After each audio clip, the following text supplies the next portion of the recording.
ಸೇರಿದಂತೆ ಕನ್ನಡಪರ ಸಂಘಟನೆ ಆ 832 ಜನರ ಪೈಕಿನಲ್ಲಿ ಇದುವರೆಗೂ ಒಂದು ನಿಮಿಷ ರಾಮಸ್ವಾಮಿ, ದ್ವಿಚಕ್ರ ವಾಹನಗಳನ್ನು ಕೊಟ್ಟಿದ್ದಾರೆ. ರಾಮಸ್ವಾಮಿ ಒಂದು ನಿಮಿಷ.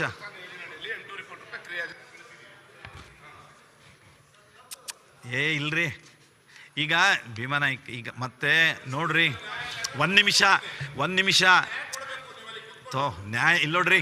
ಹೇಳಿದ್ದೊಂದು ಸ್ವಲ್ಪ ಕೇಳಿದ್ರೆ ನ್ಯಾಯ ಸಿಗುತ್ತೆ.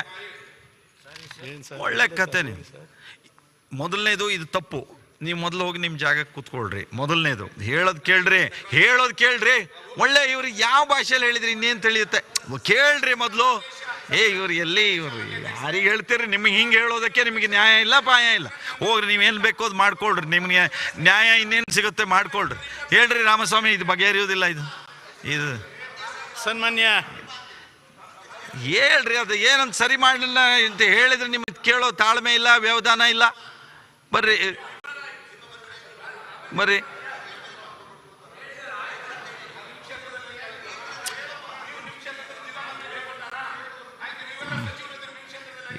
ಒಳ್ಳೆ ಅಲ್ಲಿ ಕೂತ್ಕೊಂಡಿದ್ದೆ ಇಲ್ಲಿ ಜೈ ಎಲ್ಲ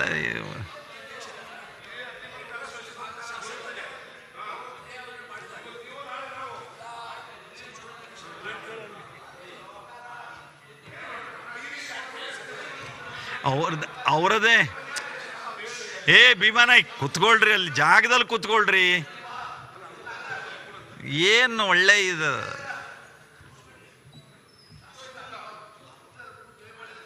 ಕೊಡ್ಬಿಡಿ.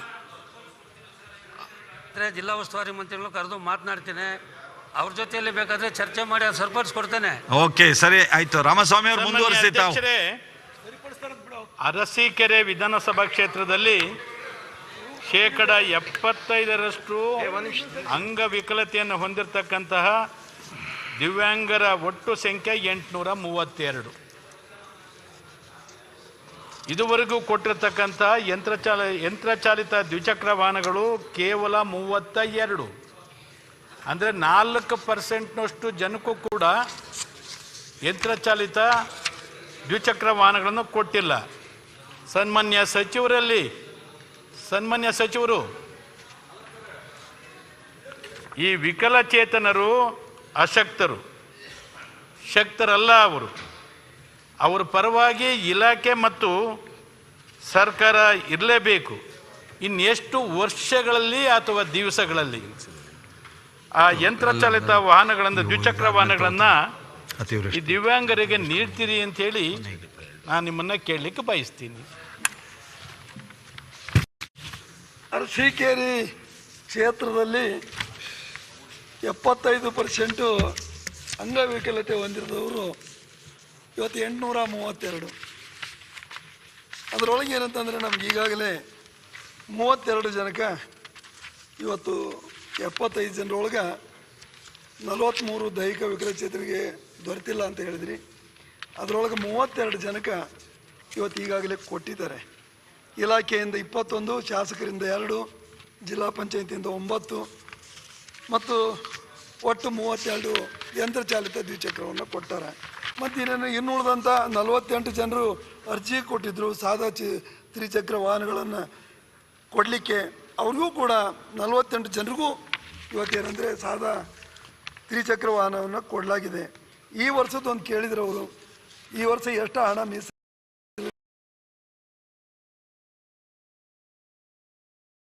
ಮೀಸಲಿರಿಸಿದೆ ಅಂದರೆ ಈ ವರ್ಷ 10,25,00,000 ಈ ಒಂದು ಯಂತ್ರಚಾಲಿತ ದ್ವಿಚಕ್ರ ವಾಹನಗಳನ್ನು ಕೊಡಲಿಕ್ಕೆ ಇಟ್ಟತೆ. ಅವನು ಕ್ಷೇತ್ರವಾರು ಹಂಚಿ ಹೊರಿಸ್ಕೊಡ್ತಾರೆ. ಅವರು ಅಶಕ್ತರು ಅಂತ ಗೊತ್ತಿದೆ ಸರ್ಕಾರಕ್ಕೆ. 75% ಅಂಗವಿಕಲತೆ ಇದೆ ಅಂತಕ್ಕಂಥ ಮಾಹಿತಿನೂ ಇದೆ. ನೀವು 10,25,00,000 ಇಟ್ಟು ಆ ಒಂದು ವಿಕಲಚೇತನರ ನೆರವಿಗೆ ಹೋಗ್ತೀವಿ ಅಂದರೆ ಇಡೀ ರಾಜ್ಯದಲ್ಲಿ ಸಾಧ್ಯ ಆಗೋದಿಲ್ಲ. ಆ ದಿಕ್ಕಿನಲ್ಲಿ ಹೆಚ್ಚು ಸಂಪನ್ಮೂಲವನ್ನು ಒದಗಿಸಿ ಇಲಾಖೆಯವ್ರನ್ನ ಕಳಿಸಿ ಮಾಹಿತಿ ಪಡ್ಕೊಳ್ಳಿ. ಅವರು ಓಡಾಡ್ಲಿಕ್ಕೆ ಆಗೋದಿಲ್ಲ. ಮೊದಲೇ ನಿಮಗೆ ಹೇಳ್ತಾ ಇದ್ದೀರಿ, ಅವರು ವಿಕಲಚೇತನರು. ಮಾಹಿತಿ ಪಡ್ಕೊಂಡು ಅವ್ರಿಗೆ ಸೌಲಭ್ಯ ಒದಗಿಸ್ತಕ್ಕಂಥ ಕ್ರಮ ಕೈಗೊಳ್ಳಬೇಕು ಅಂತೇಳಿ ಸನ್ಮಾನ್ಯ ಅಧ್ಯಕ್ಷ ನಿಮ್ಮ ಮೂಲಕ ಒತ್ತಾಯ ಮಾಡಿ. ಈಗ 3 ವರ್ಷನೂ ನಾವೇನಂದ್ರೆ ನೋಡಿದಾಗ ನಾವು 21-27 ಕೂಡ ಹೆಚ್ಚಿಗೆನೇ ಕೊಟ್ಟಿದ್ದೀವಿ. ಈ ವರ್ಷವೂ ಎಷ್ಟು ಸಾಧ್ಯ ಆಗುತ್ತೋ ಇದ್ರಾಗ ಹಂಚಿಕೆ ಮಾಡಿಕೊಡೋಕತ್ತ ಬಜೆಟ್ನಲ್ಲಿ ನಾವೇನು ಮಾಡ್ಕೊಂಡಿರ್ತೀವಿ. ಇನ್ನು ಉಳಿದಂಥ ಸಲಕರಣೆಗಳನ್ನು ಕೊಡ್ತೀವಿ ನಾವು. ಬರೀ ತ್ರಿಚಕ್ರ ವಾಹನ ಅಷ್ಟೇ ಅಲ್ಲ, ಅಂಗವಿಕಲರಿಗೆ ನಾವು ಬ್ರೇಲ್ ಕಿಟ್ಟನ್ನು ಕೊಡ್ತೀವಿ, ಲ್ಯಾಪ್ಟಾಪನ್ನು ಕೊಡ್ತೀವಿ, ಸ್ಟಿಕ್ಕು ಕೊಡ್ತೀವಿ, ಇನ್ನೊಂದನ್ನು ಕೊಡ್ತೀವಿ. ಹೀಗಾಗಿ ಕೇವಲ ಏನಂದರೆ ತ್ರಿಚಕ್ರ ವಾಹನಕ್ಕೆ ಮಾತ್ರ 10,25,000 ಅಂತ ಹೇಳಿ ಇಟ್ಕೊಂಡಿದ್ವಿ. ಕೊಡ್ಲಿಕ್ಕೆ ಪ್ರಯತ್ನ ಮಾಡ್ತೀವಿ ಸರ್. ಅಧ್ಯಕ್ಷರೇ, ಕೆ ಎಸ್ ಲಿಂಗೇಶ್ ಅಧ್ಯಕ್ಷರೇ, ಅದು ಅವರು ಹೇಳಿದ್ರು ನಿಮ್ಮನ್ನ ಕೇಳ್ರಿ ಇಲ್ಲಿ ಒಂದು ನಿಮಿಷ. ನೀವು ಎಲ್ಲ ದೇಶಪಾಂಡೆ ಅವರು ನೀವೆಲ್ಲ ಈ ಹೊಸ ಸದಸ್ಯರುಗಳಿಗೆ ಇನ್ನೊಂದು 4.5 ವರ್ಷ ಆದ್ಮೇಲೆ ಕೇಳ್ರಿ. ಮೊದಲು ಅವ್ರು ಏನು ಹೇಳಿದ್ರು, ಒಂದು ನಿಮಿಷ ನೀವೇನು ಹೇಳ್ಬೇಡ್ರಿ.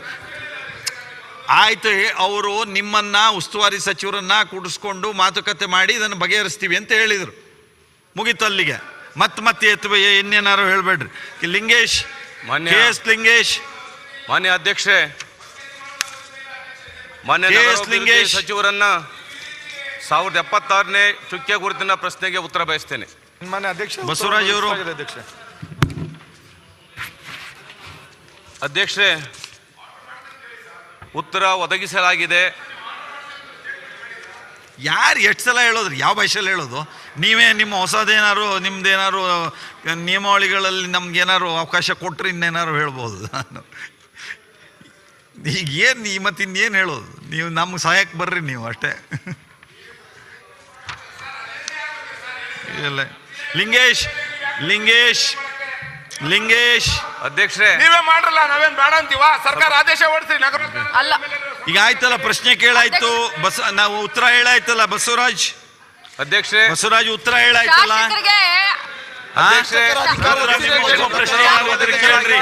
ಉಪ ಪ್ರಶ್ನೆ ಏನಾದ್ರು ಇದ್ರೆ ಕೇಳ್ರಿ. 24 ತೃಪ್ತಿಕರವಾಗಿಲ್ಲ. ಏನು ತೃಪ್ತಿ ಇಲ್ಲ ಅಂದ್ರೆ ಏನಾಗಿದೆ? ಸಭಾಧ್ಯಕ್ಷ ಗೊತ್ತಿದೆ. ಕುತ್ಕೊಳ್ರಿ ಸಚಿವರೇ, ಕುತ್ಕೊಳ್ರಿ. ನಾಗರಾಜ್ ಕುತ್ಕೊಳ್ರಿ. ಅಧ್ಯಕ್ಷರೇ ಹೇಳ್ರಿ. ಲಿಂಗೇಶ್ ಅಧ್ಯಕ್ಷರೇ, ಮಾನ್ಯ ರಾಷ್ಟ್ರೀಯ ಹಸಿರು ನ್ಯಾಯಾಧೀಕರಣ ನ್ಯಾಯಮಂಡಳಿಯ ನಿರ್ದೇಶದನ್ವಯ ರಾಜ್ಯದಲ್ಲಿ 17 ನದಿಯ ಪಾತ್ರದಲ್ಲಿ ಕಲುಷಿತಗೊಂಡಿರ್ತಕ್ಕಂಥ ನದಿಯನ್ನ ಸ್ವಚ್ಛ ಮಾಡಬೇಕಂತ ಒಳಚರಂಡಿ ವ್ಯವಸ್ಥೆಗೆ ಗಮನ ಹರಿಸಿರೋದು ನಾವು ಶ್ಲಾಘಿಸ್ತೇನೆ. ಅಧ್ಯಕ್ಷರೇ, ನಮ್ಮದು ಯಕ್ಷಿ ನದಿ ಪಾತ್ರಕ್ಕೆ ಬರುತ್ತೆ. ನನಗೆ ಗೊತ್ತಿರೋ ರೀತಿಯಲ್ಲಿ ಈ ಒಂದು UGD ಸಮರ್ಪಕವಾಗಿ ನಿರ್ವಹಣೆ ಮಾಡಲು 43.14 ಕೋಟಿ ರೂಪಾಯಿನ ಒಂದು ಪ್ರಸ್ತಾವನೆಯನ್ನು ಸರ್ಕಾರಿ ಸಲ್ಲಿಸಿದ್ರು. ಅದರಲ್ಲಿ ಹಾಸನ ನಗರಾಭಿವೃದ್ಧಿ ಸಂಸ್ಥೆಗೆ 167 ಕೋಟಿ ರೂಪಾಯಿನ ಒಟ್ಟಿಗೆ 2 ಸಹ ಫೈಲ್ ಬಂದಿತ್ತು. ಹಾಸನಕ್ಕೆ 167 ಕೋಟಿ ರೂಪಾಯಿನಲ್ಲಿ 167 ಕೋಟಿ ರೂಪಾಯಿನೂ ಸಹ ಮಂಜೂರಾತಿ ಮಾಡ್ತಕ್ಕಂಥ ಕೆಲಸ ಮಾಡಿದ್ರು. ಬೇಲೂರಿಗೆ 43 ಕೋಟಿಯ ಬದಲಿಗೆ 14.8 ಕೋಟಿ ರೂಪಾಯಿನ ಇವರು ಮೀಸಲಿರ್ತಕ್ಕಂಥ ಕೆಲಸ ಮಾಡಿದ್ದಾರೆ. ದಯಮಾಡಿ ಇನ್ನು ಉಳಿದಂತ 29 ಕೋಟಿ ರೂಪಾಯಿನೂ ಸಹ ಅನುದಾನ ಒದಗಿಸಬೇಕು. ಕೇಳೋಣ ಒಂದ್ ನಿಮಿಷ. ನಿಮಗೆ ಗೊತ್ತಿದೆ, ಒಳ್ಳೆ ಕತೆ ಹೇಳ್ಕೊಂಡು ಹೋದ್ರೆ ಪ್ರಶ್ನೋತ್ತರ ಇದು. ನಾನು ಪ್ರಶ್ನೋತ್ತರ ಮಾಡ್ಬೇಕು, ನಿಮ್ ಕತೆ ಕೇಳ್ಬೇಕು.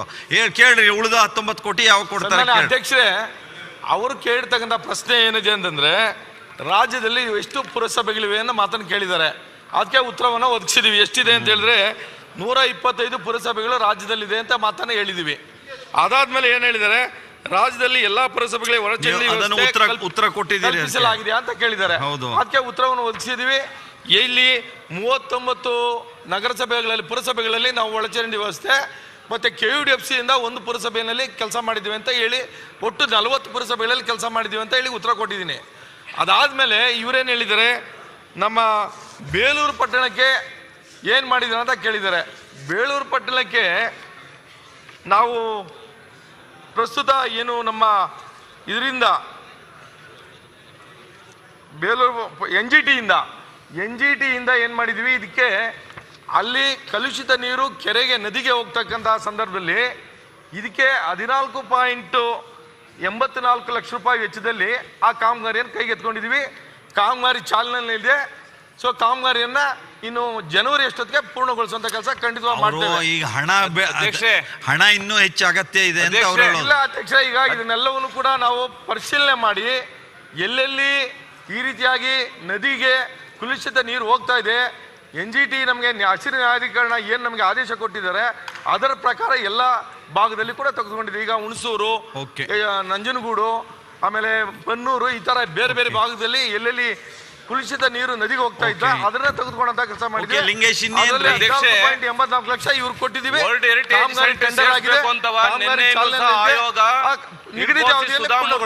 ನೇತೃತ್ವದಲ್ಲಿ ಆಯೋಗ, ಅಂತಾರಾಷ್ಟ್ರೀಯ ಆಯೋಗ ಬಂದು ಭೇಟಿ ಕೊಟ್ಟಿದೆ ಅಧ್ಯಕ್ಷ. ಏನಾಗ್ಬೇಕು ಹೇಳ್ರಿ, ಅಲ್ಲಿ ಬಹಳ ಒತ್ತಡ ಇದೆ, ಸ್ಮೆಲ್ ಇದೆ, ಸರಿಯಾಗಿ ಕಲುಷಿತ ನೀರನ್ನ ಸರಿಯಾಗಿ ಕ್ಲೀನ್ ಮಾಡ್ತಾ ಇಲ್ಲ.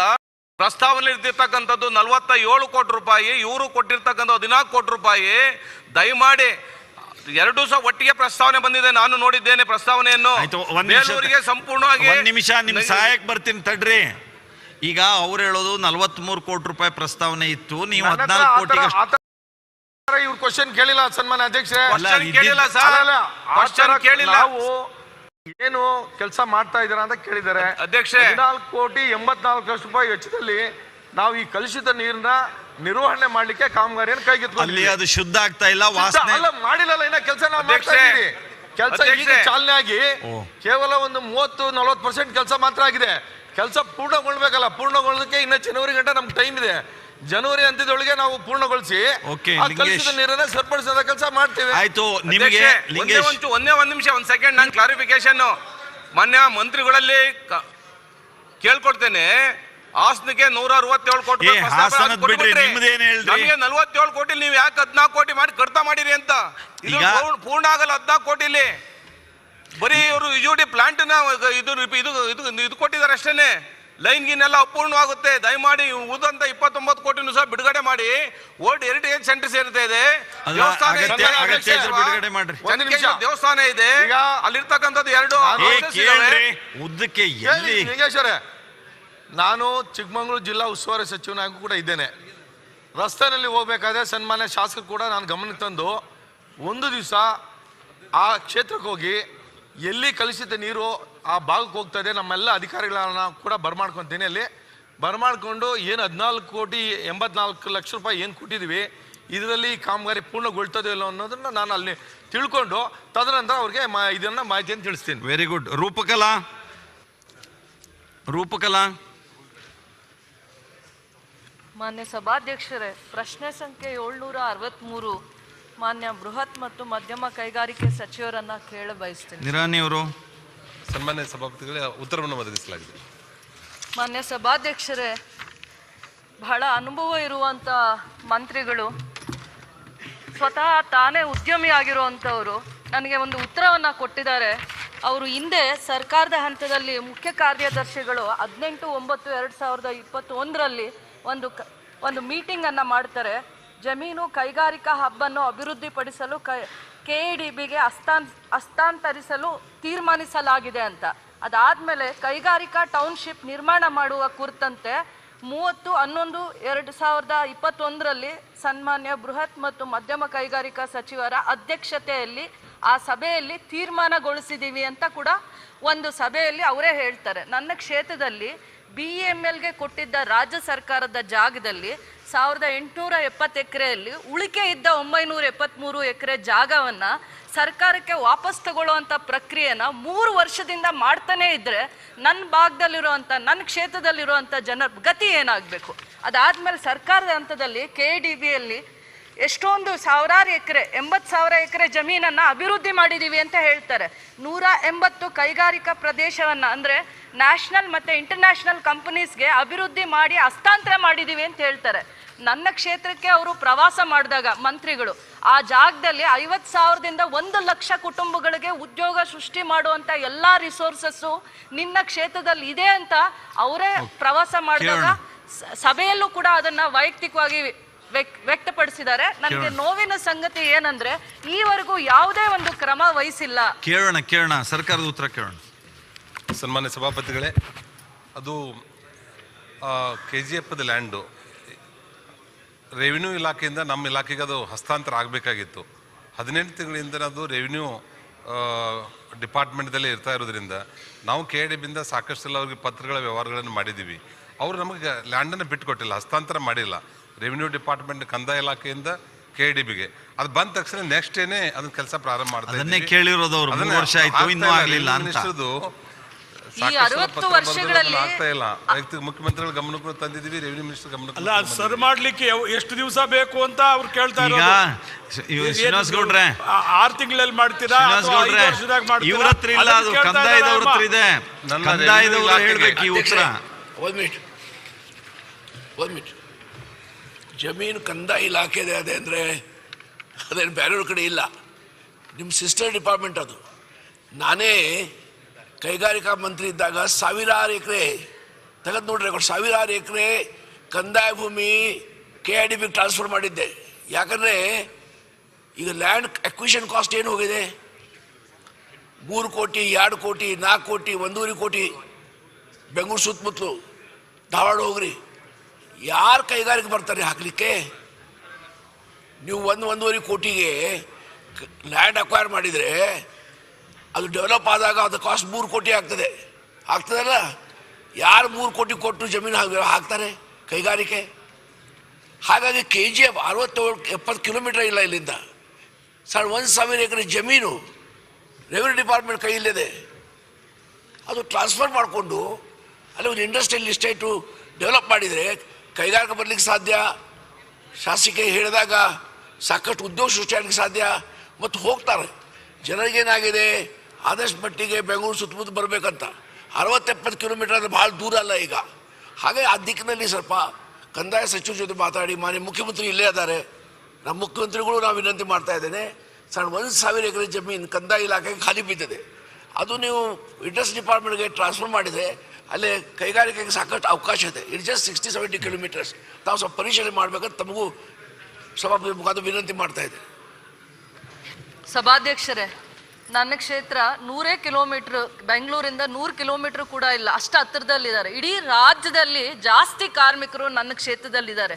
ಹಿಂದೆ ಗೋಲ್ಡ್ ಮೈನ್ಸಲ್ಲೂ ಕೆಲಸ ಕಳ್ಕೊಂಡ್ರು, ಅದಾದಮೇಲೆ BEML ಅಲ್ಲೂ ತುಂಬ ಜನ ಕೆಲಸ ಕಳ್ಕೊಂಡಿದ್ದಾರೆ. ಕೋವಿಡ್ ನಂತರ ದಿನಗಳಲ್ಲಿ ಬೆಂಗಳೂರಿಗೆ ತಮ್ಮ ಜೀವನನ ಆರಿಸ್ಕೊಂಡು ಬರ್ತಾ ಇದ್ದಿದ್ದು ಎಷ್ಟೋ ಜನ ಕಾರ್ಮಿಕರು, ವಿದ್ಯಾವಂತ ಯುವಕರು.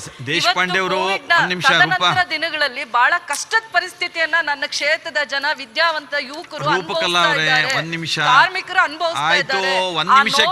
ಎಲ್ಲಾ ಪರಿಸ್ಥಿತಿನೂ ಕೂಡ ನಮ್ಮ ಮಂತ್ರಿಗಳಿಗೆ ನಾನು ಅರ್ಥ ಮಾಡಿಸುವಂತ ಪ್ರಯತ್ನ ಮಾಡಿದ್ದೀನಿ ಅಂತ ಕೇಳ್ರಿ. ಇಲ್ಲಿ ಹೇಳೋದು, ಈಗ ದೇಶಪಾಂಡೆ ಅವರು ನಿಮ್ಮ ಸಹಾಯಕ್ಕೆ ಬಂದು, ಅವರು ಕಂದಾಯ ಸಚಿವರು ಇಲ್ಲಿ ಇಲ್ಲ, ಅವರ ಪರವಾಗಿ ರೆವಿನ್ಯೂ ಮಿನಿಸ್ಟ್ರು ಇಲ್ಲ ಅನ್ನೋದಕ್ಕೆ ಇಂಡಸ್ಟ್ರಿ ಮಿನಿಸ್ಟರ್ ಅವರಿಗೂ ಹೇಳೋದ್ರ ಜೊತೆಯಲ್ಲಿ ಮುಖ್ಯಮಂತ್ರಿಗಳ ಗಮನಕ್ಕೂ ಅದನ್ನು ತಂದಿದ್ದಾರೆ. ಮುಖ್ಯಮಂತ್ರಿಗಳು ಅದನ್ನು ಅವರು ಹೇಳಿದ್ದಾರೆ, ತಾನು ಗಮನಿಸ್ತೀನಿ ಅಂತ. ಅಂದರೆ ಅಧಿಕೃತವಾಗಿ ಅಲ್ಲಿ ಎದ್ನಿಂತ ಹೇಳದೆ ಹೋದ್ರು, ಅವರ ಭಾವನೆಯಲ್ಲಿ ಅವರು ವ್ಯಕ್ತಪಡಿಸಿದ್ದಾರೆ. ಹಾಗಾಗಿ ಈಗ ಮುಖ್ಯಮಂತ್ರಿ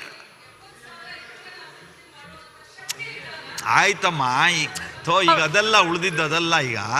ಈಗ ಮುಖ್ಯಮಂತ್ರಿಗಳೇ ಎದ್ದು ನಿಂತಿದ್ದಾರೆ, ಹೇಳ್ತಾರೆ. ಈಗ ಮಾನ್ಯ ಸಭಾಧ್ಯಕ್ಷರೇ, BML ಲ್ಯಾಂಡ್ ಸುಮಾರು 900 ಎಕರೆ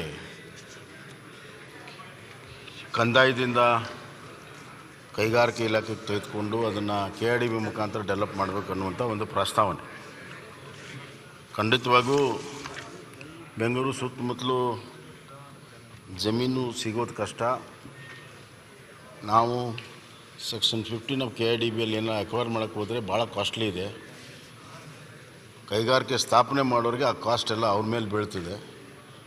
ಹೀಗಾಗಿ, ಮತ್ತು ಎರಡನೇದಾಗಿ ಅದೊಂದು ಬೆಂಗಳೂರಿಗೆ ಹತ್ತಿರ ಇದ್ದರೂ ಕೂಡ ಕೈಗಾರಿಕೆಯಾಗಿ ವಂಚಿತವಾಗಿರುವಂಥ ಒಂದು ಪ್ರದೇಶ.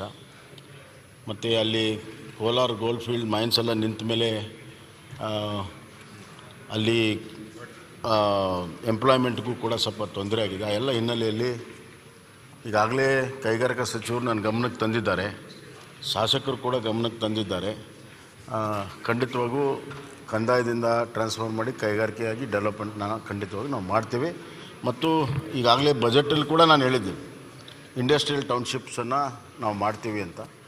ಹೀಗಾಗಿ ಸಮಗ್ರವಾಗಿರುವಂಥ ಇಂಟಿಗ್ರೇಟೆಡ್ ಇಂಡಸ್ಟ್ರಿಯಲ್ ಟೌನ್ಶಿಪ್ಪನ್ನು ಅಲ್ಲಿ ಮಾಡ್ತೀವಿ. ಓಕೆ. ಅನ್ನದಾನಿ, ಡಾಕ್ಟರ್ ಅನ್ನದಾನಿ. ಮನೆ ಅಧ್ಯಕ್ಷರೇ, ಪ್ರಶ್ನೆ ಸಂಖ್ಯೆ 1064 ಗಣಿ ಸಚಿವರು ಕೇಳಲಿಕ್ಕೆ ಬಯಸ್ತೇನೆ. ಹಲಪಾಚಾರ್ ಅವರು. ಸಭಾಧ್ಯಕ್ಷರೇ, ಉತ್ತರವನ್ನು ಒದಗಿಸಲಾಗಿದೆ. ಮನೆ ಅಧ್ಯಕ್ಷರೇ ಉತ್ತರ ಕೊಟ್ಟಿದ್ದಾರೆ. ಉತ್ತರದಲ್ಲಿ ಏನು ಹೇಳಿದ್ದಾರೆ ಅಂದರೆ, ಅದ್ಯಾವುದೋ ದಿಲೀಪ್ ಕುಮಾರ್ ಮತ್ತು ಹರಿಯಾಣ ರಾಜ್ಯ ಸರ್ಕಾರದ ಪ್ರಕರಣದಲ್ಲಿ ಸರ್ವೋಚ್ಚ ನ್ಯಾಯಾಲಯದ ಪ್ರಕಾರ ಭಾರತ ಸರ್ಕಾರದ ಪರಿಸರ, ಅರಣ್ಯ, ಹವಾಮಾನ ಬದಲಾವಣೆ ಇವರ ಆದೇಶದ ಪ್ರಕಾರ ಇದನ್ನು ನಾವು ನಿಲ್ಲಿಸಿದ್ದೀವಿ. ಇನ್ಸ್ಟ್ರೀಮಿಂದ ಮರಳನ್ನ ಗಣಿಗಾರಿಕೆ ಮಾಡಬಾರ್ದು ಅಂತ ಹೇಳಿದ್ದಾರೆ ಅಂತಕ್ಕಂಥ ಮಾತನ್ನು ಹೇಳಿದ್ದಾರೆ. ಈಗ ಯಾವುದೋ ರಾಜ್ಯದಲ್ಲಿ ಏನೋ ಕಾನೂನು ಮಾಡ್ತಾರೆ ಅಂತೇಳಿ ನಮ್ಮ ರಾಜ್ಯಕ್ಕೂ ಅದನ್ನೇ ಅನ್ವಯಿಸ್ತಕ್ಕಂಥ ಕೆಲಸ ಮಾಡಿದ್ರೆ ಇಲ್ಲಿ ಪರಿಸ್ಥಿತಿನ ಅರ್ಥ ಮಾಡ್ಕೊಳ್ಬೇಕಲ್ಲ. ನಮ್ಮ ರಾಜ್ಯದಲ್ಲಿ ಏನಿದೆ, ನಾವು ಏನು ಮಾಡಬೇಕು ಅಂತಕ್ಕಂಥದ್ರ ಬಗ್ಗೆ ಚಿಂತನೆ ನಡೆಸಬೇಕೆ ಹೊರತು ಯಾವುದೋ ಒಂದು ಕಡೆ ಹರಿಯಾಣದಲ್ಲೋ, ತಮಿಳ್ನಾಡಲ್ಲೋ, ಆಂಧ್ರ ಪ್ರದೇಶದಲ್ಲೋ ಕಾನೂನು ಮಾಡಿದ್ರೆ ಆ ಕಾನೂನನ್ನ ತಗೊಂಬಂದು ನಮ್ಮ ರಾಜ್ಯದಲ್ಲೂ ಅದನ್ನೇ ಇದನ್ನು ಮಾಡಿದ್ರೆ ಹೇಗಾಗುತ್ತೆ ಮನೆ ಅಧ್ಯಕ್ಷರೇ? ಅದರಿಂದ ಮರಳು ತೆಗೆಯೋದ್ರಿಂದ ಬೇರೆ ಸಮಸ್ಯೆಗಳೇನು ಉದ್ಭವ ಆಗೋದಿಲ್ಲ. ಒಂದು, ನೀರು ನದಿನಲ್ಲಿ ಸರಾಗವಾಗಿ ಹರಿದು ಹೋಗ್ಲಿಕ್ಕೆ ಅನುಕೂಲ ಆಗ್ತದೆ ಕಾಲಕ್ಕೆ ಮರಳು ತೆಗೆದ್ರೆ ಒಂದು. ಎರಡನೇದಾಗಿ ಮರಳನ್ನ ತೆಗೆದೇ ಹೋದರೆ ಹೂಳು ತುಂಬಿಕೊಳ್ಳುತ್ತೆ. ಹೂಳು ತುಂಬಿಕೊಂಡ್ರೆ ದೊಡ್ಡ ನದಿ ಬಂದಾಗ, ಈ ರೀತಿ ಪ್ರವಾಹ ಬಂದಾಗ ನೀರೆಲ್ಲ ಗದ್ದೆಗಳಿಗೆ, ಹೊಲಗಳಿಗೆ, ಮನೆಗಳಿಗೆ, ಊರುಗಳಿಗೆ, ಕೇರಿಗಳಿಗೆ ಹೋಗುತ್ತೆ. ಅದರಿಂದ ದಯಮಾಡಿ ತಾವು ಇದನ್ನು ಮರಳನ್ನ ತೆಗಿತಕ್ಕಂಥದ್ದಕ್ಕೆ ಅವಕಾಶ ಮಾಡಿಕೊಟ್ರೆ ಈ ರಾಜಧನ ಸರ್ಕಾರಕ್ಕೆ ಬರುತ್ತೆ, ಹೆಚ್ಚು ಹಣ ಬರುತ್ತೆ. ಇಲ್ಲಾಂದರೆ ಇಲ್ಲಿಗಲ್ ಮೈನಿಂಗ್ ಮಾಡ್ತಾರೆ, ಕಾನೂನು ಬಾಹಿರವಾಗಿ ಮರಳನ್ನು ತುಂಬ್ತಾರೆ, ಕಾನೂನು ಬಾಹಿರವಾಗಿ ಗಣಿಯನ್ನು ಮಾಡ್ತಾರೆ. ನೀವು ಕಳ್ತನ ಮಾಡಲಿಕ್ಕೆ ಅವಕಾಶ ಮಾಡಿಕೊಟ್ಟಂಗೆ ಆಯ್ತದೆ. ಇಲ್ಲಿ ರಾಜಧನನೂ ಬರಲ್ಲ ಸರ್ಕಾರಕ್ಕೆ, ಕದ್ದು ಮರಳು ಹೊಡಿತಾರೆ, ಗಣಿ ಮಾಡ್ತಾರೆ, ಇದೆಲ್ಲ ಸಮಸ್ಯೆ ಇರ್ತದೆ. ದಯಮಾಡಿ ಅದ್ರ ಬಗ್ಗೆ ಗಣಿ ಮಂತ್ರಿಗಳು ಹೇಳಬೇಕು ಅಂತೇಳಿ ನಾನು ಕೇಳ್ಕೊಳ್ಳಿಕ್ಕೆ ಬಯಸ್ತಾ ಇದ್ದೇನೆ. ಸಭಾಧ್ಯಕ್ಷರೇ, ಅವರೇ ಹೇಳಿದರು. ಇವತ್ತೇನೆಂದರೆ, ಸುಪ್ರೀಂ ಕೋರ್ಟ್ ಒಂದು ಆದೇಶ ಮಾಡಿದಾಗ ಭಾರತ ಸರ್ಕಾರದ ಪರಿಸರ, ಅರಣ್ಯ ಮತ್ತು ಹವಾಮಾನ ಬದಲಾವಣೆ ಮಂತ್ರಾಲಯವು 15/1/2016ರಲ್ಲಿ ಸುಸ್ಥಿರ ಮರಳು ಗಣಿಗಾರಿಕೆ ಮಾರ್ಗಸೂಚಿಗಳನ್ನು ಕೊಡ್ತು. 2017 ಒಳಗೆ ರಾಜ್ಯ ಸರ್ಕಾರನೂ ಕೂಡ ಇವತ್ತು ನಮ್ಮ ಇಲ್ಲಿನೂ ಕೂಡ ನಾವು ಏನಂದರೆ ಅದನ್ನು ನಿಯಮದಲ್ಲಿ ಅಳವಡಿಸ್ಕೊಂಡ್ವಿ. ಹೀಗಾಗಿ ಅದು ಇನ್ಸ್ಟ್ರೀಮ್ ಅಂದರೆ ನದಿ ಹರಿತಕ್ಕಂಥದ್ರೊಳಗೆ ನೀರು ಇರ್ತಕ್ಕಂಥದ್ರಲ್ಲಿ ಇವತ್ತು ಉಸುಗನ್ನು ತೆಗೆಯೋದ್ರಿಂದ ತೊಂದರೆ ಆಗುತ್ತಾ ಅಂಥೇಳಿ ಇವತ್ತು ಇಲಾಖೆಯವರು ಇವತ್ತು ಅದನ್ನು ಎಲ್ಲಿ ಏನಂದರೆ ಬ್ಲಾಕ್ಗಳನ್ನ ಐಡೆಂಟಿಫೈ ಮಾಡಿ ಕೊಡೋಕ್ಕಾಗಿಲ್ಲ. ಅವ್ರದ್ದು ಏನಂತಂದರೆ ಅಲ್ಲಿ ಸಾಕಷ್ಟು ಏರಿಯಾ ಐತೆ ಕಾವೇರಿ ನದಿ ಪಾತ್ರದೊಳಗೆ, ಅಲ್ಲಿ ನೀವೇನಂದ್ರೆ ಪರ್ಮಿಷನ್ ಕೊಡಬೇಕು ಅಂತಾರೆ. ಆ ಥರದ್ದು ಏನಾದರೂ ಇನ್ಸ್ಟ್ರೀಮ್ ಆಗಲಾರ್ದನ ಬಯಲಿಗೆ ಇದ್ದಿದ್ರೆ, 50 ಮೀಟ್ರ್ ಬಿಟ್ಟು ಯಾರಾದರೂ ಪಟ್ಟಾ ಲ್ಯಾಂಡೂ ಇದ್ದಿದ್ರೆ, ಅಥವಾ ಅಗಲ ಪ್ರದೇಶ ಹರಿದು ಒಣ ಪ್ರದೇಶ ಅಲ್ಲಿದ್ದರೆ ಅಂಥ ಬ್ಲಾಕ್ಗಳನ್ನು ನಾನು ಐಡೆಂಟಿಫೈ ಮಾಡೋಕ್ಕೆ ಹೇಳ್ತೀವಿ. ಇಲ್ಲಿವರೆಗೂ ಇನ್ಸ್ಟ್ರೀಮ್ ಐತೆ ಅಂತೇಳಿ ಆ ಕಾವೇರಿ ನದಿ ಪಾತ್ರದೊಳಗೆ ನಿಮ್ಮ ಮಳವಳ್ಳಿ ವಿಧಾನಸಭಾ ಕ್ಷೇತ್ರದ ಕೊಟ್ಟಿಲ್ಲ. ಬಟ್ ಆದರೆ ನಿಮ್ಮ ಏನು ಅಲ್ಲಿ ಕಳ್ಳತನ ಆಗುತ್ತೆ, ಇನ್ನೂ ಬ್ಲಾಕ್ಗಳನ್ನು ಮಾಡ್ಲಿಕ್ಕೆ ಅವಕಾಶ ಐತೆ ಅಂದರೆ ಅದನ್ನು ಏನಂದರೆ ಸರ್ವೆ ಮಾಡಿ ಅಂಥ ಬ್ಲಾಕ್ಗಳಲ್ಲಿ ಏನಾದರೂ ಐಡೆಂಟಿಫೈ ಆದರೆ ಮಾಡಿಕೊಡ್ತೀವಿ. ಓಕೆ. ಮಾನ್ಯ ಅಧ್ಯಕ್ಷರೇ, ನನ್ನ ಪ್ರಶ್ನೆ, ಇದನ್ನು ಕಾನೂನಾತ್ಮಕವಾಗಿ ಕಾನೂನು ಜಾರಿಗೆ ತಂದರೆ ನಮ್ಮ ಸರ್ಕಾರಕ್ಕೆ ಆದಾಯ ಆಗುತ್ತೆ ಅಂತೇಳಿ ನಾನು ಹೇಳ್ಕೊಡ್ತಾ ಇದ್ದೀನಿ. ಸರ್ಕಾರಕ್ಕೆ ಆದಾಯ ಆಗುತ್ತೆ ಅಂತ. ಇಲ್ಲಿ ಒಂದು ಉದಾಹರಣೆ ಹೇಳ್ತೀನಿ ಕೇಳಿ, ಯಾವ್ಯಾವ ರೀತಿ ಇಲ್ಲಿಗಲ್ ಮೈನಿಂಗ್ ನಡೀತದೆ ಕರ್ನಾಟಕದಲ್ಲಿ ಅಂತೇಳಿ. ಇಲ್ಲಿ ಮಳವಳ್ಳಿ ತಾಲೂಕಿನಲ್ಲಿ ಸರ್ವೆ ನಂಬರ್ 350 ಮಾನ್ಯ ಅಧ್ಯಕ್ಷರೇ, ಈಗ ಗುರು ಕನ್ಸ್ಟ್ರಕ್ಷನ್ ಅಂತೇಳಿ 510 ಸರ್ವೆ ನಂಬರ್ 3 ಎಕರೆ ಲೀಸ್ ಕೊಟ್ಟಿರೋದು. 8 ಎಕರೆಗೆ ವಿಸ್ತರಿಸ್ಕೊಂಡಿದ್ದಾರೆ, ಅತಿಕ್ರಮಣ ಮಾಡಿಕೊಂಡು 8 ಎಕರೆನಲ್ಲಿ ಮೈನಿಂಗ್ ಮಾಡ್ತಾ ಇದ್ದಾರೆ. 8 ವರ್ಷದಿಂದ ಲೈಸೆನ್ಸ್ NOC ತಗೊಂಡಿಲ್ಲ. ಇವತ್ತು ಅಲ್ಲಿ SC/ST ಭೂಮಿ ಇದೆ, ರೈತರು ವ್ಯವಸಾಯ ಮಾಡ್ಲಿಕ್ಕೆ ಆಗ್ತಾ ಇಲ್ಲ, ಎಲ್ಲ ತುಂಬಿಕೊಳ್ಳುತ್ತೆ. ಮತ್ತೆ ಒಟ್ಗಲ್ ರಂಗನಾಥ ಸ್ವಾಮಿ ದೇವಸ್ಥಾನ ಇದೆ. ಆಯ್ತು ಸಚಿವರು, ಕೇಳೋಣ. ಈಗ ಅನಧಿಕೃತವಾಗಿ ರಾಜಗೋಪುರಕ್ಕೆ ತೊಂದರೆ ಆಗ್ತಾ ಇದೆ. ಇಲ್ಲಿ ಏನ್ರಿ, ನಾನು ಇಲ್ಲಿ ಪ್ರಶ್ನೋತ್ತರ ನಡೆಸ್ಬೇಕೋ ಬೇಡ? ನೀವೆಲ್ಲ ಮುಖ್ಯಮಂತ್ರಿಗಳು ನಿಂಗೆ ಇಲ್ಲಿ ನಡೆಸಿ ಇದಾಕೊಂಡ್ರೆ ಒಂದ್ ನಿಮಿಷ ಕೂತ್ಕೊಳ್ಳಿ. ಅವರೇ ಮಂತ್ರಿಗಳು ಅಲ್ರಿ, ನೀವು ಹೇಳಿದ್ದು ಅರ್ಥ ಆಯ್ತು ಅಧ್ಯಕ್ಷರ. ಒಂದ್ ನಿಮಿಷ ಈಗ ಇಲ್ಲಿಗಲ್ ಮೈನಿಂಗ್ ನಡೀತಾ ಇರೋದಕ್ಕೆ ನಾನು ಉದಾಹರಣೆ ಕೊಟ್ಟು ಹೇಳ್ತಾ ಇದ್ದೀನಿ ಏನ್ ನಡೀತಿದೆ ಹೇಗೆ ನಡೀತಿದೆ ಅಂತ. ಅವ್ನು ತಗೊಂಡಿರೋ ಲೈಸೆನ್ಸ್ 3 ಎಕರೆಗೆ ಆಯ್ತ್ರಿ, ಅದು ಹೇಳಾಯ್ತು, ಇನ್ನೇನಾಗ ಅವ್ರು ಕೇಳೋಣಲ್ಲ. 8 ಎಕರೆ ಆಯ್ತ್ರಿ, 3 ಸಲ ಹೇಳಿದ್ರಿ ನೀವು. ಕೇಳ್ರಿ, ಅವ್ರು ಸರ್ಕಾರದ ಉತ್ತರ ಕೇಳ್ರಿ. ಜಮೀನಿಗೆ ತೊಂದ್ರೆ ಈ ವಿಚಾರವಾಗಿ ಕೇಳೋಣ ಸರ್ಕಾರ ಏನ್ ಮಾಡ್ತಿದೆ ಅಂತ. ಫಾರೆಸ್ಟ್ ಇಲಾಖೆ ಏನ್ ಹೇಳ್ರಿ ಹಲಪಚಾರರು. ಇವತ್ತು ಸರಿ, ಅವ್ರು ಏನು ಹೇಳೋದು 3 ಎಕರೆದೊಳಗ ಇವತ್ತು ಇದನ್ನ ಪರ್ಮಿಷನ್ ತಗೊಂಡಾರ 8 ಎಕರೆ ಮಾಡ್ತಾರೆ ಅಂತದಕ್ಕೆ ಇಮಿಡಿಯೇಟ್ ನಾನೇನಂದ್ರೆ ನಾನು ಇಲಾಖೆಯಿಂದನೇ ನಾಳೆ ಕಳಿಸ್ತೀನಿ. ಅಲ್ಲಿ ಏನಾದರೂ ಇವತ್ತು ಅನಧಿಕೃತ ನಡೆದಿತ್ತು ಅಂದ್ರೆ ತಕ್ಷಣ ಅವ್ರ ಮೇಲೆ ಕ್ರಮ ತಗೊಳ್ತೀವಿ. ಈಗ ಎಸ್ ವಿ ರಾಮಚಂದ್ರ ಇಲ್ಲ. ಈಗ MY ಪಾಟೀಲ್ರ ಪರವಾಗಿ ಅಜಯ್ ಧರ್ಮ್ ಸಿಂಗ್. ಸನ್ಮಾನ್ಯ ಸಭಾಧ್ಯಕ್ಷರೇ, ಪ್ರಶ್ನೆ ಸಂಖ್ಯೆ 1210 ನಾನು ಮಾನ್ಯ ಸಚಿವರಲ್ಲಿ ಕೇಳಲು ಬಯಸುತ್ತೇನೆ. ಈಗ ಇದು ಹಲಪಚಾರ್ ಸಭಾಧ್ಯಕ್ಷರೇ ಉತ್ತರವನ್ನು ಕೊಡಲಾಗಿದೆ. ಸನ್ಮಾನ್ಯ ಸಭಾಧ್ಯಕ್ಷರೇ, ಸನ್ಮಾನ್ಯ MY ಪಾಟೀಲ್ ಅವರು ಅನಾರೋಗ್ಯ ಕಾರಣದಿಂದ ಬರುವುದಕ್ಕಾಗಿಲ್ಲ. ಅವ್ರ ಪರವಾಗಿ ನಾನು ಈ ಒಂದು ಪ್ರಶ್ನೆ ಕೇಳ್ತಾ ಇದ್ದೇನೆ. 2020-21ರಲ್ಲಿ ಈ ಒಂದು ಭೀಮಾ ನದಿ ಪ್ರವಾಹ ಮತ್ತು ಹೊಳೆ ಬಂದು ಜೇವರ್ಗಿ ತಾಲೂಕಿನಲ್ಲಿ ಇರ್ತಕ್ಕಂಥ ಸುಮಾರು 40 ಹಳ್ಳಿ ಹಾಗೂ ಅಫ್ಜಲ್ಪುರ್ ತಾಲೂಕಿನಲ್ಲಿ ಇರ್ತಕ್ಕಂಥ 50 ಹಳ್ಳಿ ಬಹಳಷ್ಟು ಒಂದು ಎಫೆಕ್ಟ್ ಆಗಿದೆ. ಅದಲ್ಲದೆ ಕಳೆದ ಒಂದು 3 ತಿಂಗಳ ಸತತವಾಗಿ ನೀರು ಬಂದು ಅಲ್ಲಿ ಇರ್ತಕ್ಕಂಥ ಒಂದು ಅಂಗನವಾಡಿ ಕಟ್ಟಡ ಅದಕ್ಕೆ ಸ್ವಲ್ಪ ಹಣ ಬಿಡುಗಡೆ ಮಾಡಬೇಕು ಅಂತ ನಾವು ಕೇಳಿದ್ದೀವಿ. ಆದರೆ ಸನ್ಮಾನ್ಯ ಸಭಾಧ್ಯಕ್ಷರಿಗೆ ತೊಂದರೆ ಏನಾಗಿದೆ ಅಂದರೆ, ಕಳೆದ ಒಂದು 7-8 ವರ್ಷದಲ್ಲಿ ನಮ್ಮ ಕಲ್ಯಾಣ ಕರ್ನಾಟಕ ಭಾಗದಲ್ಲಿ ನಮ್ಮಲ್ಲಿ ಇರ್ತಕ್ಕಂಥ 41 ತಾಲೂಕಿನ ಒಂದು ಸಮಸ್ಯೆ ಏನಾಗಿದೆ ಅಂದರೆ, ನಾವು ಪ್ರತಿ ವರ್ಷ ಅಂಗನವಾಡಿ ಕಟ್ಟಡಕ್ಕೆ ನಾವು KKRDB ಯೋಜನೆ ಅಡಿಯಲ್ಲಿ ಎಲ್ಲ ಶಾಸಕರು ನಾವು ಹಣ ಇಡ್ತಾ ಇದ್ದೀವಿ. ನಮಗೆ ಅಲ್ಲಿ ಇರ್ತಕ್ಕಂಥ ಒಂದು ಹಿಂದುಳಿದ ಸಮಾನತೆ ಸರಿಯಾದ ರೀತಿಯಿಂದ ಆಗಬೇಕಂದ್ರೆ ಸರ್ಕಾರ ಕಡೆಯಿಂದ ಬರ್ತಕ್ಕಂಥ ಒಂದು ಹಣ ಅಂಗನವಾಡಿ ಕಟ್ಟಡದಲ್ಲಿ ಇರ್ತಕ್ಕಂಥ ಎಲ್ಲ ಹಣ ಕೊಟ್ಟು ನಾವು ನಮ್ಮ KKRDB ಯೋಜನೆಯಲ್ಲೂ ಕೂಡ ಕೊಟ್ಟರೆ ಅನುಕೂಲ ಆಗ್ತದೆ. ಆದರೆ ಸರ್ಕಾರ ಕಡೆಯಿಂದ ಅಷ್ಟೊಂದು ನಮಗೆ ಅನುಕೂಲ ಆಗ್ತಾ ಇಲ್ಲ. ಪ್ರತಿ ವರ್ಷ ನಮ್ಮ KKRDB ಯೋಜನೆ ಅಡಿಯಲ್ಲೇ ಆಗ್ತಾ ಇದೆ. ಸಚಿವರು ಸರ್, ಅವರು ಏನಂತಂದ್ರೆ ಅಫ್ಜಲ್ಪುರ ಮತ್ತು ಕ್ಷೇತ್ರದೊಳಗೆ ಏನಂದ್ರೆ 43 ಅಂಗನವಾಡಿ ಕೇಂದ್ರಗಳು ಶಿಥಿಲಾವಸ್ಥೆಯಲ್ಲಿ ಅದಾವಂದರೆ ಅದಕ್ಕೆ ಈಗಾಗಲೇ ನಾನು ಪ್ಲಾನಿಂಗ್ ಮತ್ತು ಸ್ಟ್ಯಾಟಿಸ್ಟಿಕ್ ಡಿಪಾರ್ಟ್ಮೆಂಟ್ನಿಂದನೂ ಕೂಡ ಇವತ್ತು ಈಗಾಗಲೇ ನನಗೆ ಅವ್ರಿಗೂ ಗುರ್ತೈತೆ KKRDBಯಿಂದ ಈ ವರ್ಷ ವಿಶೇಷವಾದಂಥ ಅನುದಾನವನ್ನು ಈ ಅಂಗನವಾಡಿ ಕಟ್ಟಡಗಳಿಗಾಗಿನ 59 ಕೋಟಿನ ಇವತ್ತು 57 ಕೋಟಿ 90 ಲಕ್ಷನ ಇವತ್ತು ಮೀಸಲಾಗಿಟ್ಟಾರೆ. ಅದರೊಳಗೆ ಎಷ್ಟು ಸಾಧ್ಯ ಐತನೋ ಅವ್ರಿಗೆ ಏನಂದರೆ ಅವ್ನು ಕೊಡಲಿಕ್ಕೆ ನಾವು ಮಾಡ್ತೀವಿ. ಒಂದು ಈಗಾಗಲೇ ಒಂದು ಪ್ರಸ್ತಾವನೆಯನ್ನು ಕೂಡ 36 ಅಂಗನವಾಡಿ ಕೊಟ್ಟಾರ. ಮತ್ತು ಇನ್ನು ಉಳಿದಂಥ 7 ಕೂಡ ನಾವು ಏನಂದರೆ ಪ್ರಯಾರಿಟಿ ಮ್ಯಾಗ ಅವ್ರು ಕೊಡ್ಲಿಕ್ಕೆ ಪ್ರಯತ್ನ ಮಾಡ್ತೀವಿ. ಸ್ವಲ್ಪ ಹಣ ಬಿಡುಗಡೆ ನಿಮ್ಮ ಸಹಾಯಕ್ಕೆ ಬರ್ತೀನಿ. ಅವರದ್ದು KKRDL ಕೊಡ್ತಿದ್ದೀವಿ, ನೀವು ಎಕ್ಸ್ಟ್ರಾ ಏನಾದ್ರು ಕೊಡ್ರಿ ಅಂತ ಅವ್ರದ್ದಷ್ಟೇ. ಇವತ್ತು ನಮಗೆ ಏನಂದ್ರೆ ಬಜೆಟ್ನಲ್ಲಿ ಏನು 1000 ಅಂಗನವಾಡಿ ನಾವು ಅನೌನ್ಸ್ ಮಾಡಿದ್ದೀವಿ. ಅವನ್ನ ಎಲ್ಲರಿಗೂ ಹಂಚಬೇಕಾಗೈತೆ ಇಡೀ ರಾಜ್ಯಾದ್ಯಂತ. ಅದ್ರೊಳಗನೆ ನಮ್ಮ ಪಾಲು ಎಷ್ಟು ಬರುತ್ತೆ ಅದನ್ನು ಕೂಡ ಕೊಡ್ತೀವಿ. ಮತ್ತೆ ಕಲ್ಯಾಣ ಕರ್ನಾಟಕ ಭಾಗದಲ್ಲಿ ಇರ್ತಕ್ಕಂಥ ಎಲ್ಲ ಕ್ಷೇತ್ರಕ್ಕೆ ಹೆಚ್ಚಿನ ಒಂದು ಅಂಗನವಾಡಿ ಕೊಟ್ಟರೆ ಅದು ಮತ್ತೆ ನಮ್ಮ ಕಲ್ಯಾಣ ಕರ್ನಾಟಕ ನಮ್ಮ ಆರ್ಟಿಕಲ್ 317J ಮುಖಾಂತರ ಏನು ಬರ್ತದೆ ಅದರಿಂದ ಸ್ವಲ್ಪ ಅಭಿವೃದ್ಧಿ ಆಗ್ತಂತ ತಮ್ಮಲ್ಲಿ ಕೇಳ್ಕೊಳ್ತೇನೆ. ಅವೆಲ್ಲವೂ ಕೂಡ ಎಷ್ಟು ಸಾಧ್ಯನೋ ಅಷ್ಟು ಅನುಕೂಲ ಮಾಡ್ಕೊಳ್ಳಿಕ್ಕೆ ಪ್ರಯತ್ನ ಮಾಡಿ. ಓಕೆ, ವೆಂಕಟರಮಣಯ್ಯ ಇಲ್ಲ. ಪ್ರಶ್ನೋತ್ತರ ಮುಕ್ತಾಯವಾಯಿತು. ಈಗ ಲಿಖಿತ ಮೂಲಕ ಉತ್ತರಿಸುವ ಪ್ರಶ್ನೆಗಳು. ಮಾನ್ಯ ಅಧ್ಯಕ್ಷರೇ, 16/9/22 5ನೇ ಪಟ್ಟಿಯಿಂದ ಲಿಖಿತ ಮೂಲಕ ಉತ್ತರಿಸುವ 170 ಪ್ರಶ್ನೆಗಳ ಪೈಕಿ 95 ಪ್ರಶ್ನೆಗಳ ಉತ್ತರವನ್ನು ಮಂಡಿಸುತ್ತಿದ್ದೇನೆ. ಓಕೆ, ಈಗ ಸದನದ ಗಮನಕ್ಕೆ ಪ್ರಶ್ನೋತ್ತರ ಮುಕ್ತಾಯ ಆಗಿದೆ. ನಾನು ಬಿಲ್ ತಗೊಳ್ಬೇಕು. ಈಗ ಮಾಧುಸ್ವಾಮಿ ಅವರು ಈಗ ಇರೋದು 2, ಒಂದು ಅತಿವೃಷ್ಟಿದೇನಿದೆ, ಇನ್ನೊಂದು ಒಬ್ರಿಬ್ರು ಮಾತಾಡೋರು ಇದ್ದಾರೆ. ಅದು ಮುಗಿಸಿ ಸರ್ಕಾರದ ಉತ್ತರ ತಗೊಂಡು ಆಮೇಲೆ ಬಿಲ್ ಮಾಡೋಣ ಅಂತ. Okay, small bills.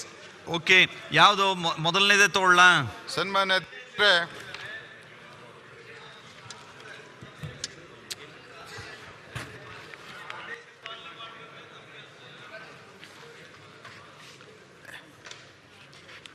ಓಕೆ, ಈಗ ಮೊದಲನೇದು ಮಾನ್ಯ ಮುಖ್ಯಮಂತ್ರಿಗಳು ಬಸವರಾಜ ಬೊಮ್ಮಾಯಿ ಅವರು.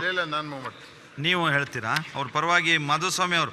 ಕರ್ನಾಟಕ ಹಣಕಾಸು ಸಂಸ್ಥೆಗಳ ಠೇವಣಿ ಡೆಪಾಸಿಟರ್ಸ್ ಫೈನಾನ್ಷಿಯಲ್ ಬಿಲ್ ಅನ್ನ ಪರ್ಯಾಲೋಚಿಸಬೇಕು ಅಂತೇಳಿ ಕೋರ್ಕೋತೀವಿ. ಅದನ್ನು ಸ್ವಲ್ಪ ವಿವರಣೆ ಹೇಳಿ. ಅದು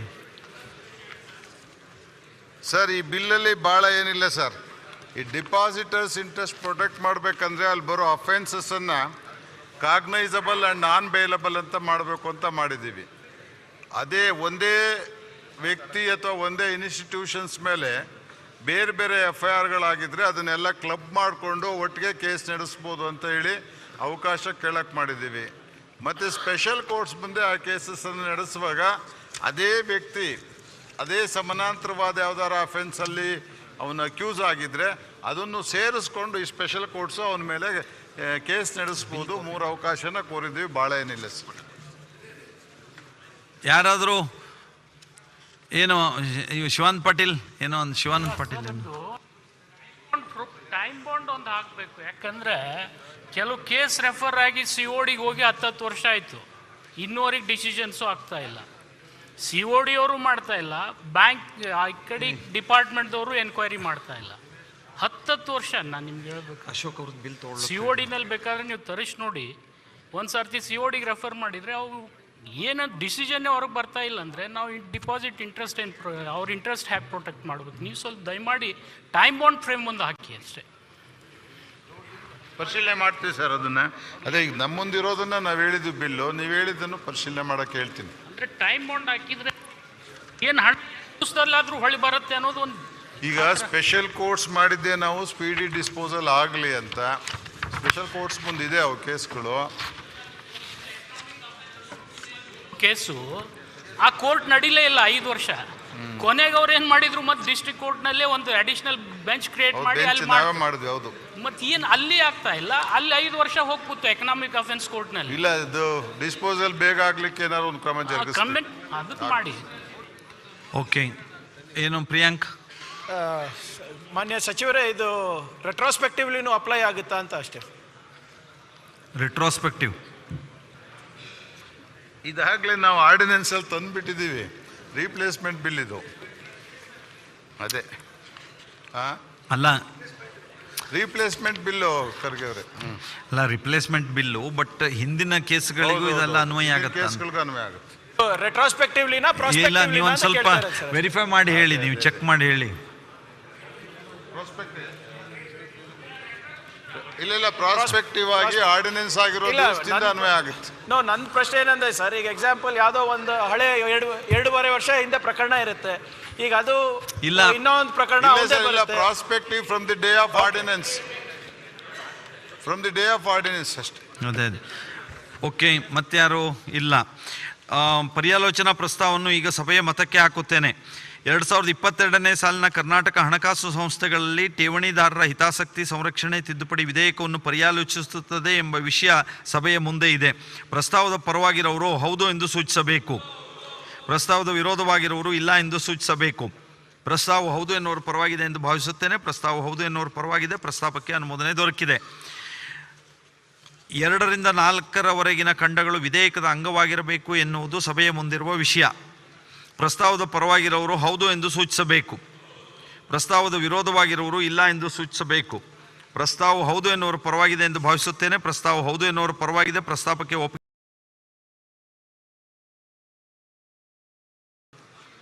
1ನೇ ಖಂಡ ಹೆಸರು ಮತ್ತು ಅವತರಣಿಕೆ ವಿಧೇಯಕದ ಭಾಗವಾಗಬೇಕೆಂಬುದು ಸಭೆಯ ಮುಂದಿರುವ ವಿಷಯ. ಪ್ರಸ್ತಾವದ ಪರವಾಗಿರೋರು ಹೌದು ಎಂದು ಸೂಚಿಸಬೇಕು.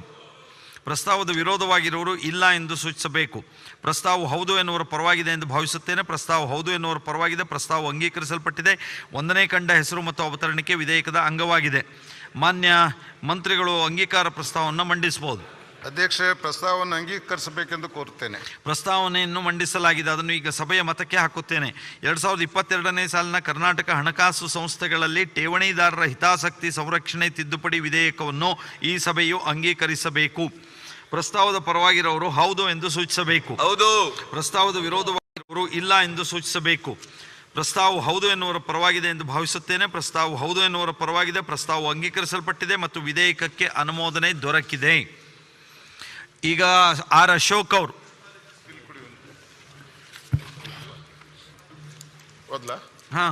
ನೀವು ಅದು 2ನೇ ಬಿಲ್ಲು ಕರ್ನಾಟಕ ಭೂ ಕಂದಾಯ ತಿದ್ದುಪಡಿ. 2022ನೇ ಸಾಲಿನ ಕರ್ನಾಟಕ ಭೂ ಕಂದಾಯ ತಿದ್ದುಪಡಿ ವಿಧೇಯಕವನ್ನು ಪರ್ಯಾಲೋಚಿಸಬೇಕೆಂದು ಕೋರುತ್ತೇನೆ. ವಿಷಯದ ಬಗ್ಗೆ, ಇದು ಬಿಲ್ ಬಗ್ಗೆ ಒಂದು ಸ್ವಲ್ಪ ಹೇಳಿ, ಅದರ ಧ್ಯೇಯೋದ್ದೇಶ. ಇದೇನೇನು ಸಿಂಪಲ್ ಬಿಲ್ಲು. 57 ಅರ್ಜಿ ಏನು ಹಾಕ್ತಾ ಇದ್ರು, 57 ಅರ್ಜಿ ಹಾಕುವಂಥ ಒಂದು ಪ್ರಕ್ರಿಯೆ ಇತ್ತು. ಆ ಸಂದರ್ಭದಲ್ಲಿ ಪಾರ್ಲಿಮೆಂಟ್ ಎಲೆಕ್ಷನ್ ಬಂದಿದ್ದರಿಂದ ಅರ್ಜಿ ಹಾಕುವಂಥವ್ರಿಗೆ ಸಮಸ್ಯೆ ಆಗಿದೆ. ಇದ್ರ ಬಗ್ಗೆ ಭಾಳಷ್ಟು ಮನವಿ ಬಂದಿರೋ ದೃಷ್ಟಿಯಿಂದ 1 ವರ್ಷ ಎಕ್ಸ್ಟೆಂಡ್ ಮಾಡ್ತಾ ಇದ್ದೀರಿ ಅಷ್ಟೇ. 1 ವರ್ಷ ಎಕ್ಸ್ಟೆಂಡ್ ಮಾಡ್ತಾ ಇದ್ದೀರಿ. ಹಿಂದೆ 2018ರಿಂದ 19ವರೆಗೂ ಸಾಗುವಳಿ ಮಾಡೋವಂಥವ್ರಿಗೆ 57 ಅರ್ಜಿಯಲ್ಲಿ ಅವಕಾಶ ಕೊಡ್ತಾ ಇದ್ರಿ. ಈಗ 1 ವರ್ಷ ಎಕ್ಸ್ಟೆಂಡ್ ಮಾಡಿಕೊಡ್ತೀರಿ ಅಷ್ಟೇ. ರೈತರಿಗೆ ಸಹಾಯ ಆಗಲಿ ಅಂತ ದೃಷ್ಟಿಯಿಂದ ಮಾಡ್ತಾ ಇದ್ದೀರಿ. ಓಕೆ ಸರ್, ಇದಕ್ಕೆ ಒಂದೇ ಸಜೆಷನು, ಒಳ್ಳೆ ವಿಚಾರ. 1 ವರ್ಷ ಕೊಡ್ತಾ ಇದ್ದೀರಿ. 30th May 22ಗೆ ಅದು ಜಾರಿಗೆ ಬಂದಿದೆ ಆರ್ಡಿನೆನ್ಸ್ ಮುಖಾಂತರ. ನೀವು ಆರ್ಡಿನೆನ್ಸ್ ರಿಪ್ಲೇಸ್ ಮಾಡ್ತಾ ಇದ್ದೀರಿ. 30 May 22 ಸ್ವಲ್ಪ ಪ್ರಚಾರ ಆಗಬೇಕ್ರಿ ಇದರದ್ದು ಸ್ವಲ್ಪ. ಯಾಕಂದರೆ ಹಳ್ಳಿ ಜನ, ಭಾಳಷ್ಟು ಜನರಿಗೆ ಇದು ಗೊತ್ತೂ ಇರುವುದಿಲ್ಲ. ಹಾಗಾಗಿ ಆದಷ್ಟು ಮಟ್ಟಿಗೆ ತಾವು ಇದಕ್ಕೆ ಒಂದು ಹೆಚ್ಚಿನ ಪ್ರಚಾರ ಕೊಡ್ಬೇಕಂತ ತಮ್ಮ ಸಲಹೆ ಮಾಡ್ತಾ ಇದ್ದೇನೆ. ಒಳ್ಳೆ ಸಲಹೆ ಕೊಟ್ಟಿದ್ದಾರೆ. ಪತ್ರಿಕೆಯಲ್ಲಿ ದೊಡ್ಡದಾಗಿ ಅಡ್ವರ್ಟೈಸ್ಮೆಂಟ್ ಮಾಡಿ ಸಲಹೆ. ಪತ್ರಿಕೆಯಲ್ಲಿ ಅಡ್ವರ್ಟೈಸ್ಮೆಂಟ್ ಮಾಡಿದ್ರೆ ಆಗುದಿಲ್ಲ ಅಶೋಕ್ ಅವರೇ. ಅಶೋಕ್ ಅವರು, ನಿಮ್ಮ ವಿ ಎಗಳು ಏನಾದರೂ ಸ್ಥಳೀಯವಾಗಿ ಏನಾದ್ರು ಮಾಡಿದ್ರೆ ಆಗತ್ತೆ. ನೀವು ಪತ್ರಿಕೆಗಳಿಗೆ ಜಾಹೀರಾತು ಕೊಟ್ಟರೆ ನಿಮ್ಮ ಫೋಟೋ ಹಾಕಿ ಜಾಹೀರಾತು ಬರುತ್ತೆ ಅಷ್ಟೇ. ನಮ್ಮ ಫೋಟೋನು ಹಾಕಂಗಿಲ್ಲಲ್ಲ ಈಗ. ಹಾಕಂಗಿಲ್ವಾ? ನಂಗೆ ಗೊತ್ತಿಲ್ಲ. ಅಂದರೆ ನೀವು ನಿಮ್ಮ ವಿಲೇಜ್ ಅಕೌಂಟೆಂಟ್ ಮೂಲಕ ಏನಾದ್ರು ಒಂದು ಸ್ವಲ್ಪ ಅವೇರ್ನೆಸ್ ಕ್ರಿಯೇಟ್ ಮಾಡೋದಕ್ಕೆ ಕಂದಾಯ ಇಲಾಖೆಯಿಂದ ಜಿಲ್ಲಾ ಕಚೇರಿಗಳು ಎದುರುಗಡೆ, ತಾಲೂಕು ಕಚೇರಿಗಳು ಎದುರುಗಡೆ ದೊಡ್ಡ ಅಡ್ವರ್ಟೈಸ್ಮೆಂಟ್ಗಳನ್ನು ಹಾಕುವಂಥದ್ದಕ್ಕೆ ಅವಕಾಶ ಪ್ರಚಾರ ಮಾಡ್ತಿರೋದನ್ನು. ಮಾನ್ಯ ಅಧ್ಯಕ್ಷರೇ, ಹೇಳಿ ಲಿಂಗೇಶ್. 57ರಲ್ಲಿ ಅರ್ಜಿಗೆ ವಿಸ್ತರಣೆ ಮಾಡಿರ್ತಕ್ಕಂಥ ಸ್ವಾಗತಾರ್ಹ. ಆದರೆ ಇರ್ತಕ್ಕಂಥ ಕಾನೂನು ಅಡಿಯಲ್ಲಿ ಈಗಾಗಲೇ 57ರಲ್ಲಿ ಏನು ಅರ್ಜಿ ಕೊಟ್ಟಿದ್ದಾರೆ 99% ರೈತರಿಗೆ ಅನುಕೂಲ ಆಗ್ತಾ ಇಲ್ಲ. ಕಾರಣ ಯಾಕೆ ಅಂತಂದರೆ, ಇವತ್ತಿನ 57ನಲ್ಲಿ 100 ರಾಸುಗಳಿದ್ದರೆ 33 ಎಕರೆ ರಿಸರ್ವ್ ಗೋಮಾಳ ಬಿಟ್ಟು ಮಾಡಬೇಕು ಅನ್ನೋದಾಗಿದೆ. ಆದರೆ ನಮ್ಮ ಯಾವುದೇ ಭಾಗಕ್ಕೆ ಹೋದ್ರೂ ಸಹ ಗೋಮಾಳ ಉಳಿದಿಲ್ಲ. ದಯಮಾಡಿ ಹಿಂದೆ 53ನಲ್ಲಿ ಯಾವ ಕಾನೂನಿತ್ತು ಅದನ್ನು ಈ 57ಗೆ ಅಳವಡಿಸಿದ್ರೆ ಮಾತ್ರ ರೈತರಿಗೆ ಭೂಮಿ ಮಾಡ್ಬೋದು. ಏನು ಹಿಂದೆ ಅವಕಾಶ ಕೊಟ್ಟಿದ್ರು ಎಲ್ಲವನ್ನೂ ಸಹ ನಾವು ವಿಲೇ ಮಾಡಿದ್ದೇವೆ. ಕಾರಣ ಗೋಮಾಳ ಆ ಊರಿನ ಜಾನುವಾರುಗಳು ತಕ್ಕಂತ ಇಲ್ಲ ಅಂತ ಕಾರಣಕ್ಕೋಸ್ಕರವಾಗಿ ದಯಮಾಡಿ ತಮ್ಮ ಮೂಲಕ ಮಾನ್ಯ ಕಂದಾಯ ಸಚಿವರಲ್ಲಿ ವಿನಂತಿ ಮಾಡ್ಕೊಳ್ತಾ ಇದ್ದೇನೆ. ಏನು 53ನಲ್ಲಿ ಗೋಮಾಳದ ಒಂದು ಪ್ರಸ್ತಾಪ ಇರಲಿಲ್ಲ, ಅದೇ ರೀತಿಯಾದಂಥ ಒಂದು ಪ್ರಸ್ತಾಪನ ಇದರಲ್ಲಿ ಅಳವಡಿಸಿದ್ರೆ ಮಾತ್ರ ಅನುಕೂಲ ಆಗುತ್ತೆ. ಇಲ್ಲ ಅಂದರೆ 57ರಲ್ಲಿ ಪುನರ್ ಅರ್ಜಿ ಹಾಕಲಿಕ್ಕೆ ದುಡ್ಡ ವ್ಯಯವಾಗುತ್ತೆ ವಿನ ಪ್ರಯೋಜನ ಆಗಲ್ಲ ಅನ್ನೋದು ಸಹ ಗಮನಕ್ಕೆ ತರ್ತೀನಿ ಅಧ್ಯಕ್ಷೆ. ಅದ್ರ ಜೊತೆಗೆ ಈ ಒಂದು ಇದರಲ್ಲಿ 2005 ಜನವರಿ 1 ದಿನಾಂಕಕ್ಕೆ ಅಲ್ಲಿಂದ ಹಿಂದೆ ಹೊಡೆದಂಥ ಅನಧಿಕೃತ ಭೂಮಿಗೆ ಮಾತ್ರ ಅವಕಾಶ ಅಂತ ಇದೆ. ದಯಮಾಡಿ ಇವತ್ತಿನ ಟಿಲ್ ಟುಡೇ ಅನಧಿಕೃತವಾಗಿ ಯಾರು ಹೊಡೆದಿದ್ದಾರೆ ಅವರನ್ನ ಇಲ್ಲಿ ಅರ್ಜಿ ಹಾಕಕ್ಕಲ್ಲ, ಅನಧಿಕೃತವಾಗಿ ಹೊಡೆದಿರೋ ದಿನನೂ ಸಹ ಟಿಲ್ ಇವತ್ತಿನ ದಿನದವರೆಗೆ ವಿಸ್ತರಣೆ ಮಾಡಿದರೆ ಇದು ಅನುಕೂಲ ಆಗುತ್ತೆ ಅಂತ ನನ್ನ ಅನಿಸಿಕೆ. ಜಿ ಟಿ ದೇವೇಗೌಡರು. ಸನ್ಮಾನ್ಯ ಅಧ್ಯಕ್ಷರೇ, ನೋಡಿದ್ದೀನಿ ಕೈ ಎತ್ತದವರು. ನಮ್ಮ ಕಂದಾಯ ಸಚಿವರು ಆ ಬಗ್ಗೆ ಭಾಳ ಕಾಳಜಿಯಿಂದ ಅರ್ಜಿ ಹಾಕಬೇಕು ಅಂತೇಳಿ ಅವಧಿ ವಿಸ್ತರಣೆ ಮಾಡಿದ್ದಾರೆ, ಸಂತೋಷ. ಆದರೆ ಏನಾಗಿದೆ, ನಮ್ಮ ಲಿಂಗೇಶ್ ಹೇಳ್ದಂಗೆ 53ಕ್ಕೆ ಮಾತ್ರ ಅವಕಾಶ ಇದೆ, 57ಕ್ಕೆ ಅವಕಾಶ ಇಲ್ಲವೇ ಇಲ್ಲ. ಎಲ್ಲವೂ ಗೋಮಾಳ ಅಂತಲೇ ಇದೆ. ನಾನು ಅವರಲ್ಲಿ ಒಂದು ಮನವಿ ಏನು ಮಾಡ್ತೇನೆ ಅಂತ ಹೇಳಿದ್ರೆ, ನೀವೇನು ಅಮೂಲಾಗ್ರವಾಗಿ ಭಾಳಷ್ಟು ಕೆಲಸ ಮಾಡ್ತಾಯಿದ್ದೀರಿ. ಏನು 10 ಕಿಲೋಮೀಟ್ರು 15 ಕಿಲೋಮೀಟ್ರು ನಗರ ಪ್ರದೇಶದಿಂದ ಸಾಗುವಳಿ ಕೊಡೋಂಗಿಲ್ಲ ಅಂತ ಏನು ಮಾಡಿದ್ದೀರಿ? ಒಂದು ಇದರಿಂದ 100 ವರ್ಷದಿಂದ ಅವ್ರ ತಂದೆ ತಾತ ಉಳ್ಕೊಂಡೇ ಬತ್ತಿದ್ದಾರೆ. ಅವ್ರಿಗೆ ಸಾಗುವಳಿ ಪಡೆಯೋಕ್ಕೆ ಅವಕಾಶ ಇಲ್ಲ. ಯಾಕೆ ಹೇಳ್ತೀನಿ ನಾನು ಅಂದರೆ, ತಮಗೆ ನೀವು ಮಾಡ್ತಾ ಇದ್ದೀರಿ ಪ್ರತಿಯೊಂದನ್ನು ಕೂಡ ಅವ್ರಿಗೆ ಅಟ್ಲೀಸ್ಟ್ 50% ಕೊಡಿ. 50% ಸರ್ಕಾರ ಅಂತ ಇಟ್ಕೊಳ್ಳಿ. 5 ಎಕರೆ ಇದ್ರೆ 2.5 ಎಕರೆನಾದ್ರು ಕೊಡಿ ಅವ್ರಿಗೆ. ಅವ್ರನ್ನ ಏನಾಯ್ತಾ ಇದೆ, ಸರ್ಕಾರದಿಂದ ಆರ್ಡ್ರ್ ಮಾಡ್ತೀರಿ, ಯಾರಿಗೋ 10 ಎಕರೆ ಜಮೀನು ಕೊಡ್ತೀರಿ. ಅವನು 100 ವರ್ಷದಿಂದ ಉಳ್ತಾ ಇದ್ದಾನೆ. ಈಗ ಮಠಗಳಿಗೆ ಗೋಮಾಳ ಇದ್ರೂ ನೀವು ಕೊಟ್ಬಿಡ್ತೀರಿ. ಆದರೆ ರೈತರಿಗೆ ಬಡ ಉಳ್ತಾ ಇರೋನಿಗೆ ಆ ಗೋಮಾಳದಲ್ಲಿ ಕೊಡೋಂಗಿಲ್ಲ ಅಂತ ಕಾನೂನು. ಇದನ್ನು ನೀವು ಮಾರ್ಪಾಡು ಮಾಡಿದ್ರೆ ನಿಮ್ಮ ಹೆಸರು ಅಮರು. ಎಷ್ಟು ಲಕ್ಷಾಂತರ ಜನ ಪಟ್ಟಣ ಪಂಚಾಯತ್, ಈಗ ಗ್ರಾಮ ಇತ್ತು, ಒಂದು ಪಟ್ಟಣ ಪಂಚಾಯಿತಿ ಆಗಿದೆ, ಅಲ್ಲಿಗೆ ಸಾಗುವಳಿ ಇಲ್ಲ. ಈಗ 10 ಕಿಲೋಮೀಟ್ರ್ ಕೊಡೋಂಗಿಲ್ಲ, 15 ಕಿಲೋಮೀಟ್ರ್ ಕೊಡೋಂಗಿಲ್ಲ ಅಂತಿದೆ.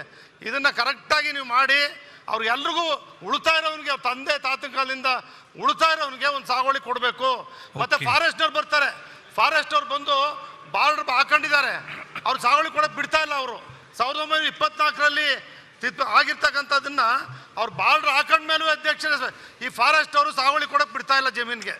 ದಿನ ಹೋಗ್ತಾರೆ ಸರ್ವೆ ಮಾಡ್ತೀವಿ ಅಂತ ಹೋಗ್ತಾ ಇದ್ದಾರೆ. ಒಂದು ನಿಮಿಷ ಇವೆಲ್ಲ ಕೊಡ್ತೀನಿ, ತೊಂದರೆಗಳನ್ನ ನಿವಾರಣೆ ಮಾಡಿ ಆ ರೈತರಿಗೆ ಒಂದು ಸಾಗುವಳಿ ಕೊಟ್ಟರೆ ಪುಣ್ಯ ಬರ್ತದೆ. ಅಧ್ಯಕ್ಷರೇ, ಸಾಗುವಳಿ ಜಮೀನ ಸಕ್ರಮ ಮಾಡ್ಕೊಳ್ಳೋದಕ್ಕೆ ಏನು ಅರ್ಜಿಗಳನ್ನು 1 ವರ್ಷ ಎಕ್ಸ್ಟೆಂಡ್ ಮಾಡಬೇಕು ಅಂತ ಹೇಳಿ ಸರ್ಕಾರ ಮಾಡ್ತಿದೆ, ನಿಜವಾಗ್ಲೂ ಸ್ವಾಗತಾರ್ಹವಾದಂಥ ನಡೆ. ಯಾಕೆಂದರೆ ಇದ್ರ ಬಗ್ಗೆ ನಾವು ಕಳೆದ ಅಧಿವೇಶನದಲ್ಲೂ ಕೂಡ ಕೇಳಿದ್ವಿ, ಇದನ್ನು ಎಕ್ಸ್ಟೆಂಡ್ ಮಾಡಿಕೊಡಿ, ವಿಸ್ತರಣೆ ಮಾಡಿ ಅಂತ. ಈಗ ಸರ್ಕಾರ ಮಾಡಿಕೊಡ್ತಿದೆ, ಅದಕ್ಕೆ ನಾನು ಧನ್ಯವಾದಗಳನ್ನು ತಿಳಿಸ್ತೇನೆ. ಆದರೆ ಈಗಾಗಲೇ ಲಿಂಗರಾಜ್ ಅವರು ಮತ್ತು GT ದೇವೇಗೌಡರು ಹೇಳಿದ ಪಾಯಿಂಟ್ಗಳನ್ನೇ ನಾನು ಹೇಳಬೇಕಾಗಿದೆ ಅಧ್ಯಕ್ಷರೇ.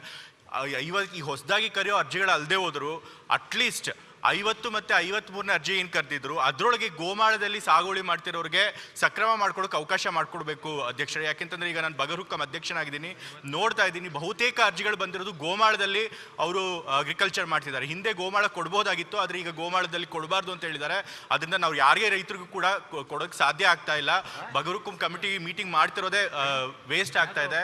ಹಾಗಾಗಿ ದಯವಿಟ್ಟು ಅಟ್ಲೀಸ್ಟ್ 50 ಮತ್ತು 53ನೇ ಅರ್ಜಿಯಲ್ಲಿ ಯಾರು ರೈತರು ಹಾಕೊಂಡಿದ್ದಾರೆ ಅವ್ರಿಗೆ ಗೋಮಾಳದಲ್ಲಿ ಸಾಗುವಳಿ ಪತ್ರ ಕೊಡೋದಕ್ಕೆ ಅವಕಾಶ ಮಾಡಿಕೊಡ್ಬೇಕು. ಶರತ್ ಅಧ್ಯಕ್ಷರೇ, ಮತ್ತೆ ಸಿಟಿದು ಕೂಡ ಅಷ್ಟೇ. ನಮ್ಮ ಮೈಸೂರು ಸಿಟಿಲಿ ಮೊದಲು ಸಿಟಿ ಪೆರಿಫರಿಂದ ಈಗ 10 ಕಿಲೋಮೀಟರ್ ಒಳಗಡೆ ಇರೋದಕ್ಕೆ ಯಾವುದು ಸಾಗುವಳಿ ಪತ್ರ ಕೊಡಬಾರ್ದು ಅಂತ ಹೊಸದಾಗಿ ಕಾನೂನು ಮಾಡಿದ್ದಾರೆ. ಅದು ಬಂದು ಸುಮಾರು 8-10 ವರ್ಷಗಳಾಗಿದೆ. ಆದರೆ ಮೊದಲು ಸಿಟಿದು ಪೆರಿಫರಿ ಬೇರೆ ಇತ್ತು, ಈಗ ಸಿಟಿ ಡೆವಲಪ್ ಆಗ್ತಿರೋದ್ರಿಂದ ಅದು ಪೆರಿಫರಿ ಜಾಸ್ತಿ ಆಗಿ ಎಷ್ಟೊಂದು ಜನಕ್ಕೆ ಸಾಗುವಳಿ ಪತ್ರ ಕೊಡೋಕ್ಕಾಗ್ತಿಲ್ಲ. ಈ ವಿಷಯದಲ್ಲೂ ಅಷ್ಟೇ 50 ಮತ್ತು 53ನೇ ಅರ್ಜಿಲಿ ಯಾರು ಸಿಟಿ ಹತ್ರ ಹಾಕೊಂಡಿದ್ದಾರೆ ಅವ್ರಿಗೂ ಕೂಡ ಸಾಗುವಳಿ ಪತ್ರ ಕೊಡೋದಕ್ಕೆ ಅವಕಾಶ ಮಾಡಿಕೊಡ್ಬೇಕು ಅಂತ ನಾನು ಸರ್ಕಾರದಲ್ಲಿ ಕೇಳ್ಕೊಳ್ತಾ ಇದ್ದೇನೆ ಅಧ್ಯಕ್ಷ. ಶರತ್ ಸನ್ಮಾನ್ಯ ಸಭಾಧ್ಯಕ್ಷರೇ, 57ನೇ ಅರ್ಜಿಯಲ್ಲಿ 1 ವರ್ಷದ ಕಾಲಾವಕಾಶ ಇವತ್ತೇನು ರೈತರಿಗೆ ಕೊಡ್ತಾ ಇದ್ದಾರೆ ಅದು ಸ್ವಾಗತಾರ್ಹವಾಗಿದೆ. ಈಗಾಗಲೇ ಯತೀಂದ್ರ ಸಿದ್ದರಾಮಯ್ಯ ಅವರು ಮತ್ತು GT ದೇವೇಗೌಡರನ್ನು ಲಿಂಗೇಶ್ ಅವರು ಹೇಳ್ದಂಗೆ ನಾನು ಕೂಡ ಅದನ್ನೇ ಪ್ರಸ್ತಾಪ ಮಾಡೋಂಥದ್ದು. ಏನು ಬೆಂಗಳೂರು ಮಹಾನಗರದ ಸುತ್ತಮುತ್ತ ಇರ್ತಕ್ಕಂಥ 18 ಕಿಲೋಮೀಟರ್ ವ್ಯಾಪ್ತಿ ಒಳಗಡೆ ಇರ್ತಕ್ಕಂಥ ರೈತರಿಗೆ ಸಾಗುವಳಿ ಚೀಟಿ ವಿತರಣೆ ಮಾಡೋದ್ರ ಬಗ್ಗೆ ಏನಿವತ್ತೊಂದು ಅಡ್ಡಿ ಇದೆ, ಮಾನ್ಯ ಸಚಿವರು ಅದ್ರ ಬಗ್ಗೆ ಗಮನ ಕೊಟ್ಟು ಬೆಂಗಳೂರು ಸುತ್ತಮುತ್ತ ಇರೋಂಥವರು ಕೂಡ ರೈತರಿದ್ದಾರೆ, ಸಾಕಷ್ಟು ವರ್ಷಗಳಿಂದ ಅವರಲ್ಲಿ ಸಾಗುವಳಿ ಮಾಡ್ಕೊಳ್ತಾ ಬರ್ತಾ ಇದ್ದಾರೆ. ಇದು ಆ್ಯಡ್ ಹಾಕ್ ಆಗಿ ಏನು 18 ಕಿಲೋಮೀಟರ್ ಅಂತ ಗಡಿನ ನಿಗದಿಪಡಿಸಿದೆ, ಆ ಗಡಿನ ತೆಗೆದು ಈ ಭಾಗದಲ್ಲಿರ್ತಕ್ಕಂಥ ರೈತರಿಗೂ ಕೂಡ ಸಾಗುವಳಿ ಚೀಟಿಗಳನ್ನ ಕೊಡೋಂಥ ಕೆಲಸನ ತಾವು ಮಾಡಿಕೊಡ್ಬೇಕು ಅಂತೇಳಿ ಈ ಹಿಂದೆ ಕೂಡ ಮನವಿ ಮಾಡ್ಕೊಂಡಿದ್ವಿ. ನಮ್ಮ ತಾಲೂಕಲ್ಲಿರ್ತಕ್ಕಂಥ 5 ಹೋಬಳಿಗಳ ಪೈಕಿ 4 ಹೋಬಳಿಗಳು ಕೂಡ ಈ 18 ಕಿಲೋಮೀಟರ್ ವ್ಯಾಪ್ತಿ ಒಳಗಡೆ ಬರೋದ್ರಿಂದ ಅಲ್ಲಿರ್ತಕ್ಕಂಥ ರೈತರಿಗೆ ನಾವು ಇವತ್ತವರೆಗೂ ಸಾಗುವಳಿ ಚೀಟಿ ಕೊಡಕ್ ಆಗ್ತಾ ಇಲ್ಲ. ಸಾಕಷ್ಟು ರೈತರ ಆ ವ್ಯಾಪ್ತಿಯಲ್ಲಿ ಬಂದಿರೋದ್ರಿಂದ ಈ 18 ಕಿಲೋಮೀಟರ್ ಬೌಂಡ್ರಿನ ತಾವು ತೆಗೆದು ಸಾಗುವಳಿ ಚೀಟಿ ವಿತರಣೆ ಮಾಡೋಂಥ ಅವಕಾಶನ ತಾವು ಕಲ್ಪಿಸ್ಕೊಡ್ಬೇಕಂತೇಳಿ ಅಧ್ಯಕ್ಷರ ಮೂಲಕ ಸಚಿವರನ್ನ ಕಳಕಳಿಯಾಗಿ ಮನವಿ ಮಾಡ್ತಾ ಇದ್ದೀವಿ. ಗುಳಿಹಟ್ಟಿ ಶೇಖರ್. ಮನೆ ಅಧ್ಯಕ್ಷರೇ, ಅವಕಾಶ ಕೊಟ್ಟಿದ್ದಕ್ಕೆ ಧನ್ಯವಾದಗಳಿದು. ಈಗ 57 ಅರ್ಜಿನ ಮತ್ತೆ ಕಾಲಾವಕಾಶ ಕೊಟ್ಟಿದ್ದು ಕೂಡ ಸರ್ಕಾರಕ್ಕೆ ಅಭಿನಂದನೆ ಸಲ್ಲಿಸ್ತೀನಿ ಅಧ್ಯಕ್ಷ. ಹಾಗೇನೆ ಇದರಲ್ಲಿ ಭಾಳಷ್ಟು ಜನರಿಗೆ ಅನುಕೂಲ ಆಗಲ್ಲ ಅಧ್ಯಕ್ಷ. ಇದಕ್ಕೆ ನಮಗೆ ಶಾಸಕರ ಮೇಲೆ ಭಾಳ ಒತ್ತಡ ಆಗ್ತದೆ, ನಮಗೆ ಕೂಡ ಇರುಸು ಮುರುಸು ಆಗುತ್ತೆ ಅಧ್ಯಕ್ಷ. ಈಗಾಗಲೇ ಭಾಳಷ್ಟು ಶಾಸಕರು ಹೇಳಿದರು, ಗೋಮಾಳ ಮತ್ತು ದನಗಳಿಗೆ ಮುಪ್ಪತ್ತಾಗಂತ ಇರ್ತಕ್ಕಂಥ ಸಂದರ್ಭದಲ್ಲಿ ನಾವು ಒಬ್ಬರಿಗೂ ಕೂಡ ಇದರಿಂದ ನಮಗೆ ಅನುಕೂಲ ಮಾಡೋಕ್ಕಾಗಲ್ಲ ಅಧ್ಯಕ್ಷ. ಸುಮಾರು ನಮ್ಮಲ್ಲಿ 10,000 ಅರ್ಜಿಗಳಿದೆ, ಪೆಂಡಿಂಗ್ ಇದೆ ಅಧ್ಯಕ್ಷ. ಅದನ್ನು ಮಾಡೋಕ್ಕೆ ಹೋದರೆ ಮೊನ್ನೆ ಲಿಸ್ಟ್ ಔಟ್ ಮಾಡಿಕೊಟ್ಟಿದ್ರೆ ಬರೀ ಇವು ಒಂದು 150 ಮಾತ್ರ ಮಾಡ್ಬೋದು ಅಂತ ಹೇಳಿ ಅಧ್ಯಕ್ಷ. ಇದೇ ಸೇಮ್ ದನಗಳು ಜಾಸ್ತಿ ಇರ್ತವೆ, ಜಮೀನು ಕಡಿಮೆ ಇರ್ತದೆ ಅಂತೇಳಿ. ಹಾಗಾಗಿ ಈ 57 ಅರ್ಜಿಗಳೇನು ಈಗ ಕರೆದಿದ್ದಾರೆ ಮತ್ತಷ್ಟು ನಮಗೆ ಮುಜುಗರ ಆಗ್ತದೆ. ಅದಕ್ಕೆ ಅದನ್ನು ಸಂಖ್ಯೆನ ದನಗಳಿಗೇನು ಮೀಸಲಿಟ್ಟಿರ್ತ ಆ ಸಂಖ್ಯೆನ ಕಡಿತಗೊಳಿಸಿ ಮಾತ್ರ 57 ಅರ್ಜಿಗಳಿಗೆ ಇತ್ಯರ್ಥ ಆಗುತ್ತೆ. ಹಾಗೆಯೇ ಪುರಸಭೆ ವ್ಯಾಪ್ತಿನಲ್ಲಿ ಸುಮಾರು ನಮೂನೆ 53ಕ್ಕೇನು ನಾವು ಅವಕಾಶ ಕೊಟ್ಟಿದ್ವಿ ಅಂಥವ್ರಿಗೆ ಈಗ ಸಾಗುವಳಿ ಚೀಟಿ ಕೊಡ್ಲಿಕ್ಕೆ ಅವಕಾಶ ಏನು ಕೊಟ್ಟಿದ್ವಿ, ಅದೇ ಥರ ಪುರಸಭೆ ವ್ಯಾಪ್ತಿನಲ್ಲಿ 5 ಕಿಲೋಮೀಟರ್ ಲಿಮಿಟ್ ಏನಿದೆ ಅಧ್ಯಕ್ಷ, ಅದನ್ನು ಸ್ವಲ್ಪ ಕಡಿತಗೊಳಿಸಿದ್ರೆ ಕನಿಷ್ಠ ಅವ್ರಿಗೆ ಸುಮಾರು 50-60 ವರ್ಷಗಳಿಂದ ಉಳುಮೆ ಮಾಡ್ಕೊಂಡು ಬಂದಿದ್ದಾರೆ. ಪಾಪ ಟೌನ್ ಪಕ್ಕದಲ್ಲಿ ಎಲ್ಲ ಲೇಔಟ್ಗಳು ಮಾಡಿ ಬೇರೆಯವರಿಗೆಲ್ಲ ಮಾರುವಂಥ ಸಂದರ್ಭದಲ್ಲಿ ಈ ರೈತರು ನಿಜವಾಗೂ ಅನ್ಯಾಯ ಆಗಿದೆ ರೈತರಿಗೆ. ಇಂಥವ್ರಿಗೆ ಅವಕಾಶ ಅರ್ಜಿಗಳನ್ನ ಹಾಕ್ಕೊಂಡಿದ್ದಾರೆ, ಪೊಸಿಷನ್ ಇದ್ದಾರೆ, ಅಂಥವ್ರಿಗೆ ಅವಕಾಶ ಮಾಡಿಕೊಟ್ರೆ ಅನುಕೂಲ ಆಗುತ್ತೆ ಅಧ್ಯಕ್ಷ. ದಯಮಾಡಿ ಇದಕ್ಕೆ ಅವಕಾಶ ಮಾಡಿಕೊಡ್ಬೇಕಂತ ಒತ್ತಾಯ ಮಾಡ್ತೀನಿ ಅಧ್ಯಕ್ಷ. ಅನಿಲ್ ಚಿಕ್ಕಮಾದು. ಸರ್ ಅಧ್ಯಕ್ಷರೇ, ಫಾರಂ ನಂಬರ್ 57 ಏನು ಸರ್ಕಾರ ತಂದಿದ್ದಕ್ಕೆ ಸ್ವಾಗತಕರ. ಒಂದು ವರ್ಷ ಎಕ್ಸ್ಟೆನ್ಷನ್ ಮಾಡಿಕೊಟ್ಟಿದ್ದಾರೆ. ಹಿಂದೆ ನಮ್ಮ ಶಾಸಕರು ಗುಳಿಹಟ್ಟಿ ಶೇಖರ್ ಸಾಹೇಬರು ಮಾತಾಡ್ದಂಗೆ ಈಗ ಆಲ್ರೆಡಿ ನಮ್ಮ ಪುರಸಭೆ ವ್ಯಾಪ್ತಿಗೆ ಬರ್ತಕ್ಕಂಥದ್ದು, ಹಿಂದೆ ಎಲ್ಲ ಅದು ಗ್ರಾಮ ಪಂಚಾಯತಿ ಇತ್ತು ಅಧ್ಯಕ್ಷರೇ. ಈಗ ಪುರಸಭೆ ವ್ಯಾಪ್ತಿಗೆ ಸೇರ್ಕೊಂಡ್ರಿಂದ ಅವರು 30-40 ವರ್ಷದಿಂದ ಆ ಗೋಮಾಳನ ಉಳುಮೆ ಮಾಡ್ತಿದ್ದಾರೆ ಅಧ್ಯಕ್ಷರೇ. ಅದರಿಂದ ಅದೊಂದು ಎಕ್ಸ್ಟೆನ್ಷನ್ನ ಮಾಡಿಕೊಡ್ಬೇಕು. ಏನು 6 ಕಿಲೋಮೀಟ್ರ್ ಒಳಗಡೆ ಇದೆನಾ ಅದನ್ನು 10 ಕಿಲೋಮೀಟ್ರು ಮೇಲ್ ಇರ್ತಕ್ಕಂಥದ್ದಕ್ಕೆ ಸರ್ಕಾರ ಅದಕ್ಕೆ ಸಡಿಲಿಕೆ ಮಾಡಿಕೊಡ್ಬೇಕು ಅಂತ ತಮ್ಮ ಮುಖಾಂತರ ನಾನು ಮನವಿ ಮಾಡ್ತೀನಿ ಅಧ್ಯಕ್ಷರೇ. ಓಕೆ, ಕೃಷ್ಣಾರೆಡ್ಡಿ ಅವರು. ಸರ್ ಅಧ್ಯಕ್ಷರೇ, ಮಾನ್ಯ ಅಧ್ಯಕ್ಷರೇ, ಈ ನಮೂನೆ 57 1 ವರ್ಷಕ್ಕೆ ವಿಸ್ತರಣೆ ಮಾಡಿರ್ತಕ್ಕಂಥದ್ದು ನಿಜವಾಗಲೂ ಕೂಡ ಸ್ವಾಗತಾರ್ಹ. ಮಾನ್ಯ ಕಂದಾಯ ಸಚಿವರಿಗೆ ಅಭಿನಂದನೆಗಳನ್ನು ಸಲ್ಲಿಸಲಿಕ್ಕೆ ಬಯಸ್ತೇನೆ. ಇಲ್ಲಿ ಮಾನ್ಯ ಅಧ್ಯಕ್ಷರೇ, ಈ ನಮೂನೆ 57ರಲ್ಲಿ ಈ ಹಿಂದೆ ಅರ್ಜಿ ಸಲ್ಲಿಸಿರ್ತಕ್ಕಂಥವ್ರಿಗೆ ಈಗ ಪಟ್ಟಣ ಪಂಚಾಯಿತಿ ಆಗಿದೆ. ಈಗ ಅವರನ್ನ ಯಾವ ರೀತಿ ಪರಿಗಣಿಸ್ತಾರೆ ಏನು ಅನ್ನುವಂಥದ್ದನ್ನ ಸ್ಪಷ್ಟಪಡಿಸಬೇಕು ಅಧ್ಯಕ್ಷರೇ. ಸರಿ ಇದೆ, ಅದನ್ನ ಅಧ್ಯಕ್ಷರೇ, ಅಶೋಕ್ ಅವ್ರು ಕೇಳ್ಕೊಂಡಿದ್ದಾರೆ. ಅದನ್ನ ಮಾಡಾಳ್ 1 ನಿಮಿಷ ತಡ್ರಿ, ಕುತ್ಕೊಳ್ರಿ. ಮಾನ್ಯ ಅಧ್ಯಕ್ಷರೇ, ಬಗರ್ಕೊಂ ಸಾಗುವಳಿ ಮಾಡಿರ್ತಕ್ಕಂಥ ರೈತರ ಬಗ್ಗೆ ಸರ್ಕಾರ ಮತ್ತು ಕಂದಾಯ ಸಚಿವರು ಅವರಿಗೆ ನ್ಯಾಯವನ್ನು ದೊರಕಿಸ್ಕೊಡ್ಬೇಕು, ಅವರಿಗೆ ಜಮೀನುಗಳನ್ನು ಕೊಡಿಸಬೇಕು ಅನ್ನುವ ಉದ್ದೇಶವನ್ನು ಇಟ್ಕೊಂಡು ಏನು 1 ವರ್ಷ ಎಕ್ಸ್ಟೆನ್ಷನ್ ಮಾಡಿದ್ದಾರೆ, ಇದು ಸ್ವಾಗತಾರ್ಹ. ಮತ್ತು ಈಗಾಗಲೇ ಈ ಹಿಂದೆ ಫಾರಮ್ ನಂಬರ್ 57 ಅರ್ಜಿಗಳನ್ನು ಭಾಳಷ್ಟು ಜನ ಹಾಕಿದಂಥವನ್ನು ನಾವು ಬಗರ್ಕೊಂ ಸಮಿತಿನಲ್ಲಿ ಇಟ್ಕೊಂಡು ಈಗಾಗಲೇ ಅವುಗಳಿಗೆ ಮಂಜೂರಾತಿ, ಸರ್ಕಾರಿ ಜಮೀನು ಅಂತ ಇರ್ತಕ್ಕಂಥವಕ್ಕೆ ಗೋಮಾಳದಲ್ಲಿ ಅವೈಲಬಲ್ ಇರತಕ್ಕಂಥ ಭೂಮಿಗೆ ಈಗಾಗಲೇ ನಾವು ಮಂಜೂರಾತಿಯನ್ನು ಕೊಟ್ಟು ಜಿಲ್ಲಾಧಿಕಾರಿಗಳ ಅನುಮತಿಗೆ ನಾವು ಕಳಿಸ್ಕೊಟ್ಟಿದ್ದೇವೆ. ಮಾನ್ಯ ಕಂದಾಯ ಸಚಿವರು ಅಂಥದ್ರ ಬಗ್ಗೆನೂ ಪರಿಶೀಲನೆ ಮಾಡಿ ಈಗಾಗಲೇ ಏನು 57 ಅರ್ಜಿಗಳಿದ್ದಾವೆ ಅವುಗಳನ್ನು ವಿಲೇವಾರಿ ಮಾಡೋದಕ್ಕೆ ನಾವು ಅನುಮತಿಯನ್ನು ಕೊಡಬೇಕು. ಮತ್ತು FRA ಇದನ್ನು ಸ್ವಲ್ಪ ಸರಳೀಕರಣಗೊಳಿಸಬೇಕಾಗ್ತದೆ. ಈಗಾಗಲೇ ಕೆಲವರಿಗೆ ಒಂದು ನ್ಯಾಯ, ಇನ್ನೂ ಬೇರೆ ಜಾತಿಯ 80 ವರ್ಷದ ಏನು ಕಾಲಮಿತಿಯನ್ನು ಇಟ್ಟಿದ್ದಾರೆ ಅದನ್ನು ಸರಳೀಕರಣಗೊಳಿಸೋದಕ್ಕೆ ಕೇಂದ್ರ ಸರ್ಕಾರಕ್ಕೆ ಸರ್ಕಾರ ಶಿಫಾರಸು ಮಾಡಬೇಕು ಅಂತೇಳಿ ಈ ಮೂಲಕ ಮತ್ತು ಇದನ್ನು ತಂದಿರತಕ್ಕಂಥ ಕಂದಾಯ ಸಚಿವರಿಗೂ ಮಾನ್ಯ ಮುಖ್ಯಮಂತ್ರಿಗಳಿಗೂ ಅಭಿನಂದನೆಯನ್ನು ಸಲ್ಲಿಸ್ತೇನೆ. ಬಳ್ಳಾರಿ ವಿರೂಪಾಕ್ಷಪ್ಪ. ಸರ್, ನಮ್ಮ ಬ್ಯಾಡಗಿ ಮತ್ತು ಹಾವೇರಿ ಜಿಲ್ಲೆ ಒಳಗೆ ವಿಶೇಷವಾಗಿ ಸರ ಈ ಫಾರಮ್ ನಂಬರ್ 57, 53 ಒಳಗೆ ಸರ ಹಾಕ್ಕೊಂಡಿರುವಂಥ ಅರ್ಜಿ ಒಳಗೆ ಬ ಅಂತ ಮೆನ್ಷನ್ ಆಗೈತೆ ರೀ. ಯಾವ ಮಾನದಂಡದ ಮ್ಯಾಗ ಬ ಅಂತ ಮೆನ್ಷನ್ ಮಾಡ್ಯಾರ ಗೊತ್ತಿಲ್ಲ. ಆದರೆ 35-40 ವರ್ಷಗಳಿಂದ ನನ್ನ ಮತಕ್ಷೇತ್ರ ವ್ಯಾಪ್ತಿ ರಾಣೆಬೆನ್ನೂರು ತಾಲೂಕಿನ ಜೋಯಿಸರಹಳ್ಳಿ ಮತ್ತು ಟಿ.ಡಿ. ಕೊಪ್ಪ ಗ್ರಾಮಗಳಲ್ಲಿ ಬ ಅಂತ ಮೆನ್ಷನ್ ಮಾಡ್ಯಾರ ರೀ. ಉತ್ತಾರದೊಳಗೆ ಬ ಖರಾಬು ಅನ್ನೋದಕ್ಕೆ ಕೊಡಬಾರ್ದು ಅನ್ನುವಂಥದ್ದನ್ನು ಸರ್ಕಾರ ಒಂದು ಕಾನೂನನ್ನು ವಿಧಿಸೈತ್ರಿ. ಆದರೆ 35-40 ವರ್ಷಗಳಿಂದ ಅಲ್ಲೇ ಭೂ ಹಿಡುವಳಿದಾರರು ಸಾಗುವಳಿ ಮಾಡ್ಕೊಳ್ಳೋವಂಥ ಜಮೀನು ಹಿಡುವಳಿದಾರರು ಕೂಡ ಅದಾರ ರೀ. ಅದು ಕೂಡ ಹಿಂದುಳಿದ ಜನಾಂಗ 35-40 ವರ್ಷದಿಂದ ಸಾగు ಮಾಡ್ತಕ್ಕಂಥವ್ರಿಗೆ ಅವ್ರಿಗೆ ತಾವು ಅವಕಾಶ ಕೊಟ್ಟಿರಿ. ನಮ್ಮ ಕಂದಾಯ ಸಚಿವರು ಈಗಾಗಲೇ ಫಾರಮ್ ನಂಬರ್ 57ನಾಗೂ ಕೂಡ ಅರ್ಜಿ ತಗೊಳ್ಳೋವಂಥ ರೈತರಿಗೆ ಅನುಕೂಲ ಮಾಡಿಕೊಟ್ಟಾರ. ವೈಯಕ್ತಿಕವಾಗಿ ಅವ್ರನ್ನ ಅಭಿನಂದಿಸ್ತಾನೆ. ಅದ್ರ ಜೊತೆಗೆ ನಾನು ಇವತ್ತು ಬದೊಳಗೆ ಕೂಡ ಸಾಗುವಳಿದಾರಿದ್ದಂಥವ್ರಿಗೆ 35-40 ವರ್ಷದ ರೈತರಿಗೆ ಹಿಡುವಳಿ ಪತ್ರ ಪ್ರಮಾಣ ಪತ್ರ ಕೊಡೋಕೆ ಅವಕಾಶ ಮಾಡಿಕೊಡ್ಬೇಕಂತ ಈ ಮೂಲಕ ಕೇಳ್ತಾನೆ. KY ನಂಜೇಗೌಡರು. ಸರಿ ಅಧ್ಯಕ್ಷರೇ, ಮಂತ್ರಿಗಳೊಂದು ಒಳ್ಳೆ ಅವಕಾಶ ಮಾಡಿಕೊಟ್ಟಿದ್ದಾರೆ. ನಿಜವಾಗ್ಲೂ ನಾನು ಈ 57 ಹಾಕೋದಕ್ಕೆ 1 ವರ್ಷ ಅವಕಾಶ ಮಾಡಿಕೊಟ್ಟಿರೋದಕ್ಕೆ ಅವ್ರಿಗೆ ಅಭಿನಂದನೆಗಳು ಕೂಡ ಹೇಳ್ಬೇಕಾಗ್ತದೆ.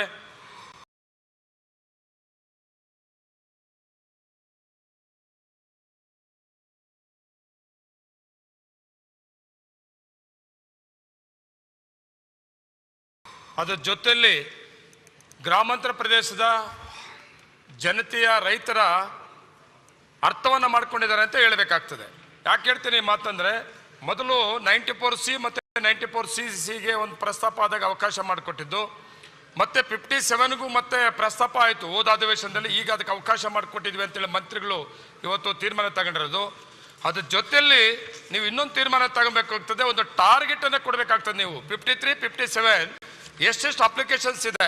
ಉದಾಹರಣೆ, ನನ್ನ ಮಾಲೂರು ತಾಲೂಕು ಕ್ಷೇತ್ರದ ಒಂದು ಕ್ಷೇತ್ರದಲ್ಲಿ ಹೇಳ್ತೇನೆ, ಸುಮಾರು 6,500 ಅಪ್ಲಿಕೇಶನ್ಸ್ ಪೆಂಡಿಂಗ್ ಇದೆ, 53 ಮತ್ತು 57. ಅದೇ ರೀತಿ ಪ್ರತಿಯೊಂದು ಕ್ಷೇತ್ರದಲ್ಲೂ ಕೂಡ ಅವಕಾಶ ಸರ್ಕಾರ ಕೊಡ್ತೀರಿ, ಅಧಿಕಾರಿಗಳು ಕಾರ್ಯರೂಪಕ್ಕೆ ತರ್ತಾ ಇಲ್ಲ, ದರ್ಖಾಸ್ತು ಕಮಿಟಿ ಮುಂದೆ ತರುವಂಥ ಕೆಲಸ ಮಾಡ್ತಾ ಇಲ್ಲ. ಬೇರೆ ಬೇರೆ ರೀತಿಯಲ್ಲಿ ಕೋರಿಗಳನ್ನ ಅಬ್ಜೆಕ್ಷನ್ ಹಾಕ್ಕೊಂಡು ತಂದಿಟ್ಟಾಗ ದರ್ಖಾಸ್ತು ಕಮಿಟಿ ಅಧ್ಯಕ್ಷರು ಮತ್ತು ಮೆಂಬರ್ಸ್ ಏನೂ ಮಾಡೋಕ್ಕಾಗ್ತಾ ಇಲ್ಲ. ಅದರಿಂದ ನೀವು ನೇರವಾಗಿ ಜಿಲ್ಲಾಧಿಕಾರಿಗಳಿಗೆ, ತಹಸೀಲ್ದಾರ್ಗಳಿಗೆ ನೀವು ಟಾರ್ಗೆಟನ್ನು ಫಿಕ್ಸ್ ಮಾಡಿದರೆ ಮಾತ್ರ ಇದು ಕಾರ್ಯರೂಪಕ್ಕೆ ಬರ್ತದೆ. ನೀವು ಮಾಡಿದಂಥದ್ದು ಒಂದು ಒಳ್ಳೆಯ ಅವಕಾಶ ಗ್ರಾಮಾಂತರ ಪ್ರದೇಶ ಜನತೆಗೆ ಅನುಕೂಲ ಆಗ್ತದೆ. ಅದೊಂದನ್ನು ಮಾಡಬೇಕಾಗ್ತದೆ. ಅದ್ರ ಜೊತೆಯಲ್ಲಿ ನಮ್ಮ ಮಂತ್ರಿಗಳು ತುಂಬ ಆಸಕ್ತಿಯಿಂದ ಕೆಲಸ ಮಾಡ್ತಾ ಇದ್ದಾರೆ. ನಿಮ್ಗೆ ಇನ್ನೊಂದು ಸಲಹೆ ಈ ಸಂದರ್ಭದಲ್ಲಿ, ನೀವೇನು ಇವತ್ತು ಅಕ್ರಮವಾಗಿ ಜಮೀನನ್ನು ಉಳುಮೆ ಮಾಡ್ತಾ ಇರೋ ರೈತರಿಗೆ ಸಕ್ರಮ ಮಾಡೋಕ್ಕೆ ಇಂಥ ತೀರ್ಮಾನ ತಗೊಂಡಿದ್ರಿ. ಆ ಜೊತೆಗೆ ಸುಮಾರು 40 ವರ್ಷ 50 ವರ್ಷ 20 ವರ್ಷ ಉಳುಮೆ ಮಾಡಿಕೊಂಡು ಅವ್ರ ಹೆಸರು ಪಾಣಿ ಇರ್ತದೆ, ಅದ ದುರಸ್ತಿ ಮಾಡೋದಿಲ್ಲ, ಪಿ ನಂಬರ್ ಬರ್ತದೆ, ಅದನ್ನು ಕೂಡ ನೀವು ಗಮನ ಹರಿಸಬೇಕಾಗ್ತದೆ. ಯಾಕಂದ್ರೆ ನಿಮ್ಗೆ ತುಂಬ ಆಸಕ್ತಿ ಇದೆ. ಅಧಿಕಾರಿಗಳು ಹೇಳಿದಂಗೆ ಕೇಳಬೇಡಿ. ಮಾಜರ್ ಮತ್ತೆ ಎಷ್ಟು ವರ್ಷ ಪೊಸಿಷನ್ ದಾಖಲೆ ರೆಕಾರ್ಡ್ ರೂಮಲ್ಲಿ, ರೆವಿನ್ಯೂ ರೆಕಾರ್ಡ್ ಇಟ್ಕೊಂಡಂಥದ್ದು ರೆವಿನ್ಯೂ ಇಲಾಖೆಗೆ ಸಂಬಂಧಪಟ್ಟಿದ್ದದು. ಅದು ಬಿಟ್ಟು ಬೇರೆ ಎಲ್ಲ ತೊಂದರೆ ಆಗ್ತದೆ. ಪಿ ನಂಬರ್ ದುರಸ್ತಿ ಮಾಡೋದು ಕೂಡ ಮುಂದಿನ ದಿನಗಳಲ್ಲಿ ಅವಕಾಶವನ್ನು ತಗೊಬೇಕಾಗ್ತದೆ ಅಂತ ಈ ಸಂದರ್ಭ ಹೇಳ್ತಾ ಇದ್ದೀನಿ. ನಮಸ್ಕಾರ. ಓಕೆ, ಕುಮಾರ್ ಬಂಗಾರಪ್ಪನವರು. ಅಧ್ಯಕ್ಷರೇ, ಈ ಫಾರ್ಮ್ ನಂಬರ್ 50 ಮತ್ತು 53 ಇದು ಮುಗಿದಾದ್ಮೇಲೆ ಇವಾಗ 57 ನಾವು ಇಂಟ್ರಡ್ಯೂಸ್ ಮಾಡಿಬಿಟ್ಟು ಇವಾಗ ಮತ್ತೊಂದು ವರ್ಷ ಇದನ್ನು ಎಕ್ಸ್ಟೆನ್ಷನ್ ತಾವೆಲ್ಲರೂ ಕೂಡ ಮಾಡಿಕೊಟ್ಟಿದ್ದೀರಿ. ಇದರಲ್ಲಿ ಮಾಡಬೇಕಾದ್ರೆ ಇದರಲ್ಲಿ ವಿಶೇಷವಾಗಿ ನಾವು ಸೇರಿಸ್ಬೇಕಾಗಿರ್ತಕ್ಕಂಥದ್ದು ಒಂದು ಗ್ರಾಮೀಣ ಪ್ರದೇಶದ್ದು ಏನು ಪಟ್ಟಣ ಪ್ರದೇಶಗಳಿಗೆ ಸೇರಿದೆ ಅದ್ರ ಬಗ್ಗೆ ಒಂದು ಸ್ವಲ್ಪ ಕಾಳಜಿ ವಹಿಸ್ತಕ್ಕಂಥದ್ದು. ಮತ್ತು ಅದೇ ರೀತಿಯಲ್ಲಿ ಲ್ಯಾಂಡ್ ಗ್ರ್ಯಾಬ್ ಕೇಸ್ ಅಂತ ಹೇಳ್ಬಿಟ್ಟು 192A ಏನಿತ್ತು ಇದಕ್ಕೂ ಕೂಡ ಅನ್ವಯಿಸ್ತಕ್ಕಂಥ ಪರಿಸ್ಥಿತಿ ಬರ್ತದೆ. ನೀವು ಕಾರ್ಪೊರೇಷನ್ ಲಿಮಿಟ್ಸ್ಗೆ ಇದನ್ನೆಲ್ಲದನ್ನು ಕೂಡ ಇದು ಮಾಡಬೇಕು. ಇವಾಗ ಅದನ್ನು ಕೂಡ ಬಿಲ್ನ ತಂದಿದ್ದಾರೆ. ಬಟ್ ಅದನ್ನು ಜೊತೆಯಾಗಿ ಇದು ಎರಡನ್ನೂ ಕೂಡ ಒಟ್ಟಿಗೆ ಹೋದರೆ ಆವಾಗ ಫಾರ್ಮ್ ನಂಬರ್ 57ಗೆ ಇದಕ್ಕೆ ಅನುಕೂಲ ಆಗುತ್ತೆ. ಇಲ್ಲ ಅಂದರೆ ಗ್ರಾಮೀಣ ಪ್ರದೇಶದಲ್ಲಿ ಇರತಕ್ಕಂಥ ಸೊಪ್ಪಿನ ಬೆಟ್ಟ ಇರ್ಬೋದು, ಮತ್ತೊಂದರಲ್ಲಿ ಇವಾಗ 2 ತಲೆಮಾರು 3 ತಲೆಮಾರು ಅಂತ ಹೇಳ್ಬಿಟ್ಟು ಸುಮಾರು ಒಂದು 75ರಿಂದ 80 ವರ್ಷದವರೆಗೂ ಕೇಳ್ತೀರಿ. ಅದನ್ನು ಕನಿಷ್ಠ ಪಕ್ಷ ನೀವು ಅದನ್ನು 45ರಿಂದ 50 ವರ್ಷಕ್ಕೆ ಇಳಿಸ್ಕೊಂಡ್ರೆ ನಮಗೆ ಇವರೆಲ್ಲರನ್ನೂ ಕೂಡ ಕೊಡೋದಕ್ಕೆ ಅನುಕೂಲ ಆಗುತ್ತೆ. ಇಲ್ಲಾಂದರೆ ಫಾರ್ಮ್ ನಂಬರ್ 57 ಸುಮ್ಮನೆ ಬಂಡ್ಲು ಕಟ್ಟಿಟ್ಟಾಗುತ್ತೆ ಹೊರತು ಇದು ಮತ್ತೊಂದು ವರ್ಷಕ್ಕೆ ನಮಗೆ ಉಪಯೋಗ ಆಗಲ್ಲ. ಇದನ್ನು ಇತ್ಯರ್ಥ ಮಾಡೋ ಲೆವೆಲಿಗೆ ಆಗಬೇಕಾಗತ್ತೆ. ಇವಾಗ 50 ಮುಗಿಸಿದ್ದೀವಿ, 53 ಇವಾಗ ಇನ್ನೂ ಕೂಡ ನಡೀತಾ ಇದ್ದಾವೆ ಕೆಲವು. ಇವಾಗ 53 ನಡೀದಿಲ್ದಂಗೆ 57ಕ್ಕೆ ನಾವು ತಗೊಳಕ್ಕಾಗೋದಿಲ್ಲ ಅಂತ ಹೇಳಿ ಪರಿಸ್ಥಿತಿಗಳು ಬರ್ತವೆ. ಹಾಗಾಗಿ ಇದನ್ನು ಒಂದು ಸ್ವಲ್ಪ ಇನ್ನೊಂದು ಚೂರು ಸಬಲೀಕರಣ ಮಾಡಿಕೊಟ್ಬಿಟ್ರೆ ಕಂದಾಯ ಇಲಾಖೆಯಿಂದ ಇದು ಭಾಳಷ್ಟು ಅನುಕೂಲತೆಗಳು ಆಗುತ್ತೆ ಅನ್ನೋದು. ಹಾಗಾಗಿ ಇದನ್ನು 1 ವರ್ಷ ಎಕ್ಸ್ಟೆನ್ಷನ್ ಮಾಡಿಕೊಟ್ಟಿದ್ದಂತೂ ತುಂಬ ಬಹಳಷ್ಟು ರೈತರಿಗೆ ಮತ್ತು ಎಲ್ಲರೂ ಬಡವರಿಗೆ ಅನುಕೂಲ ಆಗ್ತಕ್ಕಂಥದ್ದು. ಬಟ್ 57ರಲ್ಲಿ ಟರ್ಮ್ಸ್ ಆ್ಯಂಡ್ ಕಂಡೀಷನ್ಸ್ನ ಇನ್ನೊಂದು ಸ್ವಲ್ಪ ಲಿಬರಲ್ ಆಗಿ ಮಾಡಿದರೆ ಮತ್ತು ವಸ್ತುಸ್ಥಿತಿನಲ್ಲಿ ಒಂದು ಸ್ವಲ್ಪ GPS ನೀವು ಒಳಪಡಿಸ್ಕೊಂಡು ಇದನ್ನು ಪಕ್ಕ ಮಾಡ್ಕೊಂತಕ್ಕಂಥ ಕೆಲಸವನ್ನು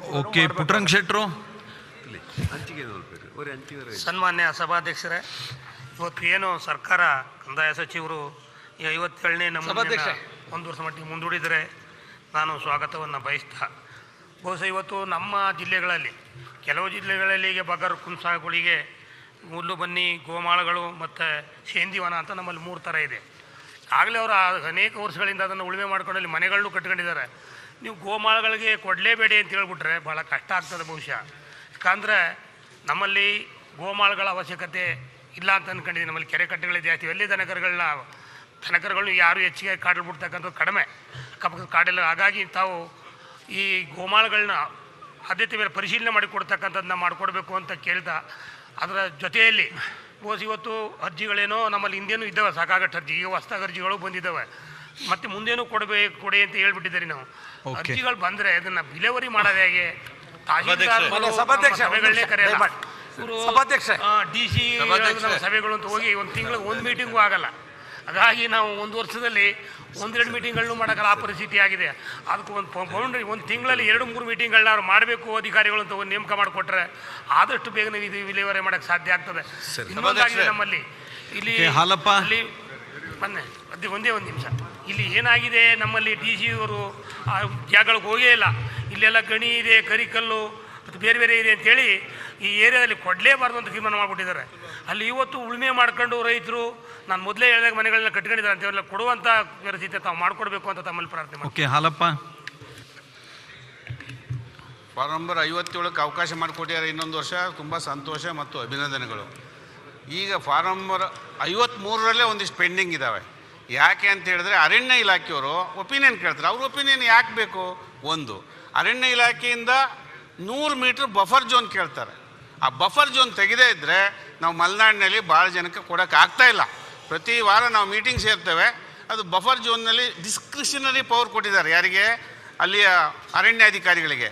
ಅವರು ಏನು ಮಾಡಿದ್ರು 100 ಮೀಟ್ರನ್ನ ಡಿಸ್ಕ್ರಿಷನರಿ ಪವರನ್ನು ಉಪಯೋಗಿಸ್ತಾ ಇಲ್ಲ, ಅದನ್ನು ಇಂಪ್ಲಿಮೆಂಟ್ ಮಾಡ್ತಾ ಇಲ್ಲ. ಹೀಗಾಗಿ 53ರಲ್ಲೂ ಕೂಡ ಕೊಡೋಕ್ಕೆ ಆಗ್ತಾಯಿಲ್ಲ. ಇದನ್ನು ದಯವಿಟ್ಟು ಅದನ್ನು ಸರಳೀಕರಿಸಬೇಕು.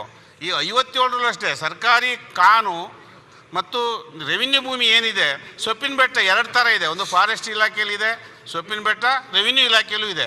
ಅದನ್ನು ಕೊಡಲಿಕ್ಕೆ ಅವಕಾಶ ಮಾಡಿಕೊಡ್ಬೇಕು. ನಾವು ಇನ್ನೊಂದು ವರ್ಷ ಅವಕಾಶ ಮಾಡಿಕೊಟ್ರು ಭೂಮಿ ಕೊಡೋಕ್ಕಾಗೋದಿಲ್ಲ. ಭೂಮಿ ರೈತರ ಹತ್ರನೇ ಇದೆ. ಅಲ್ಲಿ ಅರಣ್ಯದ ಯಾವ ಲಕ್ಷಣಗಳು ಇಲ್ಲ. ಕೃಷಿ ಮಾಡ್ಕೊಂಡಿದ್ದೀವಿ, ತೋಟ ಇದೆ, ಮನೆ ಇದೆ, ಎಲ್ಲ ಇದೆ. ಆದರೆ ಅರಣ್ಯ ಇಲಾಖೆಯವರು ಒಪಿನಿಯನ್ ಬರೀತಾರೆ ನಮ್ಮ ತಹಶೀಲ್ದಾರ್ ಆಫೀಸಿಂದ. ಹೇಗೆ ಕೊಡೋಕ್ಕಾಗ್ತದೆ? ಅದ್ರ ಅಗತ್ಯ ಇಲ್ಲ.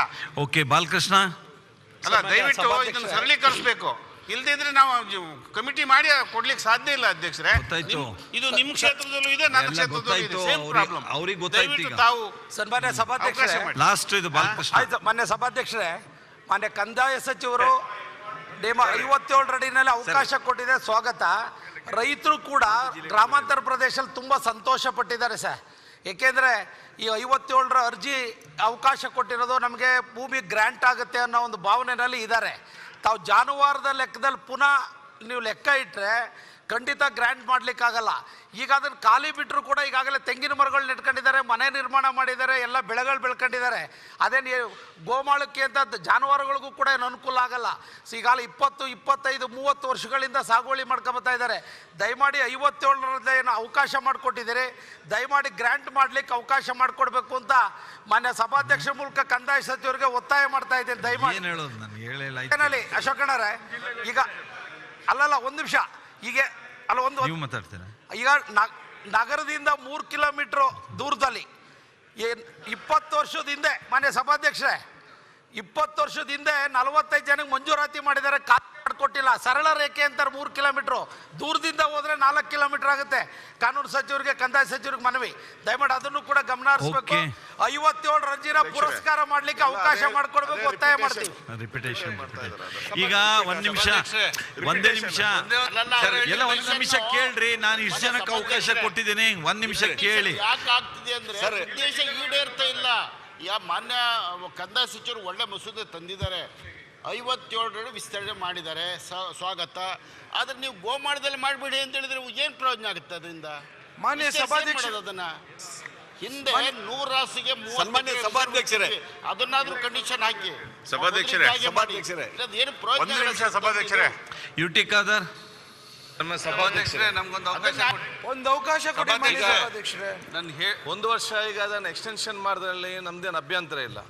ಅದು ನನ್ನ ವೈಯಕ್ತಿಕ ಅಭಿಪ್ರಾಯ ಏನಂತ ಹೇಳಿದರೆ, ನಾವು ನೋಡಿದ ಮಟ್ಟಿಗೆ ಯಾರು ಶ್ರೀಮಂತರು ಮತ್ತು ಅತ್ತೆ ಕಾರಣ ಜಾಗ ಇದೆ ಅವರೊಂದು ಅರ್ಜಿ ಹಾಕೋದು. ಬಡವರಿಗೆ ಇದರಿಂದ ಏನು ಲಾಭ ಆಗ್ತದೆ ಅಂತ ನನಗೆ ಇಲ್ಲಿ ಕೂಡ ಸಿಗ್ತಾ ಇಲ್ಲ. ಯಾರಿಗೆ ಭೂಮಿ ಇದೆ, ತೋಟ ಇದೆ, ಅವ್ರ ಗುಡ್ಡೆಗೆ ಹಾಕಿಕೊಂಡು ಮತ್ತೆ ಅದನ್ನು ಮಾರುವುದು ಲಾಸ್ಟಿಗೆ. ಇದಕ್ಕೆ ಇದರ ಬಗ್ಗೆ ನೀವು ನಿಗಾ ವಹಿಸಬೇಕಂತ ಕಲಕಲೆ ಹೇಳಲಿಕ್ಕೆ ನಾನು ಇವತ್ತು ಬಯಸ್ತೇನೆ. ಯಾರಿಗೆ ಒಂದು ಆ್ಯಕ್ಷನ್ ಜಾಗ ಕೊಡಬೇಡಿ, ಅದನ್ನು ಯಾಕೆ ಯಾರಿಗೆ ಲ್ಯಾಂಡ್ ಇಲ್ಲ ಅವ್ರು ನೀವು ಜಾಗ ಇದ್ದವನಿಗೆ ಜಾಗ ಕೊಡೋದು, ಇನ್ನೊಬ್ಬರಿಗೆ 3 ಸೆನ್ಸ್ ಕೊಡಲಿಕ್ಕೆ ನಾವು ಸತಾಯಿಸುವುದು, ಇದನ್ನು ಏನು ಕಾನೂನು ಅಂತ ನನಗೆ ಅರ್ಥ ಆಗೋದಿಲ್ಲ. ಯಾರಿಗೆ ಏನು ಜಾಗ ಇಲ್ಲ ಅವನೇನು ಅಪ್ಲಿಕೇಶನ್ ಇದೆಯೋ ದಯವಿಟ್ಟು ಕೊಡಿ, ಯಾರ್ದು ಅಭ್ಯಂತರ ಇಲ್ಲ. ನೀವು ಬೇಗ ದುಡ್ಡು ಉಂಟು, ಶ್ರೀಮಂತ, ನೀವು ಅವನಿಗೆ ಮತ್ತೆ ಕೊಡುದು ಅಂತ ಹೇಳಿದರೆ ಇದರ ಲಾಜಿಕ್ ಇಲ್ಲ ಸಭಾಧ್ಯಕ್ಷ. ಮತ್ತೆ ಒಂದು ಎರಡನೇದೇನಂತ ಹೇಳಿದರೆ, ನೀವು ಈಗಾಗಲೇ ಒಂದು ಗ್ರಾಮದಲ್ಲಿ ಗ್ರೌಂಡಿಗೆ, ಸ್ಕೂಲಿಗೆ, ಹಾಸ್ಪಿಟಲ್ಗೆ, ಸರ್ಕಾರಿ ವ್ಯವಸ್ಥೆಗೆ ಜಾಗವನ್ನು ಈಗಲೇ ಗುರುತಿಸಿಡದಿದ್ದರೆ ಮತ್ತು ಮುಂದಿನ ಪೀಳಿಗೆಗೆ ಭವಿಷ್ಯದಲ್ಲಿ ಆ ಗ್ರಾಮ ಅಭಿವೃದ್ಧಿ ಆಗಲಿಕ್ಕೆ ಸಾಧ್ಯವೇ ಇಲ್ಲ. ಸೊ ಇದನ್ನೆಲ್ಲ ನೋಡಿಕೊಂಡು ಇದಕ್ಕೆ ಒಂದು ಗೈಡ್ಲೈನ್ಸ್ ಮಾಡಿ, ಜಾಗ ಇಲ್ಲ, ಸ್ಥಳ ಇಲ್ಲದವನಿಗೆ ಜಾಗ ಕೊಡುವಂಥ ವ್ಯವಸ್ಥೆ ನೀವು ಮಾಡಿ. ಅದು ಇದ್ದವರಿಗೆ ದಯವಿಟ್ಟು ಅದು ಏನೋ ಲಿಮಿಟೇಷನ್ಸ್ ಹಾಕಿ. ಇದು ಬಹಳಷ್ಟು ಮಿಸ್ಯೂಸ್ ಆಗುವಂಥ ಪರಿಸ್ಥಿತಿ ನಡೀತಾ ಇದೆ ಅಂತ ಹೇಳಲಿಕ್ಕೆ ನಾನು ಇವತ್ತು ಬಯಸ್ತೇನೆ. ಅಶೋಕ್ ಅವರು, ಸಚಿವರು, ಸನ್ಮಾನ್ಯ ಸಭಾಧ್ಯಕ್ಷರೇ, 1 ನಿಮಿಷ ಸಭಾಧ್ಯಕ್ಷರ 2 ನಿಮಿಷ ಕೊಡಿ, ನಾವು ಮಾತಾಡಬೇಕು. ಕಾರ್ಯಕ್ರಮಗಳು ಮಾಡಲಿಕ್ಕೆ ಸನ್ಮಾನ್ಯ ಸಭಾಧ್ಯಕ್ಷರೇ, ಭಾವನೆ ನನಗೆ ಅರ್ಥ ಆಗಿದೆ. ತಾಲೂಕ್ ಸರ್ವೇರ್ಗಳನ್ನ ಅತಿ ಹೆಚ್ಚಾಗಿ ಫಾರಂ ನಂಬರ್ 50 ಒಟ್ಟು ಬಾಕಿ ಇರ್ತಕ್ಕಂಥದ್ದು 6302 ಬಾಕಿ ಇದೆ. ಫಾರಂ 53 1,12,545 ಬಾಕಿ ಇದೆ. ಮಾನ್ಯ ಸಭಾಧ್ಯಕ್ಷರೇ, 57 7,15,705 ಬಾಕಿ ಇದೆ. ಅದರಿಂದ ಕೆಲವು ಸದಸ್ಯರು ಹೇಳಿದ್ದಾರೆ ಇದನ್ನ ಬೇಗ ವಿಲೇವಾರಿ ಮಾಡಬೇಕು ಅಂತ. ನಾನು ಎಲ್ಲ ಶಾಸಕರು ಅದಕ್ಕೆ ಅಧ್ಯಕ್ಷರಿದ್ದಾರೆ, ನಾನು ಎಲ್ಲ ವಿನಂತಿ ಮಾಡ್ತೀನಿ, ಬೇಗ ಅವ್ರ ಮೀಟಿಂಗ್ ಕರೆದ್ರೆ ಬೇಗ ಆಗುತ್ತೆ. ನಾನು ಸಭಾಧ್ಯಕ್ಷರೇ ಇಮಿಡಿಯೇಟ್ ಬೇಗ ಕ್ಲಿಯರ್ ಮಾಡಿ ಅಂತ ನಾನು ಅಧ್ಯಕ್ಷರೇ ಮತ್ತೆ ನಮ್ಮ ಮತ್ತೊಬ್ಬ ಶಾಸಕರು ಹೇಳಿದ್ರು 94C ಮತ್ತು CC ಗೋಮಾಳ ಯಾರು ಮನೆಗಳು ಕಟ್ಕೊಂಡಿದ್ದಾರೆ ಅವ್ರಿಗೇನು ಸಮಸ್ಯೆ ಇಲ್ಲ. ಗೋಮಾಳದಲ್ಲಿ ಮನೆ ಕಟ್ಕೊಂಡಿದ್ರು ಅವ್ರಿಗೆಲ್ಲರಿಗೂ ನಾವು ಕೊಡ್ತೀರಿ. ಮಾನವೀಯತೆ ದೃಷ್ಟಿಯಿಂದ ಯಾರ್ಯಾರು ಮನೆ ಕಟ್ಕೊಂಡಿದ್ದಾರೋ ಅವರೆಲ್ಲರಿಗೂ ಕೊಡ್ತೀರಿ. ಅಧ್ಯಕ್ಷರು, ಇನ್ನೊಂದು ನಮ್ಮ ಸರ್ಕಾರ ಬಂದ ಮೇಲೆ ಡೀಮ್ಡ್ ಫಾರೆಸ್ಟ್ ಏನಿತ್ತು 9 ಲಕ್ಷ ಹೆಕ್ಟೇರ್ ಜಮೀನು 9 ಲಕ್ಷ ಹೆಕ್ಟೇರ್ ಜಮೀನು ಕೊಡೋಕ್ಕಾಗ್ತಾನೆ ಇರಲಿಲ್ಲ. ಯಾವ ಸರ್ಕಾರನೂ ಅದ್ರ ಬಗ್ಗೆ ಗಮನ ಹರಿಸಿರಲಿಲ್ಲ. ನಾವು ಬಂದ ಮೇಲೆ ಈಗ ಡೀಮ್ಡ್ ಫಾರೆಸ್ಟಲ್ಲಿ 6 ಲಕ್ಷ ಹೆಕ್ಟೇರ್ ಜಮೀನನ್ನು ತಗೊತಾ ಇದ್ದೀರಿ. ನಾವು ವಾಪಸ್ಸು ತಗೊಂಡು ರೈತರಿಗೆ ಕೊಡ್ತೀರಿ. ನಾವು ಅದನ್ನು 6 ಲಕ್ಷ ಹೆಕ್ಟೇರ್ ಸುಮಾರು 15-16 ಸಾವಿರ ಎಕರೆ ಜಮೀನು ಅದನ್ನು ಡೀಮ್ಡ್ ಫಾರೆಸ್ಟ್ ತಗೊಂಡು ಯಾರು ರೈತರು ಉಳುಮೆ ಮಾಡ್ತಾ ಇದ್ದಾರೋ ಅವ್ರಿಗೆ ಕೊಡ್ತೀರಿ ಅದನ್ನು. ಮತ್ತು ರೈತರ ಮೇಲೆ ಏನು ಕೇಸು ಬಿದ್ದಿದೆ ಈಗ, ಏನೋ ಒತ್ತುವರಿ ಅಂತೇಳಿ ಅವ್ರ ಮೇಲೆ ಕ್ರಿಮಿನಲ್ ಕೇಸುಗಳಾಗ್ತಾ ಇದ್ದಾರೆ. ಭಾಳಷ್ಟು ಜನ ನನ್ನ ಗಮನಕ್ಕೆ ತಂದಿದ್ದಾರೆ. ಅದರಿಂದ ಈ ಅಧಿವೇಶನದಲ್ಲಿ ಅದನ್ನು ಕೂಡ ರೈತರನ್ನ ಬಿಟ್ಟು ನಗರ ಪ್ರದೇಶಗಳೇನು ಒತ್ತುವರಿ ಮಾಡಿದಾರೋ ಅವ್ರ ಮೇಲೆ ಮಾತ್ರ ಕೇಸ್ ಹಾಕುವಂಥದ್ದು. ರೈತರೇನು ಒತ್ತುವರಿ ಸಣ್ಣ ಪುಟ್ಟ ಅರ್ಧ ಎಕರೆ 1 ಎಕರೆ ಒತ್ತುವರಿ ಮಾಡ್ಕೊಂಡು ಬೆಳೆ ಬೆಳೀತಾ ಇರ್ತಾರೆ, ಯಾವುದೇ ಕಟ್ಟಡಗಳೇನು ಕಟ್ಟಿರಲ್ಲ, ಅಂಥ ರೈತರಿಗೆ ತೊಂದರೆ ಕೊಡಬಾರ್ದು ಅನ್ನೋದು ನಮ್ಮ ಉದ್ದೇಶ. ಆ ದೃಷ್ಟಿಯಿಂದ ರೈತರ ಮೇಲೆ ಇರೋವಂಥ ಮುಂದೆ ಹಾಕುವಂಥ ಕೇಸುಗಳ್ನು ತೆಗಿತೀರಿ. ಹಿಂದೆ ಹಾಕಿರುವಂಥ ಕೇಸುನು, ಇಲ್ಲಾಂದ್ರೆ ನಮ್ಮ ಜ್ಞಾನೇಂದ್ರ ಬಿಡಲ್ಲ, ಹಿಂದೆ ಹಾಕಿರೋ ಕೇಸುನು ತೆಗೆಯುವಂಥದ್ದಕ್ಕೆ ನಾನು ಆ ಬಿಲ್ಲಲ್ಲಿ ಮಾತಾಡಿ ಲ್ಯಾಂಡ್ ಗ್ರಾಬ್ ಕಡಿಮೆ ಮಾಡಕ್ಕಾಗುತ್ತಾ 57 ಸಚಿವರು ಹೇಳಿದ್ರು ಬೇಗ ವಿಲೇವಾರಿ ಬಗ್ಗೆ ಬಹಳ ಸದಸ್ಯರು ಆದ್ರೆ ನಾವು ಮೀಟಿಂಗ್ ಕರೆದ್ರೆ ಸಾವಿರಾರು ಅರ್ಜಿಗಳಲ್ಲಿ ಬರೀ 1 ಮಾತ್ರ ಎಲಿಜಿಬಲ್. ಈಗ ಡೀಮ್ಡ್ ಫಾರೆಸ್ಟ್ ಬಗ್ಗೆ ಹೇಳಿದ್ರಿ. ಈಗ ಡೀಮ್ಡ್ ಫಾರೆಸ್ಟ್ ದಲ್ಲಿ ಯಾವ್ದಾರ ರೈತ ಎನ್ಕ್ರೋಚ್ಮೆಂಟ್ ಮಾಡಿದ್ರೆ ಅವನ ಮೇಲೆ ಕಟ್ಲೆ ಹಾಕೋದು, ಅಲ್ಲಿ ಫಾರೆಸ್ಟ್ ಡೆವಲಪ್ಮೆಂಟ್ಗೆ ಆಕ್ಟಿವಿಟೀಸ್ ಸ್ಟಾರ್ಟ್ ಮಾಡೋದು. ನಮ್ಮ ಗದಗ ಜಿಲ್ಲೆಯಲ್ಲಿ ವಿಶೇಷವಾಗಿ ಫಾರೆಸ್ಟ್ ಡಿಪಾರ್ಟ್ಮೆಂಟ್ನವರು ಅವರು ಯಾವುದೇ ಮಾನವೀಯತೆಯನ್ನು ನೆನಪಾರಿ ಇವತ್ತು ಕೆಲಸ ಮಾಡ್ತಾ ಇದ್ದಾರೆ. ಅದಕ್ಕೆ ಅವ್ರಿಗೆ ನೀವು ಆದೇಶ ಕೊಡಿ, ಡೀಮ್ಡ್ ಫಾರೆಸ್ಟ್ ಇದ್ದಲ್ಲೇ ನೀವು ಯಾವುದು ಕಟ್ಲೆ ಪಟ್ಲೆ ಹಾಕಬಾರ್ತಕ್ಕದ್ದಲ್ಲ ಅನ್ನುವಂಥ ಆದೇಶವನ್ನು ಕೊಡಬೇಕು ಅಂತೇಳಿ ತಮ್ಮ ಮುಖಾಂತರ ಕಾನೂನು ಕಂದಾಯ ಸಚಿವ ಮಾನ್ಯ ಕಂದಾಯ ಸಚಿವರ ಹತ್ರ ಒಂದು ಬೇಡಿಕೆ ಯಾರು ಕೇಳಿಲ್ಲ. ಮಾನ್ಯ ಕಂದಾಯ ಸಚಿವರೇ, ಮಾನ್ಯ ಇವತ್ತು ಪಾಟೀಲ್ ಏನ್ ಹೇಳಿದ್ದಾರೆ ಅದನ್ನ ನನ್ನ ಗಮನಕ್ಕೂ ಬಂದಿದೆ. ಮಾನ್ಯ ಕಂದಾಯ ಸಚಿವರು ಯಾರು ಕೇಳಿಲ್ಲ. ನಮೂನೆ 57ರಲ್ಲಿ ನೀವು ಇವತ್ತು ಗೋಮಾಳನ ಕೊಡ್ಲಿಕ್ಕೆ ಅವಕಾಶ ಕೊಟ್ಟಿಲ್ಲ ಮಾನ್ಯ ಕಂದಾಯ ಸಚಿವರೇ. ನಾವು ಕೇಳೋಂಥದ್ದು 4.5 ಎಕರೆ ಇರೋದನ್ನ ಕಡಿಮೆ ಮಾಡಿ 1 ಎಕರೆನ ಕೊಟ್ಟರು ನಿಮ್ಮ ಚಿಂತನೆ ಏನಿದೆ, ಗೋಮಾಳನ ಉಳಿಸ್ಬೇಕು ಅನ್ನೋದೂ ಆಗುತ್ತೆ, ರೈತರಿಗೂ ಕೊಟ್ಟಂಗೆ ಆಗುತ್ತೆ. ಆ ಕಾರಣಕ್ಕೋಸ್ಕರ ಅದೊಂದು ನನ್ನ ಬೇಡಿಕೆ. ಓಕೆ, ಅಶೋಕ್ ಅವರು ಒಂದ್ ನಿಮಿಷ ಅಶ್ವಿನ್ ಕುಮಾರ್ ಅಶ್ವಿನ್ ಮಾಡ್ಲಿಕ್ಕೆ ಅಶ್ವಿನ್ ಆದ್ಮೇಲೆ ಅಶೋಕ್ ಒಂದು ಸ್ವಲ್ಪ ಕೊರತೆ ಇದೆ ಸರ್. ದಯವಿಟ್ಟು ತಾಲೂಕುಗಳಲ್ಲಿ ತಾಲೂಕ್ ಸರ್ವೇರ್ ಗೌರ್ಮೆಂಟ್ ತಾಲೂಕ್ ಸರ್ವೇರ್ಗಳನ್ನ ತಾವು ಹಾಕೊಟ್ರೆ ಈ ಅರ್ಜಿಗಳನ್ನೆಲ್ಲ ಜಲ್ದಿ ವಿಲೇವಾರಿ ಮಾಡ್ಲಿಕ್ಕೂ ಕೂಡ ಅವಕಾಶ ಆಗ್ತದೆ ಅಂತ ನನ್ನ ಸಲಹೆ ಸರ್. ಅಶೋಕ್ ಅಲ್ಲ, ಅಶೋಕ್ ನಾಯ್ಕ್ ಅವರು ಮಾನ್ಯ ಅಧ್ಯಕ್ಷ ಸರ್, ಭೂಮಿಯನ್ನು ವರ್ಗೀಕರಣ ಮಾಡುವಾಗ ಕೃಷಿ ಯೋಗ್ಯ ಭೂಮಿ, ಕೃಷಿಗೆ ಯೋಗ್ಯವಲ್ಲದ ಭೂಮಿ, ಕಾಡು, ಈ ರೀತಿ ವರ್ಗೀಕರಣ ನಮ್ಮ ಸರ್ಕಾರ ಮಾಡಿದೆ. ಆದರೆ ಕೃಷಿಗೆ ಯೋಗ್ಯವಲ್ಲದ ಭೂಮಿಗಳು ಒಂದಷ್ಟು ಇರುತ್ತೆ. ಅದರಲ್ಲಿ ಖರಾಬ್ ಗುಡ್ಡ ಮತ್ತು ಸೊಪ್ಪಿನ ಬೆಟ್ಟ, ಈ ರೀತಿ ಅಲ್ಲಿ ನಾವು ಯಾವುದೇ ರೀತಿ ಉಳುಮೆ ಮಾಡಲಿಕ್ಕೆ ಸಾಧ್ಯ ಇರಲ್ಲ, ಅಲ್ಲೆಲ್ಲ ಕಲ್ಲು ಮಣ್ಣಿಂದ ಕೂಡಿರೋದ್ರಿಂದ ಅದನ್ನು ಮಾಡಲಿಕ್ಕೆ ಆಗಲ್ಲ ಅಂತ ಇರುತ್ತೆ. ಈಗ ಆ ರೀತಿಯ ಭೂಮಿಗಳು ತನ್ನ ಮೂಲ ಸ್ವರೂಪವನ್ನು ಕಳ್ಕೊಂಡು ಅಲ್ಲಿ ನಾವು ಕೃಷಿಯನ್ನು ಮಾಡಲಿಕ್ಕೆ ಅವಕಾಶ ಇದೆ. ಕೃಷಿಯನ್ನು 100 ವರ್ಷಗಳಿಂದ ಮಾಡ್ಕೊಂಡು ಬರ್ತಾ ಇದ್ದಾರೆ ಅನೇಕ ರೈತರು. ನನ್ನ ಕಾನ್ಸ್ಟಿಟ್ಯೂನ್ಸಿಲಿ ಆಗಿರ್ಬೋದು, ಬೇರೆ ಬೇರೆ ಕ್ಷೇತ್ರಗಳಾಗಿರ್ಬೋದು, ಇಡೀ ರಾಜ್ಯದಲ್ಲಿ ಆ ರೀತಿ ಇದೆ.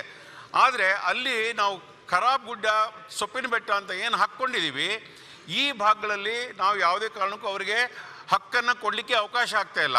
ಹಾಗಾಗಿ ಏನು ಫಾರ್ಮ್ 57 ತಂದಿದ್ದೀವಿ, ಅದರಲ್ಲಿ ಈ ಖರಾಬ್ ಗುಡ್ಡ, ಸೊಪ್ಪಿನ ಬೆಟ್ಟ ಈ ಭಾಗದಲ್ಲಿ ಇರ್ತಕ್ಕಂಥ ರೈತರು ಸಾಗುವಳಿ ಯಾರು ಮಾಡ್ತಾ ಇದ್ದಾರೆ ಅವರನ್ನು ಕೂಡ ಅದರಲ್ಲಿ ಸೇರಿಸ್ಕೊಂಡು ಅವರಿಗೆ ಹಕ್ಕನ್ನು ಕೊಡುವಂಥ ಒಂದು ತೀರ್ಮಾನ ಇದ್ರಲ್ಲಿ ತಗೊಂಡ್ರೆ ತುಂಬ ಒಳ್ಳೇದಾಗುತ್ತೆ ಅನ್ನೋದು. ಓಕೆ, ಗೌಡ್ರೆ ಏನು ಅಧ್ಯಕ್ಷರೇ ಒಂದು ನಿಮಿಷ. ಒಂದು ವಿಶೇಷ ಸಮಸ್ಯೆ, ಬ್ರಿಟಿಷ್ ಕಾಲದಲ್ಲಿ ಅಲ್ಲಿ ಇನಾಮ್ಕೆ ಅಂತಕ್ಕಂಥೇಳಿ ಇನಾಮ್ದಾಗೆ ಭೂಮಿ ಕೊಟ್ಟಂಥ 9,700 ಎಕರೆಯಲ್ಲಿ ಅಲ್ಲಿರ್ತಕ್ಕಂಥ ರೈತ 2,500 ಎಕರೆನ ಉಳುಮೆ ಮಾಡ್ತಿದ್ದಾಗ ಇವತ್ತು 57 ಫಾರ್ಮು ಮತ್ತು 7 ನಂಬರ್ ಫಾರ್ಮ್ ತುಂಬಿದಾಗ ಮಾನ್ಯ ಡಿ ಸಿ ಅದನ್ನು ರಿಜೆಕ್ಟ್ ಮಾಡ್ತಿದ್ದಾಗ ಅದನ್ನು ಒಂದು ಕಡೆ ಅಗಣ್ಯ ಅಂತ ಎಂಟ್ರಿಗೆ ಹಾಕಿದೆ, ಒಂದು ಕಡೆ ಇನಾಮ್ದಾಗ ನಮ್ಮ ಭೂಮಿ ಅಂತೇಳಿ ಇನಾಮಕ್ಕೆ ಭೂಮಿ ಅಂತೇಳಿ ಕೋರ್ಟಿಂದ ಸ್ಟೇ ತೆಗ್ತದೆ. ಬಟ್ ಅಲ್ಲಿ ಇರ್ತಕ್ಕಂಥ ರೈತರಿಗೆ 57 ಫಾರ್ಮ್ ಮತ್ತು ನಂಬರ್ 7 ಫಾರ್ಮ್ ತುಂಬಿದಾಗ ಮಾನ್ಯ ಡಿ ಸಿ ಯಾವುದೇ ಕಾರಣದಿಂದ ರಿಜೆಕ್ಟ್ ಮಾಡ್ತಾರೆ. ವಿಶೇಷ ಅಂತ ರಾಜ್ಯದಲ್ಲಿ ವಿಶೇಷ ಅಂತ ಪ್ರಕರಣ 2400ಕ್ಕೆ ಕನಿಷ್ಠ ಅಲ್ಲಿ 9 ಹಳ್ಳಿಗಳು ಬರ್ತವೆ. ಒಂದು ಕನಿಷ್ಠ 500ರಿಂದ 600 ಜನ ರೈತಾಪಿ ಕುಟುಂಬದಲ್ಲಿ ಬದುಕ್ತಾ ಇದ್ದಾವೆ. ಅದಕ್ಕೆ ವಿಶೇಷ ಅಂತ ಮಾನ್ಯ ಕಂದಾಯ ಸಚಿವ ವಿಶೇಷ ಅಂತ ಅದರ ಸಂಪೂರ್ಣ ಅಂತ ಮಾಹಿತಿಯನ್ನು ತೆಗೆದುಕೊಂಡು ನಾನು ಅವ್ರಿಗೆ ಸಂಪೂರ್ಣ ಅಂತ ಮಾಹಿತಿಯನ್ನು ಕೊಡ್ತೀನಿ. ಅದಕ್ಕೆ ಇರ್ತಕ್ಕಂಥ ರೈತರಿಗೆ 57 ಫಾರ್ಮ್ ಮತ್ತು 7 ಫಾರ್ಮ್ ತುಂಬಲಿಕ್ಕೆ ತಾವೇನು ಅವಕಾಶ ಕೊಟ್ಟಿದ್ದು ಒಳ್ಳೆಯದು. ಅವ್ರಿಗೂ ಸಹಿತ 2 ಸಲ ರಿಜೆಕ್ಟ್ ಆಗಿದೆ. ಮತ್ತೆ ಈಗ ಅವಕಾಶ ಕೊಟ್ಟಿದ್ದೆ ಅವ್ರಿಗೆ ಸಂಪೂರ್ಣ ಅದನ್ನು ಸರ್ಕಾರ ಅದನ್ನು ಮನ್ನಣೆ ಮಾಡ್ಬೇಕಂತೇಳಿ ತಮ್ಮ ಮುಖಾಂತರ ಮಾನ್ಯ ಕಂದಾಯ ಸಚಿವ ಸಂಜೀವ್ ಏನು ಮಠಂದೂರು ಸನ್ಮಾನ್ಯ ಕಂದಾಯ ಸಚಿವರು ಉಲ್ಲೇಖ ಮಾಡಿದಾಗೆ ಫಾರ್ಮ್ ನಂಬರ್ 57ರಲ್ಲಿ 7 ಲಕ್ಷ ಪೆಂಡಿಂಗ್ ಇದೆ ಅಂತ ಹೇಳಿದರು. ಅದರಲ್ಲಿ 1,05,000 ದಕ್ಷಿಣ ಕನ್ನಡ ಜಿಲ್ಲೆಯದು ಪೆಂಡಿಂಗ್ ಇದೆ ಸರ್. ಯಾಕೆ 1,05,000 ಇದೆ ಅಂದರೆ ಅದೆಲ್ಲ ಕುಮ್ಕಿ ಲ್ಯಾಂಡ್ ಬರ್ತದೆ. ಹಿಂದೆ ಫಾರ್ಮ್ ನಂಬರ್ 53ಗೆ ಆ ಕುಮ್ಕಿಯನ್ನು ಕೊಡುವಂಥ ಒಂದು ರೈಟನ್ನು ಬಹುಶಃ ಅವತ್ತು ತಿದ್ದುಪಡಿ ಮಾಡಿ ರೈತರಿಗೆ ಕೊಟ್ಟಿದ್ದರು. ಇವತ್ತು ಆ ಕುಮ್ಕಿ ರೈಟ್ ಕೊಡದ ಕಾರಣ ಬಹುಶಃ ಇವತ್ತು ಆ ಫಾರ್ಮ್ ನಂಬರ್ 57 ಅರ್ಜಿ ಹಾಕಿದವ್ರದ್ದು ಹಾಗೆ 1,05,000 ಅಪ್ಲಿಕೇಶನ್ 2019 ತನಕ ಪೆಂಡಿಂಗ್ ಇದೆ. ಅದರ ಜೊತೆಯಲ್ಲಿ ನಮಗೆ ಪಟ್ಟಣ ಪಂಚಾಯತ್, ಪುರಸಭೆ, ನಗರಸಭೆ ಒಂದು ಬಫರ್ ಝೋನ್ ಇದರಿಂದಾಗಿಯೂ ಬಹಳಷ್ಟು ಸಮಸ್ಯೆ ಆಗಿದೆ. ಇದರಿಂದ ಒಂದು ಅವಧಿಗೆ ಆ ಬಫರ್ ಝೋನನ್ನು ರಿಲ್ಯಾಕ್ಸೇಷನ್ ಮಾಡಿ ಯಾರ್ಯಾರು ಅರ್ಜಿ ಕೊಟ್ಟಿದ್ದಾರೆ ರೈತರು ಅವರಿಗೆ ಆ ಬಗರ್ಹುಕುಂ ಇದರಲ್ಲಿ ಫಾರ್ಮ್ ನಂಬರ್ 57ನಲ್ಲಿ ಒಂದು ಅವಕಾಶ ಮಾಡಿಕೊಡ್ಬೇಕು ಅಂತ ತಮ್ಮಲ್ಲಿ ನಾನು ವಿನಂತಿಯನ್ನು ಮಾಡ್ತಾ ಇದ್ದೇನೆ. ಸಚಿವರು ಅಶೋಕ್ ಅವರು ಮಂತ್ರಿಗಳು ತಾವು ಫೈನಲ್ ಒಂದು ಉತ್ತರ ಇನ್ನಾರು ಇಷ್ಟೆಲ್ಲ ಜನ ಹೇಳಿದಾರಲ್ಲ ಸದಸ್ಯರು, ಇನ್ನಿಲ್ಲ ಮುಗೀತು. ಮಾನ್ಯ ಪಾಟೀಲ್ ಅವರು ಹೇಳಿರೋವಂಥದ್ದು ನನ್ನ ಗಮನಕ್ಕೂ ಕೂಡ ಬಂದಿದೆ. ಏನು ಈಗ ನಾವು ಡಿಮೂಡ್ ಫಾರೆಸ್ಟ್ ವಿಚಾರವಾಗಿ ನಾವೇನು ತೀರ್ಮಾನವನ್ನು ಮಾಡಿದಿರಿ.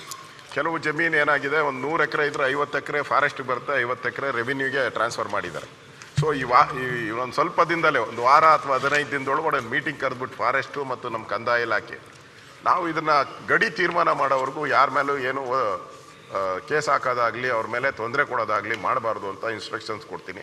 ಮತ್ತು ನಮ್ಮ ಸರ್ವೇಯರ್ನು ಹೊಸದಾಗಿ 3,000 ಸರ್ವೇಯರ್ನ ನೇಮಕ ಮಾಡ್ತಾ ಇದ್ದೀರಿ ಏನು ಕಾಂಟ್ರಾಕ್ಟ್ ಬೇಸಿಸಲ್ಲಿ. ಸೊ ಇದನ್ನು ಡೀಮ್ಡ್ ಫಾರೆಸ್ಟು 7 ಲಕ್ಷ ಹೆಕ್ಟೇರ್ ಜಮೀನು ಇರೋದ್ರಿಂದ ಒಂದು ಸಮರೋಪಾದಿಯಲ್ಲಿ ಇದೆಲ್ಲ ಸರ್ವೆ ಮಾಡಬೇಕಾಗ್ತೈತೆ. ಅದನ್ನು ಕೂಡ ಸರ್ವೆ ಮಾಡುವಂತೆ ಈ ಒಂದು ಸರ್ವೇಯರ್ನೆಲ್ಲ ನೇಮಕ ಮಾಡಿಕೊಂಡು ರೈತರಿಗೆ ತೊಂದರೆ ಆಗಬಾರ್ದು ಅನ್ನೋ ದೃಷ್ಟಿಯಿಂದ ನಾವು ಇದು ಮಾಡ್ತಾಯಿದ್ರಿ. ಈ ಎಲ್ಲನೂ ನಾನು ಹೇಳಿದ್ನಲ್ಲ, 15 ಲಕ್ಷ ಎಕರೆ ಕೊಡ್ತಾ ಇದ್ದೀರಿ, ರೈತರ ಮೇಲೆ ಕೇಸ್ ಹಾಕಿರೋದನ್ನ ತೆಗಿತಾ ಇದ್ದೀರಿ. ಮತ್ತು ಈ ಸಿದ್ದರಾಮಣ್ಣವರೇ, ಈ ಕೊಡಗು ಮತ್ತು ಚಿಕ್ಕಮಗಳೂರು, ಹಾಸನ ಈ ಭಾಗದಲ್ಲಿ ಕಾಫಿ, ಮೆಣಸು ಈ ಥರದ್ದೇನು ಬೆಳೀತಾ ಇದ್ದಾರೆ. 70 ವರ್ಷ ಆದರೂ ಹಂಗೆ ಒತ್ತುವರಿಯಲ್ಲಿದೆ. ನಿಮಗೂ ಗೊತ್ತಿದೆ, ವಿಧಾನಸಭೆಯಲ್ಲೆಲ್ಲ ಚರ್ಚೆ ಆಗಿದೆ, ಒತ್ತುವರಿ ಮಾಡ್ಕೊಂಡು ಹಂಗೆ ಇದ್ದಾರೆ. ₹1 ನಮ್ಮ ಸರ್ಕಾರಕ್ಕೂ ಬರ್ತಾ ಇಲ್ಲ, ಏನೂ ಆಗ್ತಾಯಿಲ್ಲ. ಅದನ್ನು ಅವ್ರಿಗೆ ಲೀಸ್ ಕೊಡೋ ಥರ ಈ ಕೇರಳದಲ್ಲೂ ಆ ಥರ ಮಾಡಿದ್ದಾರೆ. ಏನು ಹೇಳಿದ್ರು ನಾವೇ ಅಂತೀರಲ್ಲ ಸರ್, ಅದಕ್ಕೆ ಏನು ಬೇಡಪ್ಪ ಹೇಳಿ ಸರ್, ಸುಳ್ಳು ಹೇಳ ಮಾಡಿದೆ ಸರ್, ಹೇಳಿ. ನಾವೇ ಲೀಜ್ಗೆ ಮಾಡಬೇಕು ಅಂತೇಳಿ 10 ಎಕರೆವರೆಗೆ ಯಾರು ಕಾಫಿ ಬೆಳೆಗಾರರು ಒತ್ತುವರಿ ಮಾಡ್ಕೊಬಿಟ್ಟಿದ್ದಾರೆ, ಅದನ್ನು ಅವರಿಗೆ ಲೀಜ್ ಮೇಲೆ ಕೊಡಬೇಕು, ಕೇರಳ ಮಾದರಿನಲ್ಲಿ ಮಾಡಬೇಕು ಅಂತೇಳಿ ನಾವೇ ಅದನ್ನು ಪ್ರಪೋಸಲ್ ಕೂಡ ಇತ್ತು. ಆಮೇಲೆ ನಾವು ಮಾಡೋಕ್ಕಾಗಲಿಲ್ಲ. ಗೊತ್ತಾಯ್ತು. ಈಗ ನೀವು ಬಂದಿದ್ದೀರಿ, ಮಾಡ್ತೀವಿ ಅಂತಿದ್ದೀರಿ, ಭಾಳ ಸಂತೋಷ, ಅದನ್ನು ಮಾಡಿ. ಓಕೆ, ಎಲ್ಲ ಸ್ವಾಗತ ಮಾಡಿದ್ರಲ್ಲ. 10 ಕಿಲೋಮೀಟ್ರು 15 ಕಿಲೋಮೀಟ್ರ್ ಜೊತೆ ಒಂದ್ಸರಿ ಅಲ್ಲ ಅದೇ ಹೇಳಿದ್ನೆ, ಮುಖ್ಯಮಂತ್ರಿಗಳ ಜೊತೆ ಚರ್ಚೆ ಮಾಡ್ತೀನಿ. ಯಾಕಂದ್ರೆ ಅದು ಇದು ಆರ್ಡಿನೆನ್ಸ್ ತಂದಿದ್ದೀರಿ, 1 ವರ್ಷ ಎಕ್ಸ್ಟೆಂಡ್, ಅಷ್ಟಕ್ಕೆ ಮಾತ್ರ ಈ ಬಿಲ್ಲು. ತಾವು ಹೇಳಿರೋವಂಥದ್ದು ಏನು ಕಿಲೋಮೀಟ್ರ್, ನಗರ ಪ್ರದೇಶದಿಂದ ಇಷ್ಟಿಷ್ಟು ಕಿಲೋಮೀಟ್ರ್ ಇದೆ, ಪುರಸಭೆ ಮತ್ತು ಗ್ರಾಮ ಪಂಚಾಯಿತಿ ಮತ್ತು ಕಾರ್ಪೊರೇಷನ್ ಇದೆಲ್ಲ ಇದೆ. ಅದನ್ನು ಮುಖ್ಯಮಂತ್ರಿಗಳ ಜೊತೆ ಚರ್ಚೆ ಮಾಡ್ತೀನಿ. ಅದು ನಮ್ಮ ನಗರ ಪ್ರದೇಶ ಈಗ ಮೈಸೂರಿನಿಂದ 18 ಕಿಲೋಮೀಟ್ರ್ 18 ಕಿಲೋಮೀಟ್ರ್ ಅಂತ 15 ಕಿಲೋಮೀಟ್ರ್ 18 ಕಿಲೋಮೀಟ್ರ್ 10 ಕಿಲೋಮೀಟರ್ ಸಪೋಸ್ 10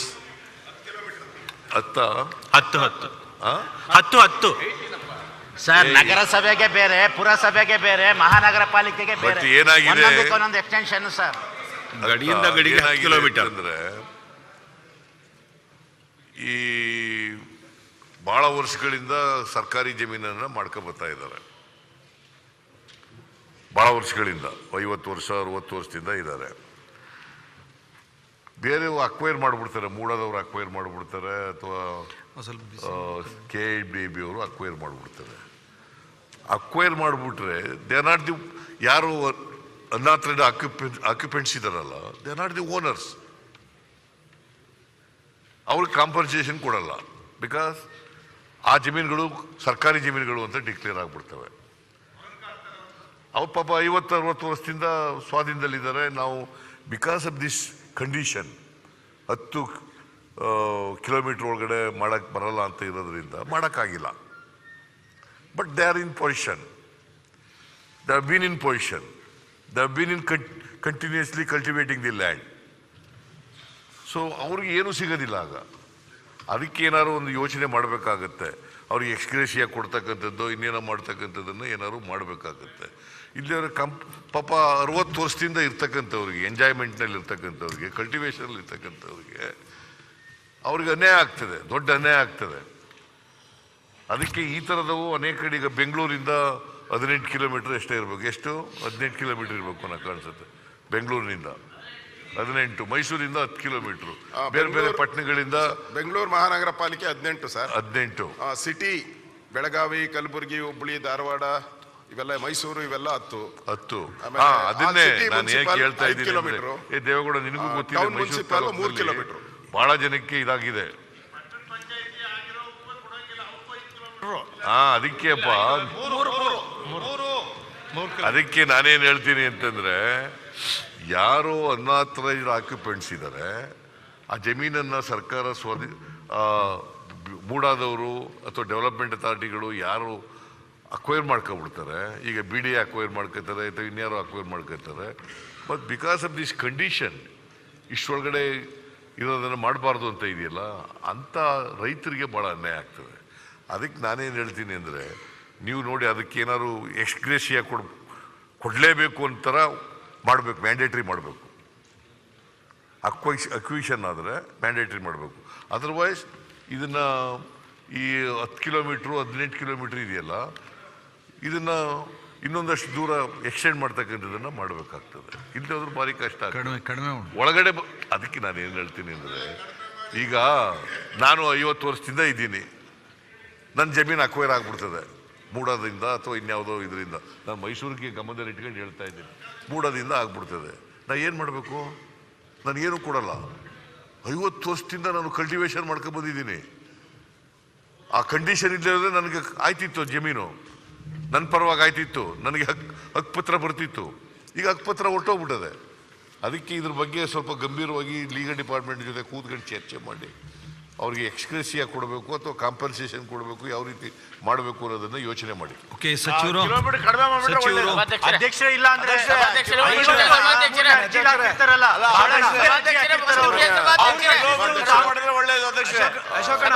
ವಿರೋಧ ಪಕ್ಷದ ನಾಯಕರು ಹೇಳಿರುವಂತದ್ದು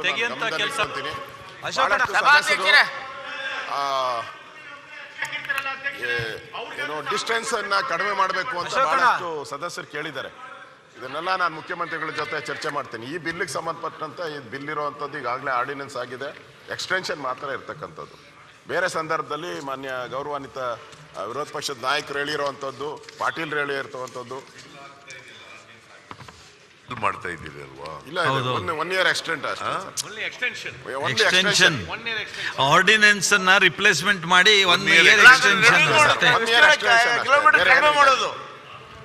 ಯಾಕೆ ಇಲ್ಲಿ 57 ಇಂದು ಪ್ರಾಬ್ಲಮ್ಸ್ ಒಂದೇ ಸರಿ ಮಾಡುವಾಗ ಪ್ರಾಬ್ಲಮ್ಸ್ ಸಾಲ್ವ್ ಮಾಡ್ರಿ. ಬೇರೆ ಆರ್ಡಿನೆನ್ಸ್ ಚೇಂಜ್ ಮಾಡಿಲ್ಲ ಸರ್, ಕಾನೂನನ್ನು ಏನೂ ಬದಲಾವಣೆ ಮಾಡಿಲ್ಲ. ಡೇಟ್ ವರ್ಷ ಅರ್ಜಿ ಹಾಕ್ಲಿಕ್ಕೆ ಅವಕಾಶ. ಪರ್ಯಾಲೋಚನಾ ಪ್ರಸ್ತಾವನೆ ಈಗ ಸಭೆಯ ಮತಕ್ಕೆ ಹಾಕುತ್ತೇನೆ. ಏನ್ ಹೇಳಾಯ್ತಲ್ಲ, ಹೇಳಿ ಇನ್ನೇನು ಹೇಳಿ. 2019 ಮುಗಿದೋಯ್ತು ಸರ್. ಇದು ಎಕ್ಸ್ಟೆಂಡ್ ಮಾಡ್ತಾ ಇದ್ದೀರಿ, 1 year ಅವಕಾಶ ಕೊಡ್ತಾ ಇದ್ದೀರಿ. ಪರ್ಯಾಲೋಚನಾ ಪ್ರಸ್ತಾವನೆಯನ್ನು ಈ ಸಭೆಯ ಮತಕ್ಕೆ ಹಾಕುತ್ತೇನೆ. 2022ನೇ ಸಾಲಿನ ಕರ್ನಾಟಕ ಕಂದಾಯ ತಿದ್ದುಪಡಿ ವಿಧೇಯಕವನ್ನು ಪರ್ಯಾಲೋಚಿಸುತ್ತದೆ ಎಂಬ ವಿಷಯ ಸಭೆಯ ಮುಂದೆ ಇದೆ. ಪ್ರಸ್ತಾವದ ಪರವಾಗಿರೋರು ಹೌದು ಎಂದು ಸೂಚಿಸಬೇಕು. ಪ್ರಸ್ತಾವದ ವಿರೋಧವಾಗಿರೋರು ಇಲ್ಲ ಎಂದು ಸೂಚಿಸಬೇಕು. ಪ್ರಸ್ತಾವವು ಹೌದು ಎನ್ನುವರು ಪರವಾಗಿದೆ ಎಂದು ಭಾವಿಸುತ್ತೇನೆ. ಪ್ರಸ್ತಾವವು ಹೌದು ಎನ್ನುವರು ಪರವಾಗಿದೆ. ಪ್ರಸ್ತಾವನೆಗೆ ಅನುಮೋದನೆ ದೊರಕಿದೆ. ಈಗ ವಿಧೇಯಕವನ್ನು ಖಂಡವಾಗಿ ಮತಕ್ಕೆ ಹಾಕುತ್ತೇನೆ. 2 ಮತ್ತು 3ನೇ ಖಂಡವು ವಿಧೇಯಕದ ಅಂಗವಾಗಬೇಕು ಎನ್ನುವುದು ಸಭೆಯ ಮುಂದಿರುವ ವಿಷಯ. ಪ್ರಸ್ತಾವದ ಪರವಾಗಿರೋರು ಹೌದು ಎಂದು ಸೂಚಿಸಬೇಕು. ಪ್ರಸ್ತಾವದ ವಿರೋಧವಾಗಿರೋರು ಇಲ್ಲ ಎಂದು ಸೂಚಿಸಬೇಕು. ಪ್ರಸ್ತಾವವು ಹೌದು ಎನ್ನುವರು ಪರವಾಗಿದೆ ಎಂದು ಭಾವಿಸುತ್ತೇನೆ. ಪ್ರಸ್ತಾವ ಹೌದು ಎನ್ನುವರು ಪರವಾಗಿದೆ. ಪ್ರಸ್ತಾಪಕ್ಕೆ ಒಪ್ಪಿಗೆ ದೊರಕಿದೆ. 2 ಮತ್ತು 3ನೇ ಖಂಡವು ವಿಧೇಯಕದ ಅಂಗವಾದವು. 1ನೇ ಖಂಡ ಹೆಸರು ಮತ್ತು ಅವತರಣಿಕೆ ವಿಧೇಯಕದ ಭಾಗವಾಗಬೇಕೆಂಬುದು ಸಭೆಯ ಮುಂದಿರುವ ವಿಷಯ. ಪ್ರಸ್ತಾವದ ಪರವಾಗಿರೋರು ಹೌದು ಎಂದು ಸೂಚಿಸಬೇಕು. ಪ್ರಸ್ತಾವದ ವಿರೋಧವಾಗಿರುವವರು ಇಲ್ಲ ಎಂದು ಸೂಚಿಸಬೇಕು. ಪ್ರಸ್ತಾವ ಹೌದು ಎನ್ನುವರ ಪರವಾಗಿದೆ ಎಂದು ಭಾವಿಸುತ್ತೇನೆ. ಪ್ರಸ್ತಾವ ಹೌದು ಎನ್ನುವರ ಪರವಾಗಿದೆ. ಪ್ರಸ್ತಾವವು ಅಂಗೀಕರಿಸಲ್ಪಟ್ಟಿದೆ. 1ನೇ ಖಂಡ ಹೆಸರು ಮತ್ತು ಅವತರಣಿಕೆ ವಿಧೇಯಕದ ಅಂಗವಾಗಿದೆ. ಮಾನ್ಯ ಸಚಿವರು ಅಂಗೀಕಾರ ಪ್ರಸ್ತಾವವನ್ನು ಮಂಡಿಸಬಹುದು. ವಿಧೇಯಕವನ್ನು ಅಂಗೀಕರಿಸಬೇಕೆಂದು ಕೋರುತ್ತೇನೆ. ಪ್ರಸ್ತಾವನೆಯನ್ನು ಮಂಡಿಸಲಾಯಿತು. ಅದನ್ನು ಈಗ ಸಭೆಯ ಮತಕ್ಕೆ ಹಾಕುತ್ತೇನೆ. 2022ನೇ ಸಾಲಿನ ಕರ್ನಾಟಕ ಭೂ ಕಂದಾಯ ತಿದ್ದುಪಡಿ ವಿಧೇಯಕವನ್ನು ಈ ಸಭೆಯು ಅಂಗೀಕರಿಸಬೇಕು. ಪ್ರಸ್ತಾವದ ಪರವಾಗಿರೋರು ಹೌದು ಎಂದು ಸೂಚಿಸಬೇಕು. ಪ್ರಸ್ತಾವದ ವಿರೋಧವಾಗಿರೋರು ಇಲ್ಲ ಎಂದು ಸೂಚಿಸಬೇಕು. ಪ್ರಸ್ತಾವ ಹೌದು ಎನ್ನುವರು ಪರವಾಗಿದೆ ಎಂದು ಭಾವಿಸುತ್ತೇನೆ. ಪ್ರಸ್ತಾವ ಹೌದು ಎನ್ನುವರು ಪರವಾಗಿದೆ. ಪ್ರಸ್ತಾವ ಅಂಗೀಕರಿಸಲ್ಪಟ್ಟಿದೆ ಮತ್ತು ವಿಧೇಯಕಕ್ಕೆ ಅನುಮೋದನೆ ದೊರಕಿದೆ. ಮಾನ್ಯ ಕಂದಾಯ ಸಚಿವರಲ್ಲಿ ಒಂದೇ ಒಂದು ನನ್ನ ಈ ಸಂದರ್ಭದಲ್ಲಿ ಮಾತು ಅಂದರೆ, ನಮ್ಮ ಸುಮಾರು 20-25 ಜನ ಸದಸ್ಯರುಗಳು ಈ ವಿಷಯದಲ್ಲಿ ಮಾತನಾಡಿದ್ದಾರೆ. ಆದರೆ ನೇರವಾಗಿ ಈ ಬಿಲ್ಲಿಗೆ ಸಂಬಂಧಪಟ್ಟಿದ್ದು ಸರಳ ಇತ್ತು. ಆದರೆ ಬೇರೆ ಬೇರೆ ವಿಷಯವನ್ನು ಏನು ಪ್ರಸ್ತಾಪಿಸಿದ್ದಾರೆ ಅದೆಲ್ಲವನ್ನು ತಮ್ಮ ಇಲಾಖೆಯ ಅಧಿಕಾರಿಗಳು ಗುರುತಿಸ್ಕೊಂಡಿದ್ದಾರೆ. ತಾವು ಅವ್ರ ಜೊತೆ ಕುಳಿತು ಒಂದು ಗಂಭೀರವಾಗಿ ಈ ಎಲ್ಲ ಸಮಸ್ಯೆಗಳಿಗೆ ಪರಿಹಾರ ಸಿಗೋದಕ್ಕೆ ಒಂದು ಪ್ರಯತ್ನ ತಮ್ಮಿಂದ ಆಗಲಿ ಅಂತ ಅಪೇಕ್ಷಿಸ್ತೇನೆ. ಇನ್ನು 2 ಬಿಲ್ ಇದೆ, ಅದನ್ನು ಅತಿವೃಷ್ಟಿದು ಚಿಕ್ಕದು ಒಂದು 2 ನಿಮಿಷ ನೀವು ಮಾಡ್ತೀರ, ನಾನು ಮಾಡಲಾ? ಬಿಲ್ ಮೂವ್ ಸರ್, 22ನೇ ಸಾಲಿನ ಕರ್ನಾಟಕ ಮುನ್ಸಿಪಾಲಿಟಿ ತಿದ್ದುಪಡಿ ವಿಧೇಯಕವನ್ನು ಪರಿಗಣಿಸಬೇಕೆಂದು ಕೋರುತ್ತೇನೆ. ವಿವರಣೆ ಸರ್, ಇದರಲ್ಲಿ ಏನಿಲ್ಲ ಸರ್. 387(4)K ರೇವಣ 387(4)K ಏನು ಅಡಿಷನ್ ಆಗಿತ್ತು. ಕಂಟ್ರಿ ಆ್ಯಂಡ್ ಟೌನ್ ಪ್ಲಾನಿಂಗನ್ನು ಟೌನ್ ಆ್ಯಂಡ್ ಕಂಟ್ರಿ ಪ್ಲಾನಿಂಗ್ ಆದಾಗ ನಮಗೀಗ ಟೌನ್ ಪ್ಲಾನಿಂಗಿಂದ ಕ್ಲಿಯರೆನ್ಸ್ ಇಲ್ದಲೇ ಯಾವುದು 11E ಸ್ಕೆಚ್ ಆಗಂಗಿಲ್ಲ, ಸೇಲ್ ಮಾಡೋಂಗಿಲ್ಲ, ಲೈಸೆನ್ಸ್ ಕೊಡೋಂಗಿಲ್ಲ, ನಾವೆಲ್ಗೂ ಹೈಪಾಥಿಕೇಟ್ ಮಾಡೋಂಗಿಲ್ಲ ಅಂತ ಕಾಂಪ್ಲಿಕೇಶನ್ ಸೃಷ್ಟಿಯಾಗಿತ್ತು. ಅದನ್ನು ನಾವೀಗ 4th ಅದು ಜಾರಿಯಾಗಿದ್ದ ದಿವಸದಿಂದ ವಿಡ್ರಾ ಮಾಡ್ತಿದ್ದೀವಿ ಸರ್. ಇದರಿಂದ ಮುನ್ಸಿಪಲ್ ಏರಿಯಾನಲ್ಲಿ ಏನು ಸ್ಟ್ರೇ ಸೈಟ್ಸ್ ಇದೆ ಅವ್ರಿಗೇನಾದ್ರು ಮನೆ ಕಟ್ಟಬೇಕು ಮತ್ತೊಂದು ಮಾಡಬೇಕಂದ್ರೆ ಅಥಾರಿಟಿ ಸಂಬಂಧಪಟ್ಟ ಅಥಾರಿಟಿನೇ ಲೈಸೆನ್ಸ್ ಕೊಟ್ಟರೆ ಸಾಕು, ಟೌನ್ ಪ್ಲಾನಿಂಗ್ ಮ್ಯಾಂಡೇಟ್ ಅಲ್ಲ ಅಂತ ಮಾಡಿದ್ದೀವಿ. ಅದೇ ರೀತಿ ಪಂಚಾಯತ್ ಏರಿಯಾನಲ್ಲೂ ಪಂಚಾಯತ್ನವರು ಗ್ರಾಮ ಪಂಚಾಯತ್ನವ್ರು ಲೈಸೆನ್ಸ್ ಇಶ್ಯೂ ಮಾಡಿದ್ರೆ ಸಾಕು, ಇದೆಲ್ಲ ಟೌನ್ ಪ್ಲಾನಿಂಗ್ ಮುಂದೆ ಕ್ಲಿಯರೆನ್ಸ್ಗೆ ಹೋಗಬೇಡ ಅಂತ ಮಾಡಿದ್ದೀವಿ. ಮತ್ತು ಗ್ರಾಮೀಣ ಪ್ರದೇಶ, ಅದರಲ್ಲೂ ವಿಶೇಷವಾಗಿ ಸೌತ್ ಕೇಂದ್ರ, ನಾರ್ತ್ ಕೇಂದ್ರ, ಈ ಕಡೆ ತೋಟ ಅಲ್ಲಿ ಮನೆ ಕಟ್ಟೋರಿಗೆಲ್ಲ ಯಾರ್ದೋ ಜಮೀನೊಳಗೆ ಏನು ಜಮೀನು ಕೊಡ್ತಿತ್ತು ಅಲ್ಲಿ ಇನ್ಸಿಸ್ಟ್ ಮಾಡಬಾರ್ದು ಪ್ಲ್ಯಾನ್ ಅಂತ ಕೇಳಿದ್ದೀವಿ. 1 ಎಕರೆಗಿಂತ ಮೇಲ್ಪಟ್ಟೆಲ್ಲಾದರೂ ಹೊಸ ಲೇಔಟ್ ಆಗುತ್ತೆ ಅಂದರೆ ಕಡ್ಡಾಯವಾಗಿ ಟೌನ್ ಪ್ಲಾನಿಂಗ್ ಕೆಳಗೆ ಬರಲೇಬೇಕಂತ ಮಾಡಿ, ಏನೀಗ ಹಳೆ ಪಟ್ಟಣಗಳು, ಹಳೆ ಗ್ರಾಮ ಪಂಚಾಯತ್ ಏರಿಯಾನಲ್ಲಿ ಸೈಟ್ಸ್ ಇತ್ತು ಅದನ್ನು ಈ ಪ್ಲಾನಿಂಗ್ ವ್ಯಾಪ್ತಿಯಿಂದ ಆಚೆ ಇಡಲಿಕ್ಕೆ ರಿಪೀಲ್ ಮಾಡ್ತಾ ಇದ್ದೀವಿ. ಇದನ್ನು ದಯಮಾಡಿ ಪಾಸ್ ಮಾಡಿಕೊಡ್ಬೇಕು ಸರ್. ಅಲ್ಲ, ಇದರೊಳಗೆ ಮಾಧುಸ್ವಾಮಿ ಅವರು, ಈ ಬಿಲ್ನಿಂದಾಗಿ ಈ ಸೊತ್ತಿನ ಸಮಸ್ಯೆಗಳೇನಿದೆಯಲ್ಲ ಅದೆಲ್ಲ ಸಮಸ್ಯೆಗೆ ಪರಿಹಾರ ಸಿಗುತ್ತಾ? ಮುನ್ಸಿಪಾಲಿಟಿ ಅವರೇ ಅದನ್ನು ಡೈರೆಕ್ಟಾಗಿ ಕೊಡ್ಬೋದಂತ ಮಾಡಿದ್ವಿ ಸರ್. ಟೌನ್ ಪ್ಲಾನ್ ಅಪ್ರೂವಲ್ ಇಲ್ಲ ಅಂತ ಈ ಸೊತ್ತು ಆಗ್ತಾ ಇರಲಿಲ್ಲ, ಅದ್ರ ವ್ಯಾಪ್ತಿನೇ ತೆಗೆದಿದ್ದೀವಿ. ಇನ್ನು ರೆಗ್ಯುಲರ್ ಆಗಿ ಮುನ್ಸಿಪಾಲಿಟೀಸ್ ವಿಲ್ ಫಂಕ್ಷನ್. ಏನು ನಾಗರಾಜ್ ಅವರು, ಆ ಸಮಸ್ಯೆಗೇ ಪರಿಹಾರ ಇದು. ಉದ್ದೇಶ ಇಷ್ಟೇ ಸರ್. ಈಗ ಪ್ಲಾನಿಂಗ್ ಅಥಾರಿಟಿ ಅವರಲ್ಲಿ ಚರ್ಚೆ ಮಾಡಿ ಅವ್ರ ಪರ್ಮಿಷನ್ ತಗೊಂಡು ಮನೆಗಳು ಕಟ್ಟಲಿಕ್ಕೆ ಪರ್ಮಿಷನ್ ಇರಬೇಕು ಅನ್ನೋ ಉದ್ದೇಶನೇ ಇದೆ ಅಷ್ಟೇ. ಆ 387ನ ರದ್ದು ಮಾಡಿ 4K ತಂದಿರೋ ಉದ್ದೇಶನೇ ಅಷ್ಟು.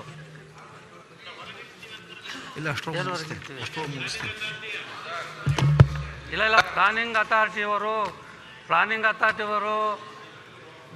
ಇದನ್ನು ಪರ್ಮಿಷನ್ ತಗೊಂಡೇ ಮಾಡಬೇಕು ಅದನ್ನೇ. But green belt sir, green ಬೆಲ್ಟಲ್ಲಿರೋವು ಮತ್ತು ಇರು 1 ನಿಮಿಷ ಇರಿ ಸರ್. ಈಗ ಕೆಲವೆಲ್ಲ ಗ್ರೀನ್ ಬೆಲ್ಟಲ್ಲಿದ್ದಾವೆ, ಇಂಡಸ್ಟ್ರಿಯಲ್ ಝೋನ್ನಲ್ಲಿದ್ದಾವೆ. ಇಲ್ಲ, ಮನೆ ಕಟ್ಟರಿ ಮಾತ್ರ ಅನುಕೂಲ ಆಗುತ್ತೆ, ಈ ಸ್ವತ್ತಿಗೆ ಪರಿಹಾರ ಅಲ್ಲ. ಈ ಸ್ವತ್ತಲ್ಲಿ ಏನಾಗುತ್ತೆ ಅಂತಂದ್ರೆ 11(1) ಅಲ್ಲ, ಇದು ಅಂತ A-B ಅಂತ ಮಾಡಿಬಿಟ್ಟು ಅದು ಮಾರಾಟ ಮಾಡ್ಲಿಕ್ಕೆ ಹಾಕಲ್ಲ, ಆ ಥರ ಮಾಡಿದರೆ ದಯಮಾಡಿ ಬೆಂಗಳೂರು ಇರ್ತಕ್ಕಂಥ ಈ ಸ್ವತ್ತನ್ನ ಬದಲಾವಣೆ ಮಾಡಿ ಪಟ್ಟಣಗಳು, ನಮ್ಮ ಗ್ರಾಮೀಣ ಪ್ರದೇಶಗಳಿಗೆ ಅದರಿಂದ ವಿಮುಕ್ತಿ ಕೊಡಬೇಕಂತ ಕಳಕಳಿ ವಿನಂತಿ ಮಾಡ್ತೇನೆ. ಇದರಿಂದ ಆಗೋದಿಲ್ಲ ಅದು, ಅಂದ್ರೆ ಇದು ಬೇರೆನೇ ಬಿಲ್ಲು ಇದು. ಅಲ್ಲ, ನಾಗರಾಜ್ ಅವರು ಹೇಳ್ತಿದ್ದಾರೆ, ಒಂದ್ ನಿಮಿಷ ನಾಗರಾಜ್ ಅವರು ಸರಿ ಒಂದ್ ನಿಮಿಷ ಸಚಿವರು ಎಕ್ಸ್ಪ್ಲೇನ್ ಮಾಡ್ಬಿಡ್ಲಿ ಒಂದ್ಸ. ಇಲ್ಲ ಒಂದೇ ನಿಮಿಷ ನಾ ಕೇಳ್ತೀನಿ. ಈಗ ಮಾಧುಸ್ವಾಮಿ ಅವರೇ, ಈಗ ಈ ಪಟ್ಟಣ ಪಂಚಾಯಿತಿ ಮುನ್ಸಿಪಾಲ್ಟಿ ಆಗೋದಕ್ಕಿಂತ ಪೂರ್ವದಲ್ಲಿ ಗ್ರಾಮ ಪಂಚಾಯಿತಿ ಆಗಿತ್ತು. 2 ಎಕರೆ 3 ಎಕರೆ ಜಾಗದಾಗ ಮನೆ ಕಟ್ಟಿಬಿಟ್ರ, ಎಲ್ಲ ಆಗಿದೆ. ಅವನು ಸೇಲ್ ಮಾಡೋಕ್ಕೆ ಬರ್ತಾ ಇಲ್ಲ, ಫಾರ್ಮ್ ನಂಬರ್ 3 ಕೊಡ್ತಾ ಇಲ್ಲ. ಅದಕ್ಕೇನು ಮಾಡ್ತೀರಿ? ಇದ್ರಾಗ ಅದನ್ನ ಏನಾರು ಸೇರ್ಸೋಕ್ಕಾಗುತ್ತಾ? ಯುಟಿಕಾದರ್ ಸರ್, ಈಗ ಹಿಂದಿನ ಸರ್ಕಾರ ಇದ್ದಾಗ ಅಕ್ರಮ ಸಕ್ರಮ ಅಂತೇಳಿ ಆದೇಶ ಮಾಡಿದ್ರು ಸಿದ್ದರಾಮಯ್ಯನವರಿದ್ದು ಸರ್ಕಾರದಲ್ಲಿ. ಅಕ್ರಮ ಸಕ್ರಮ ಇಂಪ್ಲಿಮೆಂಟ್ ಆಗಿತ್ತು. ಅದಾದಮೇಲೆ ಕೆಲವರು ಹೋಗಿ ಸುಪ್ರೀಂ ಕೋರ್ಟಲ್ಲೇ ಅದನ್ನು ಸ್ಟೇ ತಂದಿದ್ದಾರೆ. ಈಗ ಹಿಂದೆ ಗ್ರಾಮ ಪಂಚಾಯತಿಗಳಿದ್ದಾಗ ಅಧ್ಯಕ್ಷರೇ, ಗ್ರಾಮ ಪಂಚಾಯಿತಿಗಳು ಪಟ್ಟಣ ಪಂಚಾಯಿತಿಗಳಾದಾಗ, ಪಟ್ಟಣ ಪಂಚಾಯಿತಿಗಳು ಪುರಸಭೆಗಳಾದಾಗ ಹಿಂದೆ ರೆವಿನ್ಯೂ ಲ್ಯಾಂಡ್ಗಳಲ್ಲಿ ಮನೆ ಕಟ್ಕೊಂಡಿದ್ರು ಗ್ರಾಮ ಪಂಚಾಯಿತಿಗಳಲ್ಲಿ. ಅದು ಪಟ್ಟಣ ಪಂಚಾಯಿತಿ ಪುರಸಭೆ ಆಯಿತು. ಪಟ್ಟಣ ಪಂಚಾಯಿತಿ ಪುರಸಭೆ ಆದಮೇಲೆ ರೆವಿನ್ಯೂ ಲ್ಯಾಂಡಲ್ಲಿ ಕಟ್ಟಿರ್ತಕ್ಕಂಥ ಮನೆಗಳು DC ಕನ್ವರ್ಷನಲ್ಲಿ ಕಟ್ಟಿರೋ ಮನೆಗಳನ್ನ ನಾವು ಇದುವರೆಗೂ ಫಾರಮ್ 3 ಇಶ್ಯೂ ಮಾಡಿಲ್ಲ. ಅದು ಫಾರಮ್ 3 ಇಶ್ಯೂ ಮಾಡಬೇಕಾದ್ರೆ ಅಕ್ರಮ ಸಕ್ರಮ ಅಂತೇಳಿ ಹಿಂದಿನ ಸರ್ಕಾರದಲ್ಲಿ ಒಂದು ಆದೇಶ ಆಗಿತ್ತು. ಅಕ್ರಮ ಸಕ್ರಮದ ಹೋಗಿ ಸುಪ್ರೀಂ ಕೋರ್ಟಲ್ಲಿ ಈಗಲೂ ಸ್ಟೇ ಇದೆ. ಅದರಿಂದ ಅಲ್ಲ, ಮತ್ತೆ ಸ್ಟೇ ಎಷ್ಟು ವರ್ಷ ಅಂತ ಅದನ್ನ ಸ್ವಲ್ಪ ವೆಕೇಟ್ ಮಾಡಿಸ್ರಿ. ಅಲ್ಲ, ಅವ್ರು ಯಾರ ಒಬ್ಬರು ಸ್ಟೇ ಆಗಿದ್ರಿಂದ ಇದು ಪೂರ್ತಿ ಕರ್ನಾಟಕ. ಅಲ್ಲ ಅಧ್ಯಕ್ಷರೇ, ಒಂದು ನಿಮಿಷ ಇರಿ, ಅಧ್ಯಕ್ಷರೇ ಸರ್ ಅಧ್ಯಕ್ಷರೇ, ಈಗ ಅದನ್ನ ಈಗ ಒಂದು ನಿಮಿಷ ಇರಿ, ಪೂರ್ತಿ ಕೇಳಿ. ಈಗ ಒಂದ್ ಕೆಲಸ ಮಾಡೋಣ ನಾಗರಾಜ್ ಅವರೇ, ಈಗ ಒಂದ್ ಕೆಲಸ ಮಾಡೋಣ, ಈ ಬಿಲ್ಲನ್ನ ನಾನು ಪೆಂಡಿಂಗ್ ಇಡ್ತೀನಿ, ಆಮೇಲೆ ಅದನ್ನ ಚರ್ಚೆ ಮಾಡೋಣ. ಯಾಕೆಂದ್ರೆ ನಾನು ಸರ್ಕಾರಕ್ಕೆ ಒಂದ್ ಹೇಳ್ತೀನಿ, ಮಾಧುಸ್ವಾಮಿ ಅವರು, ನಿಮ್ಗೂ ನೀವೇ ಅಧ್ಯಕ್ಷರಿದ್ದೀರಿ ಈ ಸ್ವತ್ತಿನ ಸಮಸ್ಯೆ ಬಗೆಹರಿಸೋದಕ್ಕೆ.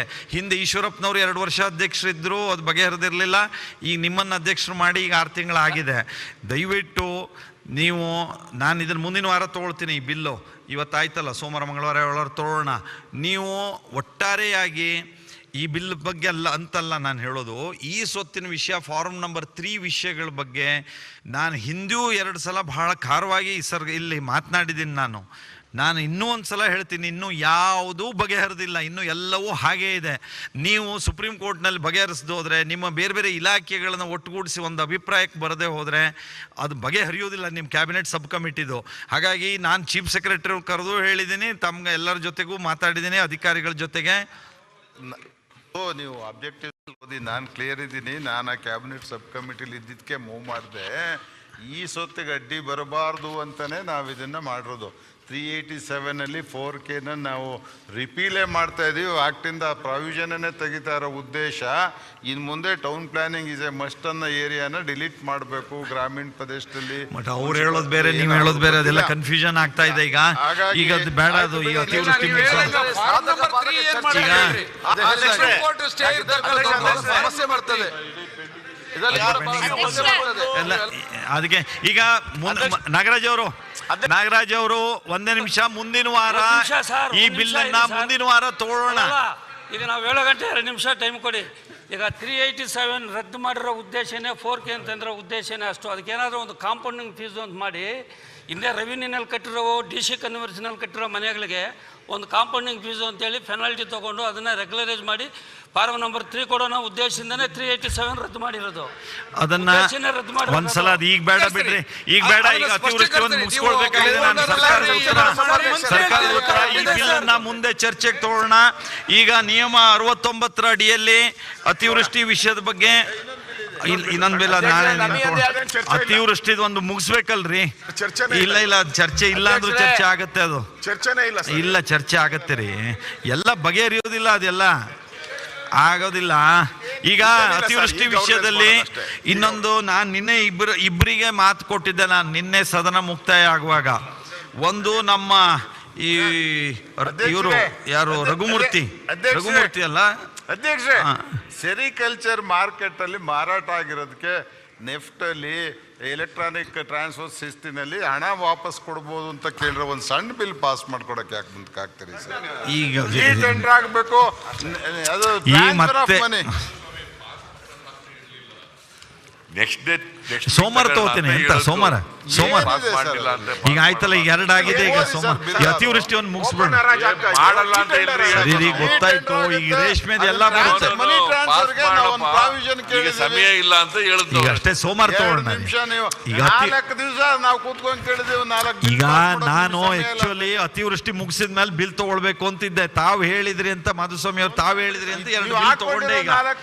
ಈಗ ಅಜೆಂಡನಲ್ಲಿ ಹಾಕಿರೋ 4 ಹಾಕಿದೀವ್ರಿ. ಬಟ್ ಈಗ ಚರ್ಚೆಗೆ ನಾನು ಅವಕಾಶ ಕೊಡಬೇಕಾಗತ್ತೆ. ಬಿಲ್ಲನ್ನ ನಾನು ಒಂದ್ ನಿಮಿಷ, ಬಿಲ್ಲನ್ನ ನಾನು ತರಾತುರಿಯಲ್ಲಿ ಮಾಡೋದಕ್ಕೆ ಎಂದೂ ನಾನು ಒಪ್ಪಿಗೆ ಇಲ್ಲ.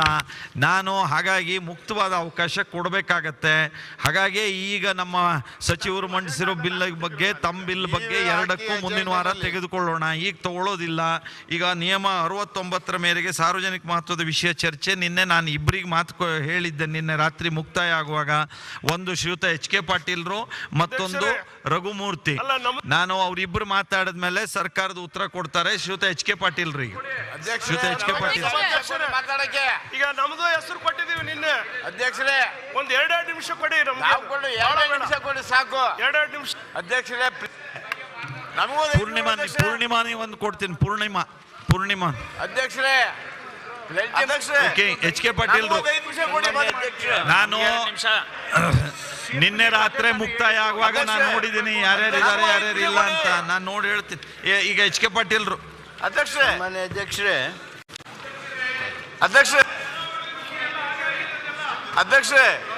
ನಮಗೂ ಕೂಡ 5 ನಿಮಿಷ ಅವಕಾಶ ಕೊಡ್ಬೋದು ದಯವಿಟ್ಟು. ಇವತ್ತೇ ಮಾನ್ಯ ಅಧ್ಯಕ್ಷರೇ, ನಿನ್ನೆ 8:30 ಪ್ರದೇಶ ನಾವು 8:30ವರೆಗೂ ಕಾಯ್ತಿದ್ದೀವಿ. ಸಂಜೆ 8:30ವರೆಗೂ ಕಾಯ್ತಿದ್ದೀವಿ. ದಯಮಾಡಿ ಇವತ್ತು ಕೊಡ್ಲೇಬೇಕು ನೀವು, ದಯಮಾಡಿ. ಮಾನ್ಯ ಅಧ್ಯಕ್ಷರೇ, ಇವತ್ತು 2 ಗಂಟೆವರೆಗೆ ಚರ್ಚೆ ಮಾಡಿಸಿ ಸೋಮವಾರ ಕ್ವಶನ್ ಅವರ್ ಆದ ತಕ್ಷಣ ಉತ್ತರ ಕೊಟ್ಬಿಡ್ಲಿ. ಯಾಕಂತಂದ್ರೆ ಇನ್ನು ಬಹಳ ಜನ ಮಾತಾಡ್ಬೇಕು ಅಂತ ಇದ್ದಾರೆ. ಅವ್ರಿಗೆಲ್ಲ ಡಿನೇ ಮಾಡೋದು ಚೆನ್ನಾಗಿ ಕಾಣಿಸಲ್ಲ. ಅದೇಲ್ಲ ಡಿನೇ ಮಾಡೋದು ಚೆನ್ನಾಗಿಲ್ಲ. ಸೋಮವಾರ ಕ್ವಶನ್ ಅವರ್ ಆದ ತಕ್ಷಣ ಉತ್ತರ ಕೊಡ್ಲಿ. ನೆರೆ ವಿಚಾರ ಸಮಸ್ಯೆಗಳು ಇದ್ದೇ ಇರ್ತವೆ ಸರ್. ನಮ್ದೇನು ಮಾನ್ಯ ಗೌರವಾನ್ವಿತ ಸಿದ್ದರಾಮಣ್ಣವ್ರು ಏನ್ ಹೇಳವ್ರು ಅದಕ್ಕೆ ನಮ್ಮ ಒಪ್ಪಿಗೆ ಇದೆ. ಮಾತಾಡ್ಲಿ ಸರ್. ಈಗ ಅವ್ರ ತೀರ್ಮಾನ ಮಾಡ್ಬೇಕು. ಅಲ್ಲಲ್ಲ, ಈಗೇನು ಈಗ ನನಗೂ ನೋಡ್ರಿ ಒಂದೇ ಒಂದು ನಂದೇನು ನಿಮ್ಗೂ ಒತ್ತಡ ಇದೆ. ನಾನು ಈಗಾಗಲೇ ಇಲ್ಲಿ ನೋಡ್ರಿ 28 ಜನ ಮಾತನಾಡಿದ್ದಾರೆ. ಸುಮಾರು 11 ಗಂಟೆಗಳ ಕಾಲ ನಮ್ಮ ಸದಸ್ಯರು ಇದುವರೆಗೆ ಈ ವಿಷಯದಲ್ಲಿ ಮಾತನಾಡಿದ್ದಾರೆ. ಒಂದೇ ನಿಮಿಷ, ನಂದು ವೈಯಕ್ತಿಕ ಸ್ವಾರ್ಥ ಇಲ್ಲ. ಸದನದ ಹಿತದೃಷ್ಟಿಯಿಂದ ನಾನು ಹೇಳ್ತಿದ್ದೀನಿ. 28 ಜನ 11 ಗಂಟೆ ಮಾತಾಡಿದ್ದಾರೆ. ಇನ್ನೂ ಮಾತಾಡೋರಿದ್ರೆ ನನಗೆ ಅವಕಾಶ ಕೊಡ್ಲಿಕ್ಕೆ ಏನೂ ತೊಂದರೆ ಇಲ್ಲ. ಮೊದಲನೇದು. ಎರಡನೇ ಪಾಯಿಂಟ್ ಏನು ಅಂದರೆ, ನಂದು ಈಗ ಇನ್ನೂ ಬಿಲ್ಲು ನಿಮ್ಗೆ ಗೊತ್ತಿದೆ ಈಗ ಎಷ್ಟು ಮಂಡಿಸಿದ್ದೀನಿ ಅಂತ. ಬಿಲ್ ಇದೆ, ಇನ್ನೂ ಸರ್ಕಾರದಿಂದ ಬರೋ ಬಿಲ್ಗಳು ಬಾಕಿ ಇದೆ. ಅಂದರೆ ಮುಂದಿನ ವಾರ ಆಮೇಲೆ ಬಿಲ್ಗಳ ಬಗ್ಗೆ ವಿವರವಾಗಿ ಚರ್ಚಿಸೋದಕ್ಕೆ ಅವಕಾಶ ಆಗೋದಿಲ್ಲ. ನಾವು ಇದನ್ನೇ ಕ್ಯಾರಿ ಫಾರ್ವರ್ಡ್ ಮಾಡ್ತಾ ಇದ್ದರೆ ನನಗೆ ನೀವು ಇನ್ನೂ 69ನಲ್ಲಿ ಕೊಟ್ಟಿರುವಂಥ ಇಂಪಾರ್ಟೆಂಟ್ ಇಶ್ಯೂಗಳು ಇನ್ನೂ ಒಂದು ಎರಡು ಪೆಂಡಿಂಗ್ ಇಲ್ಲಿದೆ. 3 ಪೆಂಡಿಂಗ್ ಇದೆ ಇದು ಬಿಟ್ಟು. ಹಾಗಾಗಿ ಮುಂದಿನ ವಾರ ನಾನು ಈಗಲೇ ಸದನದ ಗಮನಕ್ಕೆ ತರ್ತೀನಿ. ಹ್ಯಾಕ್ಟಿಕ್ ಪ್ರೋಗ್ರಾಮ್ ಆಗತ್ತೆ. ಅಂದ್ರೆ ಸಾಯಂಕಾಲ ನಾನು ಸರ್ಕಾರಕ್ಕೂ ಹೇಳ್ಕೊಳ್ತೀನಿ 7 ಗಂಟೆವರೆಗೂ ನಾವು 8 ಗಂಟೆ ತನಕ ಮಾಡಬೇಕಾಗತ್ತೆ. ಅಂದ್ರೆ ಮಾತ್ರ ಸ್ವಲ್ಪ ಇದನ್ನೆಲ್ಲ ಅಡ್ಜಸ್ಟ್ ಮಾಡ್ಲಿಕ್ಕೆ ಸಾಧ್ಯ ಇದೆ ಮತ್ತು ವಿಷಯಕ್ಕೆ ನ್ಯಾಯ ಕೊಡಿಸೋದಕ್ಕೆ ಸಾಧ್ಯ ಇದೆ. ಆದರೆ ಸದಸ್ಯರಲ್ಲಿ ನಾನು ಕೇಳ್ಕೊಳ್ಳೋದೇನು ಅಂದರೆ, ಈಗ ಅತಿವೃಷ್ಟಿ ವಿಷಯದಲ್ಲೇ ಮಾತನಾಡಿದ್ದಾರೆ. ಎಲ್ಲರದ್ದು ಒಂದೇ, 50 ವರ್ಷದಿಂದ ಈ ನಮ್ನಿ ಮಳೆ ಆಗಿರಲಿಲ್ಲ, 100 ವರ್ಷದಿಂದ ಈ ನಮ್ನಿ ಮಳೆ ಆಗಿರಲಿಲ್ಲ, ಇದೆಲ್ಲರೂ ಹೇಳಿದ್ದಾರೆ. ಇದಾಯಿತು, ಇದೆಲ್ಲರಿಗೂ ಗೊತ್ತಿದೆ. ನಿಮ್ಮ ಕ್ಷೇತ್ರದಲ್ಲಿ ಸ್ಪೆಸಿಫಿಕ್ ಆಗಿ ಹೇಳುವಂಥದ್ದು ಯಾವ್ದಾದ್ರು ಇದ್ದರೆ ಅದನ್ನು ಉಲ್ಲೇಖಿಸಿ. ಈ ಇತಿಹಾಸ ಎಲ್ಲ ಹೇಳಲಿಕ್ಕೆ ಹೋಗ್ಬೇಕು. ಗ್ಲೋಬಲ್ ಕ್ಲೈಮೇಟು ಇದೆಲ್ಲರೂ ಹೇಳಿದ್ದಾರೆ. ನಾಯಕರು ಮಾತನಾಡುವಾಗ, ಪ್ರತಿಪಕ್ಷದ ನಾಯಕರು ಮಾತಾಡುವಾಗ ಇದೆಲ್ಲ ಪ್ರಾಸ್ತಾವಿಕಗಳನ್ನು ಹೇಳಿದ್ದಾರೆ. ಹಾಗಾಗಿ ಒಟ್ಟಾರೆ ರಾಜ್ಯದ ಹಿತದೃಷ್ಟಿಯಿಂದ ರಾಜ್ಯ ಸರ್ಕಾರವಾಗಿ ಏನು ಮಾಡಬೇಕು ಅಥವಾ ತಮ್ಮ ಕ್ಷೇತ್ರದ ವಿಷಯ ಇದ್ದರೆ ಅದಕ್ಕೆ ಏನು ಮಾಡಬೇಕು ಅನ್ನೋದನ್ನು ಗಮನಕ್ಕೆ ತಂದರೆ ಸಮಯದ ಉಳಿತಾಯ ಆಗತ್ತೆ. ಆ ಹಿನ್ನೆಲೆಯಲ್ಲಿ ದಯವಿಟ್ಟು ಸಹಕರಿಸಿ. ಈಗ ಯಾರ್ಯಾರು ಕೈ ಎತ್ತಿದ್ದಾರೆ, ನಿನ್ನೆಯಿಂದ ಯಾರ್ಯಾರು ಸದನದಲ್ಲಿ ಕೊನೆ ತನಕ ಕುಳಿತಿದ್ರು ನಂಗೆ ಗೊತ್ತಿದೆ, ಅವರಿಗೆ ಆದ್ಯತೆ ಕೊಟ್ಟು ಈ ಚರ್ಚೆ ಮುಂದುವರಿಸೋಣ. ಈಗ HK ಪಾಟೀಲ್. ಅಧ್ಯಕ್ಷರೇ ಈಗ ಮತ್ತಿನ್ನೇನು? ನಾನು 8:15 ಆಯ್ತಣ್ಣ, ಗೊತ್ತಾಗಿದೆ, ನಾನು ನೋಡಿದ್ದೇನೆ. ಮತ್ತೆ ಎಚ್ ಕೆ ಪಾಟೀಲ್ ಅಂತ ಹೇಳಿದ್ಮೇಲೆ ಮತ್ತಿನ್ನೇನು?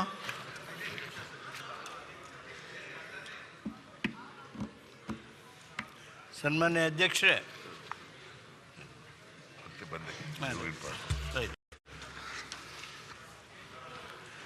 ತಾವು ವಿವರವಾಗಿರ್ತಕ್ಕಂಥ ಮಾತುಗಳನ್ನು ಹೇಳ್ತಾ ಕೆಲವು ಮಾರ್ಗದರ್ಶನ ಕೊಟ್ಟಿದ್ದೀರಿ. ವಿಷಯ ರಾಜ್ಯ ರಾಷ್ಟ್ರ ಮಟ್ಟದ್ದು ಆಗದೆ ನಿಮ್ಮ ಕ್ಷೇತ್ರಗಳ ಸ್ಪೆಸಿಫಿಕ್ ಸಮಸ್ಯೆಗಳನ್ನು ಗಮನಕ್ಕೆ ತರೋದ್ರಿಂದ ಹೆಚ್ಚು ಅನುಕೂಲ ಆದೀತು. ಅದಕ್ಕೆ ಫೋಕಸ್ ಮಾಡಿರಿ, ಅದನ್ನು ಗಮನದಲ್ಲಿ ಇಟ್ಕೊಡ್ರಿ ಅನ್ನೋದನ್ನು ಹೇಳಿದ್ದೀರಿ. ಆ ಹಿನ್ನೆಲೆಯೊಳಗೆ ಅಧ್ಯಕ್ಷರೇ, ನಾನು ಮೊಟ್ಟ ಮೊದಲು ನನ್ನ ಕ್ಷೇತ್ರದ ಅತ್ಯಂತ ಕಷ್ಟದ ಸಂದರ್ಭ ಇದು. ಬಹುಶಃ ಕಳೆದ 50 ವರ್ಷಗಳಲ್ಲಿ ನಮ್ಮಲ್ಲಿ ಬರ ಸಾಕಷ್ಟು ಸಲ ಬಂದಿದೆ. ನಮ್ಮ ಜಿಲ್ಲೆಯಲ್ಲಿ ಹಲವಾರು ಬಾರಿ ಪ್ರವಾಹಗಳು ಬಂದಿವೆ. ಆದರೆ ಈಗೇನು ಕಳೆದ ತಿಂಗಳಲ್ಲಿ ಆಗಿರ್ತಕ್ಕಂಥ ಪ್ರವಾಹ ಆಗಲಿ ಅಥವಾ ಮಳೆಯ ಹಾನಿಯಾಗಲಿ, ಮಳೆಯಿಂದ ಹಾನಿಯಾಗಲಿ, ಇಷ್ಟು ಪ್ರಮಾಣದಲ್ಲಿ 50 ವರ್ಷದಲ್ಲಿ ಆಗೇ ಇಲ್ಲ. ಕೆಲವರಂತೂ ಹೇಳ್ತಾಯಿದ್ರು, 80-90 ವಯಸ್ಸದವರು ನಾವಿಷ್ಟು ಯಾವಾಗೂ ನೋಡಿಲ್ಲ ಅಂಥೇಳಿ. ಗ್ರಾಮೀಣ ಭಾಗದ ಜನರ ಕಣ್ಣೊಳಗೆ ನೀರಿದೆ ಇವತ್ತು. ಅಧ್ಯಕ್ಷರೇ, ಇವತ್ತು ಏನಾಗಿದೆ ಅಂದರೆ, ನಾವು ಮಾತಾಡ್ತಾ ಕ್ಲೈಮೇಟ್ ಚೇಂಜ್ ಅದು ಇದು ಅವೆಲ್ಲ ಖರೇನೆ, ಆದರೆ ಹಾನಿ ಎಷ್ಟು ಪ್ರಮಾಣದಲ್ಲಿ ಆಗಿದೆ ಅನ್ನೋದನ್ನು ನಾವು ಯಾರೂ ಹೆಚ್ಚು ಗಂಭೀರವಾಗಿ ಗಮನಿಸ್ತಾ ಇಲ್ಲ. ನಾವು ಹಾನಿ ಅಂದ್ಕೊಳ್ಳೇ ಮನೆಯೊಳಗೆ ನೀರು ನಿಂತಿದ್ದು, ಕೆಲವು ಮನೆಗಳ ಗೋಡೆ ಬಿದ್ದಿದ್ದು, ಇವುಗಳಿಗೆ ಹೆಚ್ಚು ಒತ್ತು ಕೊಡ್ತಾ ಇದ್ದೀವಿ. ಇವುಗಳ ಬಗ್ಗೆನೇ ಮಾತಾಡ್ತಾ ಇದ್ದಾರೆ. ನೋಡಿ, ನನ್ನ ಕ್ಷೇತ್ರದಲ್ಲಿ ಇವತ್ತು ಹೆಸರು ಬೆಳೆ ಪೂರ್ಣ ನಾಶ ಆಗಿದೆ, ಹತ್ತಿ ನಾಶ ಆಗಿದೆ, ಶೇಂಗಾ ನಾಶ ಆಗಿದೆ, ಸಾವಿರಾರು ಎಕರೆ ಬಾಳೆ ನೀರಲ್ಲಿ ನಿಂತಿದೆ. ಆ ತೋಟನ ಹಾಳು. ಇನ್ಮೇಲೆ ಈ ಪೀಕ್ ಏನು ಹೋಗಿದೆ, ಇದರಿಂದ ನಾವು ಧೃತಗೆಟ್ಟಿಲ್ಲ. ಭಾರಿ ಭಯ ಏನು ನಮ್ಗೆ ಇದರಿಂದ ಆಗಲಿಲ್ಲ. ಯಾಕಂದ್ರೆ ಒಂದು ಸಲ ಬರದಾಗ ಹೋಗುತ್ತೆ, ಒಂದು ಸಲ ಹಿಂಗಾಗುತ್ತೆ, ಏನೋ ನಡ್ಕೊಂಡು ಬಂದಿದೆ. ಆದರೆ ಇವತ್ತು ಯಾರು ಕೇಂದ್ರದ ಸಮಿತಿ ಆಗಲಿ, ರಾಜ್ಯ ಸರ್ಕಾರ ಆಗಲಿ, ಏನು ನುಕ್ಸಾನಿ ಆಗಿದೆ, ಏನು ಹಾನಿಯಾಗಿದೆ ಅನ್ನೋದ್ರ ಬಗ್ಗೆ ಗಮನ ಹರಿಸಬೇಕಾಗಿರ್ತಕ್ಕಂಥದ್ದು. ನಾನು ಮೊಟ್ಟ ಮೊದಲು ನಮ್ಮ ಭಾಗದ ಒಂದು ದೊಡ್ಡ ಪ್ರಕರಣ ಹೇಳ್ತೀನಿ. ಹರ್ತಿ ಬಸವೇಶ್ವರ, ಬಹುಶಃ ಯಡಿಯೂರಪ್ಪನವ್ರಿಗೆ, ಬಿ ಸಿ ಪಾಟೀಲ್ರಿಗೆ ಗೊತ್ತು, ಭಾಳ ಪ್ರಖ್ಯಾತ ದೇವಸ್ಥಾನ ಅಧ್ಯಕ್ಷ. ಹರ್ತಿ ಗುಡ್ಡದ ಮೇಲೆ, ಆ ಗುಡ್ಡದ ಮೇಲಿದ್ದಂಥ ಹರ್ತಿ ಬಸವೇಶ್ವರ ಇವತ್ತು ಅದರದ್ದು ಕಾಂಪೌಂಡ್ ವಾಲೆಲ್ಲ ಕತ್ತರಿಸಿ ಬಿದ್ದು ಜನರು ಭಯಭೀತರಾಗಿದ್ದಾರೆ. ಅದರಲ್ಲೂ ಆ ದೇವರ ಗುಡಿಗೆ ಏನಾಗುತ್ತೋ ಅಂಥೇಳಿ ಇವತ್ತು ಆತಂಕದಲ್ಲಿರ್ತಕ್ಕಂಥ ಈ ಸಂದರ್ಭದಲ್ಲಿ ನಂದು ಮೊದಲನೇ ಪ್ರಾರ್ಥನೆ ಸರ್ಕಾರಕ್ಕೆ, ಮಾನ್ಯ ಅಶೋಕ್ ಅವ್ರಿಗೆ ಕೇಳಬೇಕು, ಹರ್ತಿ ಬಸವಣ್ಣನ ದೇವಸ್ಥಾನಕ್ಕೆ 2 ಕೋಟಿ ರೂಪಾಯಿ ತಕ್ಷಣ ಅದರದ್ದು ತುರ್ತಾಗಿ ರಿಪೇರಿ ಮಾಡೋದಕ್ಕೆ ವ್ಯವಸ್ಥೆ ಮಾಡಬೇಕು. ನಾನು ಅಧ್ಯಕ್ಷರು ಹೇಳ್ತಿದ್ದೆ, ಏನು ನುಕ್ಸಾನಿ ಆಗಿದೆ, ಯಾರು IAS ಅಧಿಕಾರಿಗಳು ಯಾರೂ ಲೆಕ್ಕಕ್ಕೆ ಹಾಕ್ಕೊಂಡಿಲ್ಲ, ನೀವು ಸರ್ಕಾರ ಯಾರೂ ಮಾತಾಡಿಲ್ಲ. ಸೆಂಟ್ರಲ್ ಕಮಿಟಿಯವರಂತೂ ಬೆಳೆ ನೋಡ್ತಾರೆ, ಬೆಳೆ ಒಂದೊಂದು ನಿಮಿಷದಾಗ ಒಂದೊಂದು ಹೊಲ ನೋಡ್ತಾರಂತ ಹೋಗ್ತಾರಂತ. ಯಾರೂ ನಾನ್ ಅಫಿಷಿಯಲ್ಸ್ ಕೂಡ ಅವ್ರು ಚರ್ಚೆ ಮಾಡಲಿಲ್ಲ. ಇವರು ರಾಜ್ಯ ಸರ್ಕಾರದವರು ಕೇಂದ್ರ ಸರ್ಕಾರದ ಟೀಮ್ ಜೊತೆಗೆ ವಿರೋಧ ಪಕ್ಷದ ನಾಯಕರಾಗಲಿ, ಫ್ಲೋರ್ ಲೀಡರ್ಸ್ ಆಗಲಿ, ನಿಮ್ಮ ಪಕ್ಷದ ಹಿರಿಯ ನಾಯಕರುಗಳಾಗಲಿ ಯಡಿಯೂರಪ್ಪನವರಂಥವ್ರನ್ನ ಕೂಡಿಸಿಕೊಂಡು ಚರ್ಚೆ ಮಾಡಲಿಲ್ಲ. ಏನು ಸಂದೇಶ ಕೊಡ್ತಾ ಇದ್ದೀರಿ ನೀವು? ಅಧ್ಯಕ್ಷರೇ, ನಿಮಗೆ ನಮ್ಮ ಉತ್ತರ ಕರ್ನಾಟಕದ ಬಯಲುಸೀಮೆ ಪ್ರದೇಶದ ಬಗ್ಗೆ ಸಂಪೂರ್ಣ ಗೊತ್ತು. ಇವತ್ತು ಹಾನಿಯಾಗಿದೆ ಅಂದರೆ ಏನು ಹಾನಿಯಾಗಿದೆ?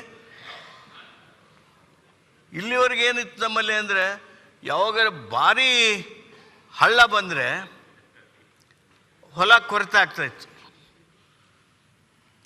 ದೊಡ್ಡ ಹಳ್ಳದ ಅತ್ತ ಇತ್ತ ಇದ್ದಂಥ ಭೂಮಿ ಭಾಳ ದೊಡ್ಡ ಪ್ರಮಾಣದೊಳಗೆ ಕೊರತೆ ಆಗ್ತಿತ್ತು. ಈ ಸಲ ಏನಾಗಿದೆ ಅಂದರೆ, ಈ ಸಣ್ಣ ಸರುವು, ಸಣ್ಣ ಹಳ್ಳ ಅಂತೀವಿ ನಾವು, ಈ ಕಡೆ ಸರುವು ಅಂತೀರಿ ನೀವು, ಆ ಸರುವಿನ ಪಕ್ಕದಲ್ಲೂ ಇದ್ದಂಥ ಜಮೀನುಗಳು ಸಹಿತ ಇವತ್ತು ದೊಡ್ಡ ಪ್ರಮಾಣದ ಕೊರತೆಗಳಾಗಿವೆ.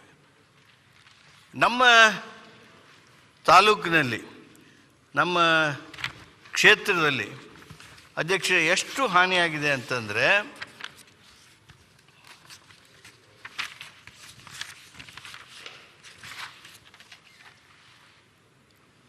ಕುಷ್ಕಿ ಭೂಮಿ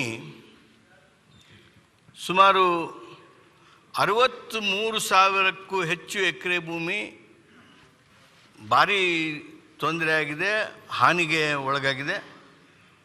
ನೀರಾವರಿ ಭೂಮಿ 15,000 ಎಕರೆಯಷ್ಟು ಭೂಮಿ ಹಾನಿಗೊಳಗಾಗಿದೆ. ನನ್ನ ಕ್ಷೇತ್ರದಲ್ಲಿ ಈ ಕೃಷಿ ಭೂಮಿಯೊಳಗೆ 42 ಕೆರೆಗಳು, ಅದರಲ್ಲಿ 20 ಕೆರೆಗಳು ದೊಡ್ಡ ಪ್ರಮಾಣದಲ್ಲಿ ಒಡೆದು ಹೋಗಿವೆ. 64 ಹಳ್ಳ, ದೊಡ್ಡ ಸಣ್ಣ ಕೂಡಿ ನನ್ನ ಕ್ಷೇತ್ರದೊಳಗೆ, ಅದರೊಳಗೆ 45 ಹಳ್ಳಗಳ ಹರಿವು 4 ಪಟ್ಟು ಹೆಚ್ಚಾಗಿದೆ. ಅಷ್ಟೇ ಅಲ್ಲ, ಆ ಹಳ್ಳಗಳನ್ನು ಮತ್ತೆ ನಾವು ಅದಕ್ಕೆ ಸ್ವರೂಪ ತರದೇ ಹೋದರೆ ಬರೋ ದಿವಸದಲ್ಲಿ ಭಾರಿ ಹಾನಿಗೆ ಒಳಗಾಗ್ತೀವಿ. ಸುಮಾರು 4,000ದಷ್ಟು ಮನೆಗಳು ಇವತ್ತು ಭಾಗಶಃ ಅಥವಾ ಪೂರ್ಣವಾಗಿ ಹಾಳಾಗಿದೆ. ಹೊಲದಲ್ಲಿರ್ತಕ್ಕಂಥ ಸುಮಾರು 221 ದನದ ಕೊಟ್ಟಿಗೆ ಸಂಪೂರ್ಣ ನಾಶ ಆಗಿವೆ. 100 ವಿದ್ಯುತ್ ಕಂಬಗಳು ಬಿದ್ದಿವೆ. ಸುಮಾರು 310 ಕಿಲೋಮೀಟರ್ ರಸ್ತೆ ನನ್ನ ಕ್ಷೇತ್ರದಲ್ಲಿ ಇವತ್ತು ಭಾರಿ ಪ್ರಮಾಣದೊಳಗೆ ಹಾಳಾಗಿರ್ತಕ್ಕಂಥದ್ದು.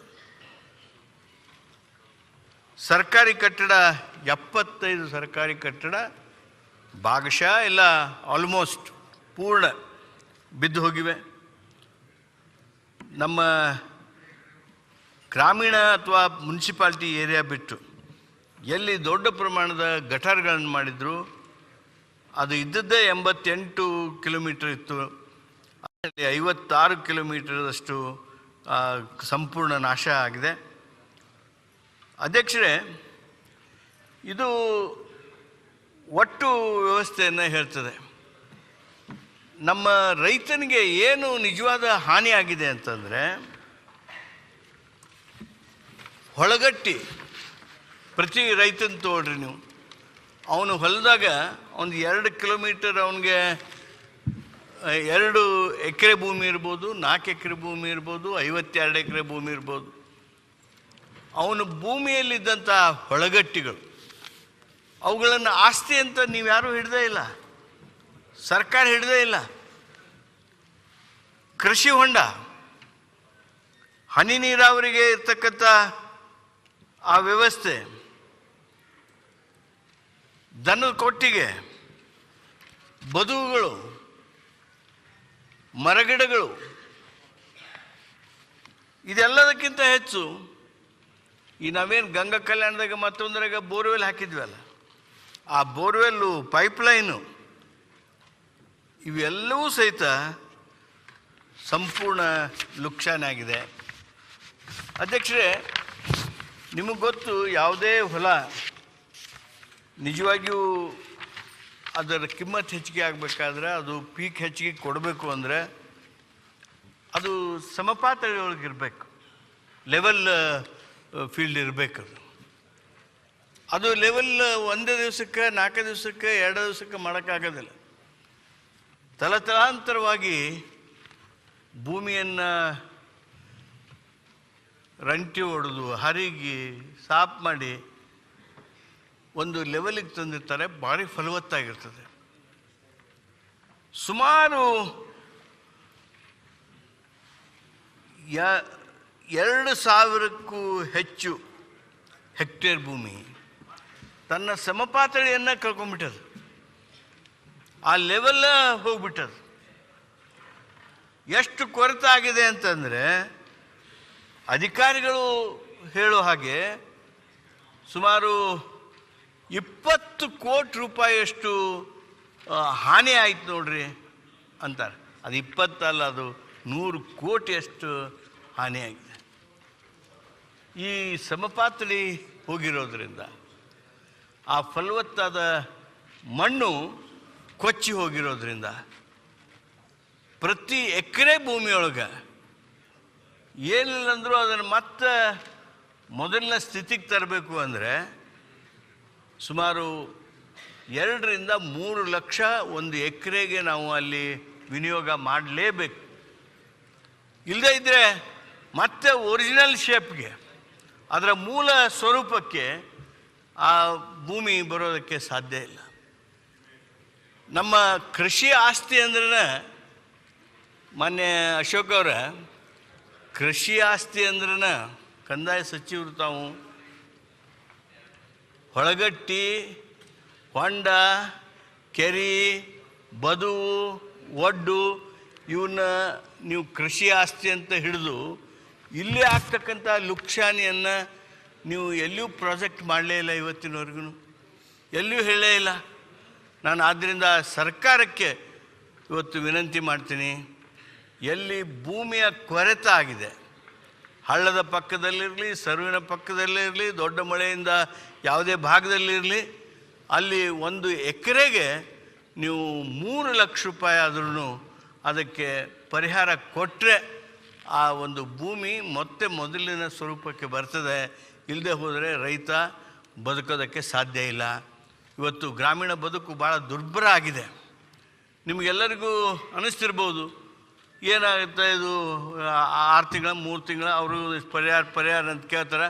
ನೀವು ಆ ವಿಮೆ ತೋರಿಸ್ತೀರಿ, ಮತ್ತೊಂದು ತೋರಿಸ್ತೀರಿ, ಒಂದು ಎಕರೆಗೆ 1,200 3,200 ಮನೆಗೆ ನೀರು ನಿಂತಿತ್ತು ಅಂದರೆ 10,000 ಕೊಟ್ಟು ಕೈ ತೊಳ್ಕೊತೀರಿ. ಆದರೆ ನೀವು ಸರ್ಕಾರ ಒಂದು ವೇಳೆ ಯಾವುದೂ ದೊಡ್ಡ ನಿರ್ಣಯ ತೆಗೆದುಕೊಂಡು ಹೋದರೆ ನಮ್ಮ ರೈತ ಮತ್ತೆ 20 ವರ್ಷದ ಹಿಂದೆ ಅವನ್ನ ಬದುಕು ಹೆಂಗಿತ್ತು, ಬಡತನ ಹೆಂಗಿತ್ತು, ಆ ಬಡತನಕ್ಕೆ ಅವನ್ನ ತಳ್ತೀವಿ.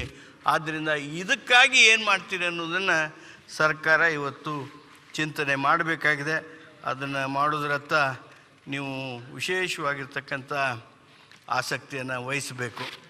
ಎರಡನೇದು ಅಧ್ಯಕ್ಷರೇ, ನಮ್ಮ ಕ್ಷೇತ್ರದಲ್ಲಿ ದೊಡ್ಡ ಕೆರೆಗಳು, ಹೊಸೂರು ಕಣಿವೆ ಕೆರೆ, ಹರ್ತಿಕೆರೆ, ಶಿರುಂಜದತ್ತಿರ್ತಕ್ಕಂಥ ಕೆರೆ, ಇವೆಲ್ಲವೂ ಒಡೆದು ಹೋಗಿಬಿಟ್ಟಿವೆ. ನಾಗಾವಿ ಹತ್ರ ಒಡೆದಿರ್ತಕ್ಕಂಥ ಕೆರೆ ಇಷ್ಟು ದೊಡ್ಡ ಕೆರೆ ಇದೆ. ಅದರ ಮುಂದೆ ಇರ್ತಕ್ಕಂಥ ಸುಮಾರು ಒಂದು 500-600 ಎಕರೆ ಭೂಮಿ ಕೊರತೆ ಆಗಿದೆ ನೋಡ್ರಿ. ಹೊಸೂರಲ್ಲಿ 72 ಎಕರೆ ಕೆರೆ, ಬ್ರಿಟಿಷರ ಕಾಲದಿಂದ ಸಾವಿರಾರು ಎಕರೆ ಭೂಮಿಯನ್ನು ಅಲ್ಲಿ ನೀರಾವರಿ ಮಾಡ್ತಾಯಿದ್ರು. ಇವತ್ತು ಆ ಕೆರೆ ದೊಡ್ಡ ಪ್ರಮಾಣದಲ್ಲಿ ಅದರ ಒಡ್ಡು ಹೊಡೆದು ಅಲ್ಲಿ ಬರೋ ದಿವಸಗಳಲ್ಲಿ ನೀರಾವರಿನೂ ಮಾಡೋಕ್ಕಾಗಲ್ಲ, ಏನೂ ಆಗೋದಿಲ್ಲ. ಅದು PRED ಇದೆ. ಅದನ್ನು ಮೈನರ್ ಇರಿಗೇಷನ್ ಯಾರು ತೋತಿರೋ ತೊಗೊಂಡು ಅದನ್ನು ತಕ್ಷಣ ರಿಪೇರಿ ಮಾಡ್ತಕ್ಕಂಥ ಕೆಲಸ ಆಗಬೇಕಾಗಿದೆ. ಅಧ್ಯಕ್ಷರೇ, ನಮ್ಮ ಗ್ರಾಮಾಂತರ ಭಾಗದೊಳಗೆ ಮಣ್ಣಿನ ಮನೆ ಇರ್ತವೆ. ಬಿದಿರಿನ ಮೇಲೆ ನಾವು ಆ ಮಡಿಗೆ ಹಾಕಿರ್ತೀವಿ. ಆ ಮಣ್ಣಿನ ಮನೆ ಎಲ್ಲೋ ಒಂದು ಸ್ಕ್ವೇರ್ ಫೂಟ್ ಅದರದ್ದು ಮಾಳಿಗೆ ಬಿದ್ದಿತ್ತು ಅಂದರೆ ಅದನ್ನು ಅಷ್ಟೇ ರಿಪೇರಿ ಮಾಡೋಕ್ಕಾಗೋದಿಲ್ಲ. ನೀವು ಅದನ್ನ ಪೂರ್ತಿ ಮಾಳಿಗೆನ ತೆಗಿಬೇಕು. ಅದನ್ನು ತೆಗೆಯುವಾಗ ಈ ಗೋಡೆಗಳು ಮತ್ತೆ ಬೇರೆ ಹೊಸ ಮಾಳಿಗೆ ಹಾಕ್ಸ್ಕೊಳ್ಳೋದಕ್ಕೆ ನೀವು RCC ಹಾಕ್ಕೊಳ್ಳೋದು ಮತ್ತೊಂದು ಹಾಕ್ಕೊಳ್ಳೋದಕ್ಕೆ ಅವು ಗಟ್ಟಿಯಾಗಿರೋದಿಲ್ಲ, ಅವನ್ನೂ ತೆಗಿಬೇಕಾಗತ್ತೆ. ಇನ್ಫ್ಯಾಕ್ಟ್ ಅದು ಪೂರ್ಣ ಪ್ರಮಾಣದ ಮನೆ ಬಿದ್ದುದು ಅಂಥೇಳಿನ ನೀವು ಗುರುತಿಸ್ಬೇಕಾಗ್ತದೆ. ಅದು 1 ಫೂಟ್ ಐತಿ, 1 ಗಾಡ್ ಬಿದ್ದೈತಿ ಅಂದ್ರೆ ಈ ಹಳೆ ಮನೆಗಳನ್ನು ಮತ್ತೆ ನಾವು ಅದು 10,000 50,000 30,000 ಕಟ್ಕೊಳ್ಳೋಕ್ಕಾಗತ್ತೆ ಅನ್ನುವಂಥ ಕಲ್ಪನೆ ನಿಮ್ಮದು ಏನಾದರೂ ಇದ್ದರೆ ಅದು ಸಂಪೂರ್ಣವಾಗಿ ತಪ್ಪು ಕಲ್ಪನೆ. ಆದ್ದರಿಂದ ನಾನು ನಿಮ್ಮಲ್ಲಿ ವಿನಂತಿ ಮಾಡ್ತೀನಿ, ಮಣ್ಣಿನ ಮನೆ ಒಂದು ಗೋಡೆ ಬಿದ್ದಿರಲಿ, ಅದು 1 ಸ್ಕ್ವೇರ್ ಫೂಟ್ ಮಾಳಿಗೆ ಬಿದ್ದಿರಲಿ, ಅವನ್ನ ಪೂರ್ಣ ಪ್ರಮಾಣದ ಮನೆ ಬಿದ್ದಿರೋದು ಅಂತೇಳಿ ಗುರುತಿಸಿ ನೀವು ಏನು 5 ಲಕ್ಷ ಕೊಡ್ತಿರೋ 6 ಲಕ್ಷ ಕೊಡ್ತಿರೋ ಆ ಪರಿಹಾರದ ಹಣವನ್ನು ಅವ್ರಿಗೆ ಕೊಡಬೇಕಾಗತ್ತೆ. ಇಲ್ಲದೆ ಹೋದರೆ ನೀವೇನು ಕೊಡ್ತೀರಿ ಪರಿಹಾರ ಅದು ಅದಕ್ಕೂ ಉಪಯೋಗ ಆಗೋದಿಲ್ಲ. ಅಧ್ಯಕ್ಷರೇ, ನಮ್ಮ ಕೇಂದ್ರದ ಟೀಮ್ ಬಂದಿತ್ತು. ಆ ಟೀಮ್ ಬಂದಾಗ ಅವ್ರು ಯಾವುದನ್ನು ನೋಡಿದ್ರೋ ಯಾವುದನ್ನು ಬಿಟ್ಟರೋ ನಾನು ಈ ಸಂದರ್ಭದಲ್ಲಿ ಹೇಳೋದಕ್ಕೆ ಹೋಗೋದಿಲ್ಲ. ಆದರೆ ಅವರು ಗ್ರಾಮೀಣ ಜನರ ಬದುಕೇನು ಹಾಳಾಗ್ಯದ ಅದ್ರ ಬಗ್ಗೆ ಏನೂ ಗಮನ ಕೊಡಲಿಲ್ಲ. ಏನೂ ಗಮನ ಕೊಡಲಿ. ಯಾವ ಒಂದು ಹೊಲದ ಕಾಲಿಟ್ಟು ಇಲ್ಲೇನು ಕೆರೆ ಇದು ಯಾಕೆ ಹಾಳಾಯ್ತು, ಯಾಕೆ ಭೂಮಿ ಕೊರತೆ ಆಯಿತು, ಇದನ್ನು ಯಾವುದೂ ಇಲ್ಲ. ಹೈವೇ ಮೇಲಿನ ನಿಮ್ಮ ಕಾರು, ನಿಮ್ಮ IAS ಅಧಿಕಾರಿಗಳ ಕಾರು, ನಿಮ್ಮ ಡಿಪಾರ್ಟ್ಮೆಂಟ್ನವ್ರ ಕಾರು ಹಂಗೆ ಹೋಗ್ತಿದ್ವು ಹೊರತು ಎಲ್ಲೂ ಅವರು ಒಂದು ಕಡೆ ಅವರು ನೋಡಲಿಲ್ಲ. ಇದನ್ನು ಪೀಕ್ ತರಿಸಿ ನೋಡ್ತಿದ್ರು. ಏನು ಪೀಕ್ ತರಿಸಿ ನೋಡ್ತಾರೆ? ಅಲ್ಲಿ ಹಾಳಾಗಿದ್ದ ಕಾಣ್ತೈತಿ. ನಾನು ಈ ಸಂದರ್ಭದಲ್ಲಿ ಸರ್ಕಾರಕ್ಕೆ ವಿನಂತಿ ಮಾಡ್ತೀನಿ, ಈಗೇನು ನೀವು ವಿಮೆ ಬರ್ತದ ಅಂತ ಹೇಳ್ತಾ ಇದ್ದೀರಲ್ಲ, ಆ ವಿಮೆಯನ್ನು ತಕ್ಷಣ ಕೊಡಿಸ್ತಕ್ಕಂಥ ಕೆಲಸ ಮಾಡಿರಿ. ಈ ವಿಮೆ ಬಗ್ಗೆ ಹೇಳುವಾಗ ನಾನು ಕೃಷ್ಣ ಅವ್ರ ಜೊತೆಗೆ ಮಾತಾಡ್ತಿದ್ದೆ. ಏನು ರೀ ಕೃಷ್ಣ ಅವರ, ವಿಮೆ ಹೆಸರಿನೊಳಗೆ ನಮಗೇನು ಲಾಭ ಬರ್ತಾ ಇಲ್ಲ. ಯಾಕಂದರೆ ನಮ್ಮ ವಿಮೆ ಕಂಪ್ನಿಗಳು ಭಾರಿ ಪ್ರಚಾರ, ಇಷ್ಟು ಪ್ರಚಾರ ಮಾಡಿಕೊಂಡಿದ್ದಾರೆ. ವಿಮೆ ತಕ್ಷಣ ಕೊಡ್ತೀವಿ. ಆಗಲೇ ನಿನ್ನೆ ಒಂದು ಚರ್ಚೆ ಆಯಿತು, ಗದಗದಲ್ಲಿ ಯಾರಿಗೆ ಕೊಟ್ಟಿಲ್ಲ ಆ ಪರಿಹಾರನ ನಾವು 10 ದಿವಸದಲ್ಲಿ ಕೊಡಿಸ್ತೀವಿ ಅಂತ ಹೇಳಿದರು. ನನಗೆ ಭಾರಿ ನೋವೇನು ಅಂದರೆ, ಈ ರೈತರಿಗೆ ವಿಮೆ ಕೊಡೋ ಹೆಸರಿನೊಳಗೂ ಮೋಸನ. ಈ ರೈತರಿಗೆ ವಿಮೆ ಕೊಡೋದು, ಕ್ರಾಪ್ ಇನ್ಶೂರೆನ್ಸ್ ನಮ್ಮ ದೇಶದಲ್ಲಿ ಪ್ರಾರಂಭ ಯಾಕೆ ಆಗಲಿಲ್ಲ ಅಂದರೆ, ಸನ್ಮಾನ್ಯ ಜಲಸಂಪನ್ಮೂಲ ಸಚಿವರೇ, ಅದು ಭಾರಿ ಲುಕ್ಷಾನಿ. It is very very losing concern. We can't have any viability for that. That's why nobody was willing, no private insurance man was willing to take up this crop insurance. ಆದರೆ ಇವತ್ತು ನಮ್ಮ ದೇಶದಲ್ಲಿ ಯಾರು ದೊಡ್ಡ ಶ್ರೀಮಂತರಾದರು, ಜಗತ್ತಿನಾಗ 2, 3, 4ನೇ ನಂಬರಿಗೆ ಬಂದಾರಲ್ಲ, ಅವರು ಸುಮಾರು 60,000 ಕೋಟಿ ರೂಪಾಯಿಯ ಇನ್ಶೂರೆನ್ಸ್ ಕಂಪ್ನಿ ವ್ಯವಹಾರದೊಳಗೆ ಕಳೆದ 3-4 ವರ್ಷದಲ್ಲಿ ಮಾಡಿಕೊಂಡಿದ್ದಾರೆ. ನಾವು ಕರ್ನಾಟಕದಲ್ಲಿ ಏನಾಗಿದೆ ಅನ್ನೋದನ್ನು ಗಮನಿಸಬೇಕು. ನೋಡಿ, 2019-20 ನಾವು ಕರ್ನಾಟಕದವರು ಗ್ರಾಸ್ ಪ್ರೀಮಿಯಂ ಕೊಟ್ಟಿದ್ದು 2,276 ಕೋಟಿ ಪ್ರೀಮಿಯಂ ನಾವು ತುಂಬಿರೋದು, ರೈತರು ಹಾಗೂ ಸರ್ಕಾರಗಳು ಕೂಡಿ. ನಮ್ಮ ಕ್ಲೇಮ್ಸ್ ಇದ್ದದ್ದು, ರಿಪೋರ್ಟೆಡ್ ಕ್ಲೇಮ್ಸು 1,357, ಪೇಡ್ ಕ್ಲೇಮ್ಸು 1,215 ಕೋಟಿ. 2,226 ಕೋಟಿ ಗ್ರಾಸ್ ಪ್ರೀಮಿಯಂ ನಾವು ಇನ್ಶೂರೆನ್ಸ್ ಕಂಪ್ನಿಗೆ ಕೊಟ್ಟಿದ್ದು. ಅವರು ರೈತರಿಗೆ, ಕರ್ನಾಟಕದ ರೈತರಿಗೆ ಕೊಟ್ಟಿದ್ದು 1,235 ಕೋಟಿ. ಅಂದರೆ 2019-20 ಇನ್ಶೂರೆನ್ಸ್ ಕಂಪ್ನಿಗೆ 1,041 ಕೋಟಿ ರೂಪಾಯಿ ಲಾಭ ಆಗ್ತದೆ. ಅದೇ 2000 ಸರ್ ಅಧ್ಯಕ್ಷರೇ, ಅದರಲ್ಲಿ ಒಂದು ಪಾಟೀಲ್ ಸಾಹೇಬ್ರಿಗೂ ನಾನು ಪಾಯಿಂಟ್ಔಟ್ ಮಾಡೋದು, ಕರ್ನಾಟಕದ ಹಿಸ್ಟ್ರಿಯಲ್ಲಿ one of the most calamitous year ಅದು. ನಾವು ವಿಮೆ ಮಾಡಿಸೋದೇ ವಿಕೋಪಕ್ಕೆ. ಕರ್ನಾಟಕದ ದಾಖಲು ಇತಿಹಾಸದಲ್ಲಿ ಅತ್ಯಂತ ವಿಕೋಪಕ್ಕೆ ಒಳಗಾದ ವರ್ಷ ಅದು. ಸೊ ಅಂಥ ವರ್ಷಗಳಲ್ಲಿ ನಾವು ಎಷ್ಟು ವಿಮೆ ತುಂಬಿರ್ತೀವಿ, ಆ ವಿಮೆ ನಿಜವಾಗಿ ರೈತರ ಪರವಾಗಿದ್ರೆ 5 ಪಟ್ಟು ಹೆಚ್ಚು ವಿಮೆ ಬರಬೇಕಾಗಿತ್ತು ನಮಗೆ. ಪ್ರಿನ್ಸಿಪಲ್ ಆಫ್ ಇನ್ಶೂರೆನ್ಸ್ ಹೇಳ್ತಾ ಇದ್ದೇನೆ. ಇನ್ಶೂರೆನ್ಸ್ ನಮಗೆ it is to protect us from the worst days. And ಆ ವರ್ಷ ಸರ್ಕಾರನೇ ರಾಜ್ಯದಲ್ಲಿ ನುಕ್ಸಾನ್ ಲೆಕ್ಕ ಹಾಕಿದ್ದು ತಮಗೆ ಜ್ಞಾಪಕ ಇದ್ರೆ 80ರಿಂದ 90 ಸಾವಿರ ಕೋಟಿ. ನಾವು ವಿರೋಧ ಪಕ್ಷದವರು 1 ಲಕ್ಷ ಕೋಟಿಗಿಂತ ಹೆಚ್ಚು ನುಕ್ಸಾನ್ ಆಗಿದೆ ಅಂತ ನಾವು ಹೇಳಿದ್ವಿ. ಸರ್ಕಾರ ಮಾನ್ಯ ಯಡಿಯೂರಪ್ಪನವ್ರು ಮುಖ್ಯಮಂತ್ರಿ ಇದ್ದಾಗ ಒಂದು ಸಂದರ್ಭದಲ್ಲಿ 80,000 ಅಂದ್ರು, ಕೊನೆಗೆ 60,000 ಅಂತ ಹೇಳಿ ಗೌರ್ಮೆಂಟ್ ಲೆಕ್ಕ ಹಾಕಿತ್ತು. ಕರ್ನಾಟಕ ಕ್ರಾಪ್ ಲಾಸ್ ರೈತರಿಗೆ ಇಷ್ಟು ದಾಖಲು ಇತಿಹಾಸದಲ್ಲಿ ಪ್ರಕೃತಿ ವಿಕೋಪದಿಂದ ನಷ್ಟ ಆಗಿದ ಮತ್ತೊಂದು ಉದಾಹರಣೆನೇ ಇಲ್ಲ. ಅಂಥ ವರ್ಷದಲ್ಲಿ ನಾವು ಎಷ್ಟು ನಿವ್ವಳ ಪ್ರೀಮಿಯಂ ತುಂಬುತ್ತೀವಿ, ಅದಕ್ಕೆ 5 ಪಟ್ಟು ನಮಗೆ ಇನ್ಶೂರೆನ್ಸ್ ಬರಬೇಕಾಗಿದ್ದ ವರ್ಷದಲ್ಲಿ ರೂಪಾಯಿಗೆ ಬರೀ 50 ಪೈಸಾ ಬಂದಿದೆ. ಬ್ಯಾಕ್ಗ್ರೌಂಡ್ ಹೇಳ್ತಾ ಇದ್ದೀನಿ. 80,000 ಕೋಟಿ ಓನ್ಲಿ ಆನ್ ಕ್ರಾಪ್ ಅಥವಾ ಎಲ್ಲದೂ ಸೇರಿ? ಅದು ಎಲ್ಲದೂ ಸೇರಿತ್ತು. ಕ್ರಾಪ್ ಇನ್ಶೂರೆನ್ಸ್ಗೆ ಓನ್ಲಿ ಪ್ರೀಮಿಯಂ ಮಾತ್ರ. ಕರೆಕ್ಟ್. ನಾನು ಆ ಇಲಾಖೆ ಪಟ್ಟಬ್ರು ನಡೆಸಿದ್ದಾರೆ, ನಾವು ನಡೆಸಿದ್ದೀವಿ, ಸ್ವಲ್ಪ ಸಂಬಂಧಪಟ್ಟಿರೋದು. ನಾವು ಅಂದಾಜು ಮಾಡೋ ನಷ್ಟದಲ್ಲಿ 100ರಲ್ಲಿ 90 ಭಾಗ ಕೃಷಿಗೆ ಸಂಬಂಧಪಟ್ಟಂತ ನಷ್ಟಗಳೇ ಇರ್ತವೆ.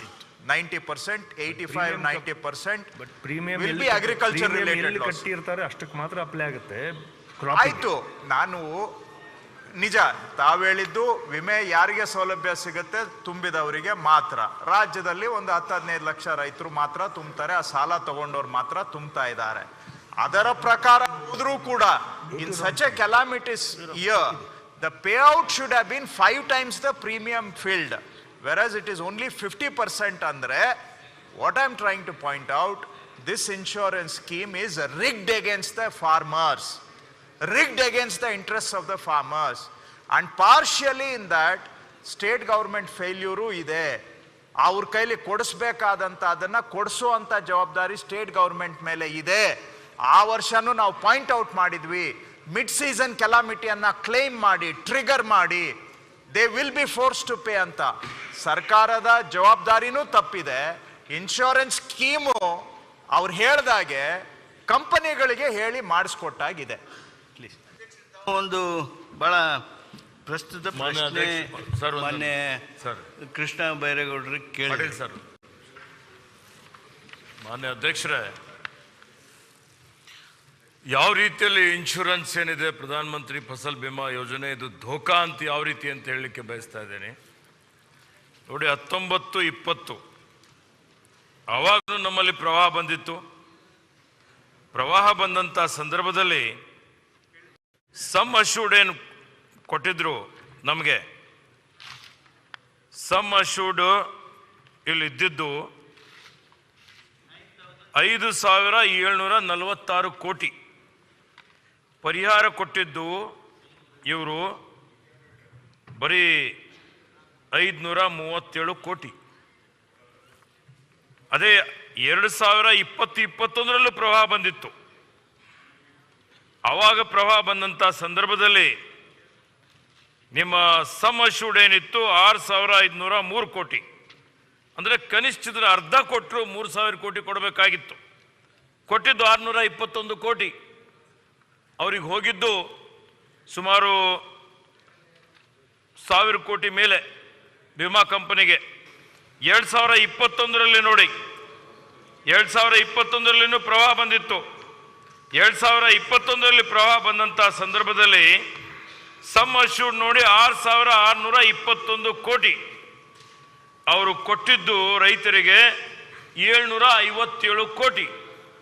ಅಂದರೆ ಏನು ಹಾನಿ ಏನಾಗಿದೆ?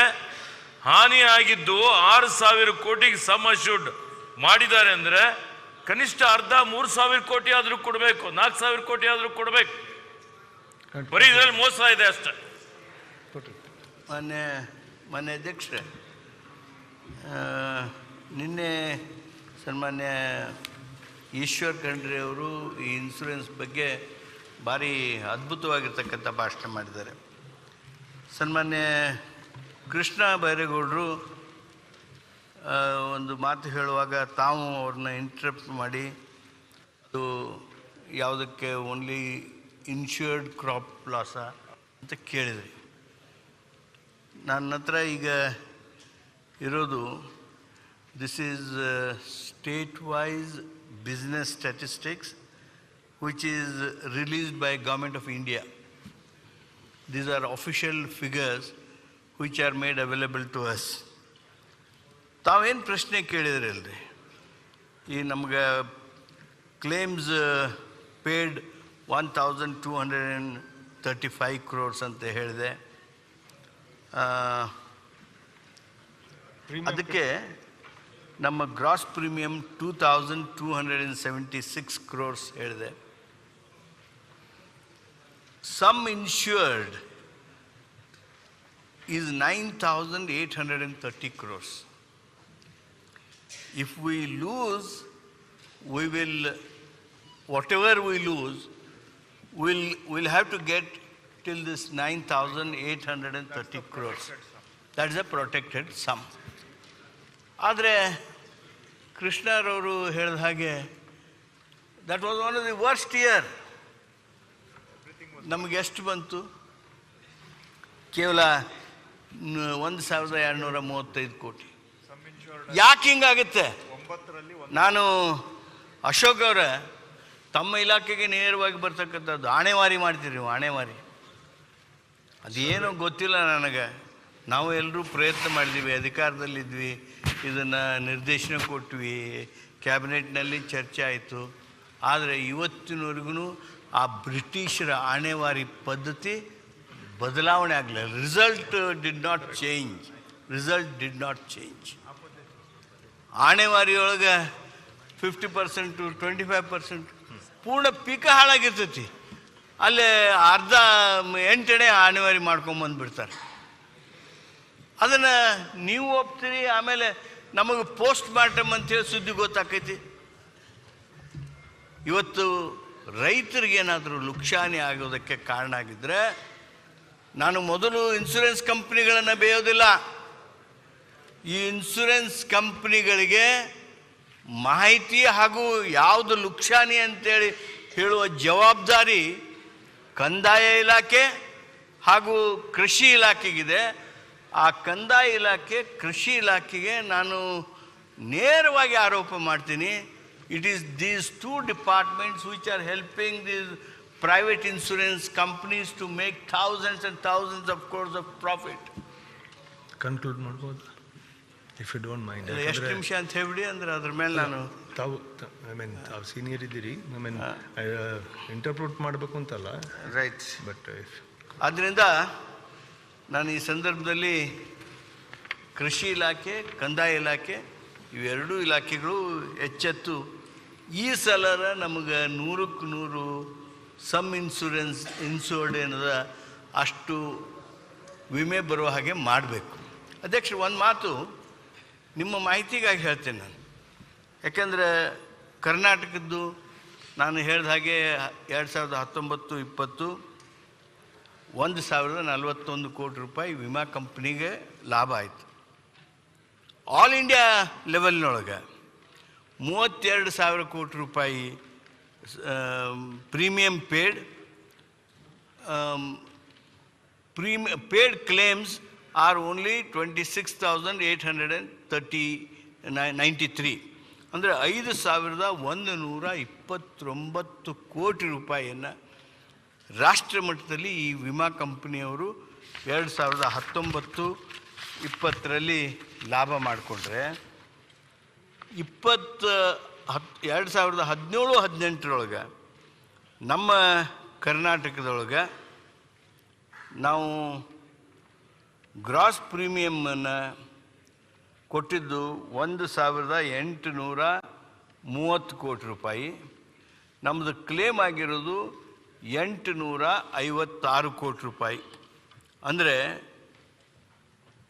974 ಕೋಟಿ ರೂಪಾಯಿ 2017-18 ನಮ್ಮಲ್ಲಿ ಲುಕ್ಸಾನ್ ಆಗುತ್ತೆ. Almost 1,000 crore is the profit of the insurance company. Is this insurance system to make profit for insurance company or to come to the rescue of farmers? ನೀವೇನು ಹಂಚ್ತಾ ಇದ್ದೀರಿ, ಆ ಹಂಚತಕ್ಕಂಥದ್ದು ಸಹಿತ ಇಷ್ಟು ಅನ್ಯಾಯ ಇದ್ದಾದರೆ ಇದರೊಳಗೆ ರಾಜ್ಯ ಸರ್ಕಾರ ಹಾಗೂ ಇನ್ಶೂರೆನ್ಸ್ ಕಂಪ್ನಿ ಎರಡೂ ಮಿಲಾಪಿ ಅಲ್ವಾ? ಇದನ್ನು ಸರ್ಕಾರ ಉತ್ತರ ಹೇಳುವಾಗ ಗಂಭೀರವಾಗಿ ಹೇಳಬೇಕು, ಇನ್ನೊಮ್ಮೆ ಆ ಮಿಲಾಪಿತನವನ್ನು ಬಿಡಬೇಕು ಅಂತ ನಾನು ಒತ್ತಾಯ ಮಾಡ್ತೀನಿ. ಅಧ್ಯಕ್ಷರೇ, ಇವತ್ತು ನಮ್ಮ ಏನು ನಾವು ಸಹಾಯ ಕೇಳ್ತೀವಿ, ಅನುದಾನ ಕೇಳ್ತೀವಿ, ಅದು NDRF, SDRF ಇವೆಲ್ಲ ಟೆಕ್ನಿಕಲ್ ಕಂಪ್ಲೈನ್ಸಸ್. ಮಾನ್ಯ ಕಾರಜೋಳ ಸಾಹೇಬ್ರು ಇಲ್ಲೇ ಅದಾರೆ. ಇಷ್ಟು ಪ್ರವಾಹ ಬಂತು, ಮಳೆ ಆಯ್ತು, ಮೇಲಿನ ಮೇಲೆ ಆಪಾದನೆಗಳು ಬರ್ತಾ ಇವೆ. ಎಷ್ಟು SDRF ಮೀಟಿಂಗ್ ಆಯ್ತು ಹೇಳ್ರಿ? ಎಷ್ಟು ಮೀಟಿಂಗ್ ಅದು? ಒಂದು ಮಾಡಿದ್ರೆ ಅದು ವಿಡಿಯೋ ಪಡೆಯೋ ಏನೇನೋ ಎಲ್ಲರೂ ಕೇಳ್ಕೊಂಡು ನಿಮ್ಮ ಮಾಹಿತಿ ಕಳಿಸ್ರಿ, ನೀವು ರಿಪೋರ್ಟ್ ಕಳಿಸ್ರಿ ಅಂತೇಳಿ ಇಷ್ಟ ಆಗಿಬಿಟ್ರೆ ಮುಖ್ಯಮಂತ್ರಿಗಳ ಅಧ್ಯಕ್ಷತೆ ಒಳಗೆ ಸಾಕ? ಪರಿಹಾರ ಏನು ಕೊಡ್ತೀರಿ? ಹೆಂಗೆ ಕೊಡ್ತೀರಿ? ಶಾಲೆ ಬಂದ್ ಮಾಡ್ತೀರಿ, ಶಾಲೆ ಬಂದ್ ಮಾಡಿದ್ರೆ ಒಂದು ತಿಂಗಳ ಆ ಮಕ್ಕಳದು ವಿದ್ಯಾಭ್ಯಾಸ ಹೆಂಗೆ ಮಾಡಿಸ್ತೀರಿ? ಯಾರು ಕೇಳಿದ್ರೆ? ಯಾರು ಒಬ್ಬರು ಕೇಳಲ್ಲ. ಶಾಲೆ ಸೂಟಿ ಒಂದು ವಾರ ಮುಗೀತು. Conclude please.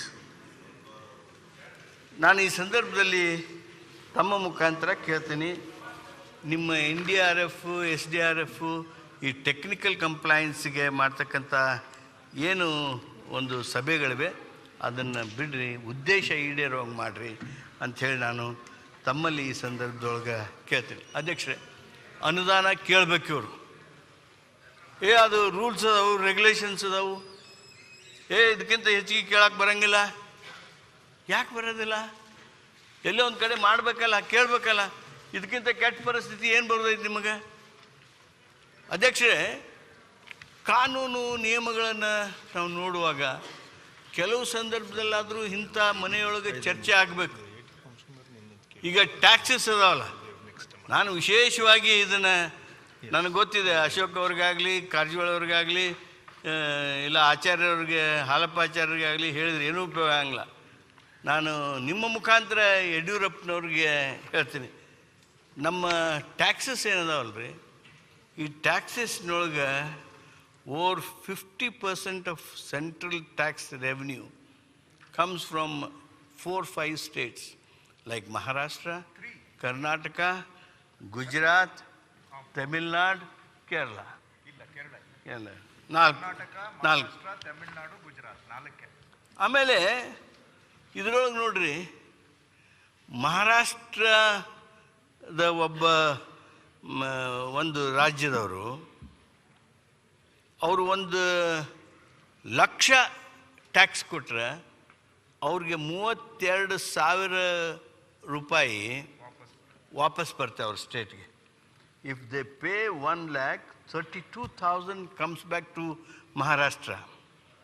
Whereas for Tamil Nadu, Karnataka, Gujarat, if we pay 1,00,000, 20,000 comes back to Karnataka.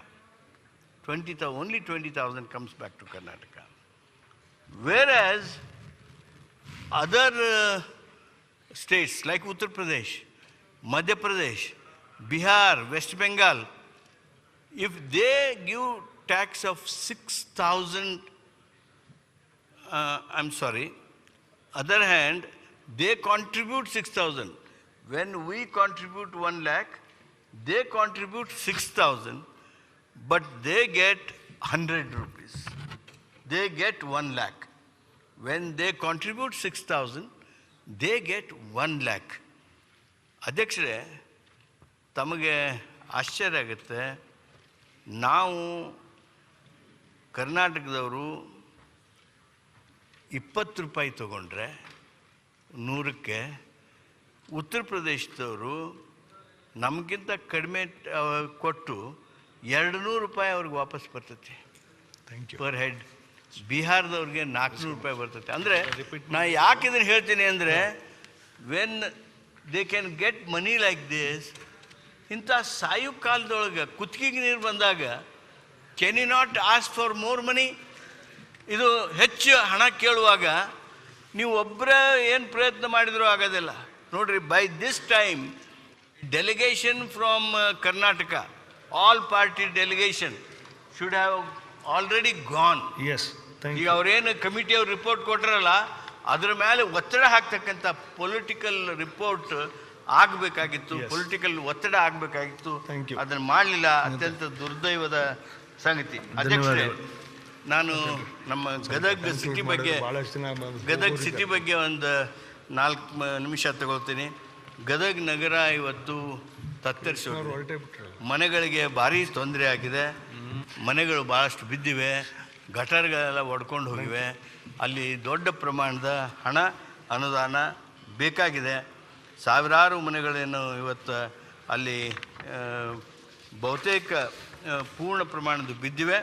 ಆ ಬಿದ್ದಿರ್ತಕ್ಕಂಥ ಮನೆಗಳಿಗೆ ನಾವು ದೊಡ್ಡ ಪ್ರಮಾಣದ ಒಂದು ಅನುದಾನ ಕೊಡಬೇಕು ಅಂಥೇಳಿ ತಮ್ಮಲ್ಲಿ ಈ ಸಂದರ್ಭದಲ್ಲಿ ಕೇಳೋದರ ಜೊತೆಗೆ ನಾನು 2-3 ಬೇಡಿಕೆಯನ್ನು ಇಟ್ಟು ನಾನು ಮಾತನ್ನು ಪೂರ್ಣಗೊಳಿಸೋದಕ್ಕೆ ಪ್ರಯತ್ನ ಮಾಡ್ತೀನಿ.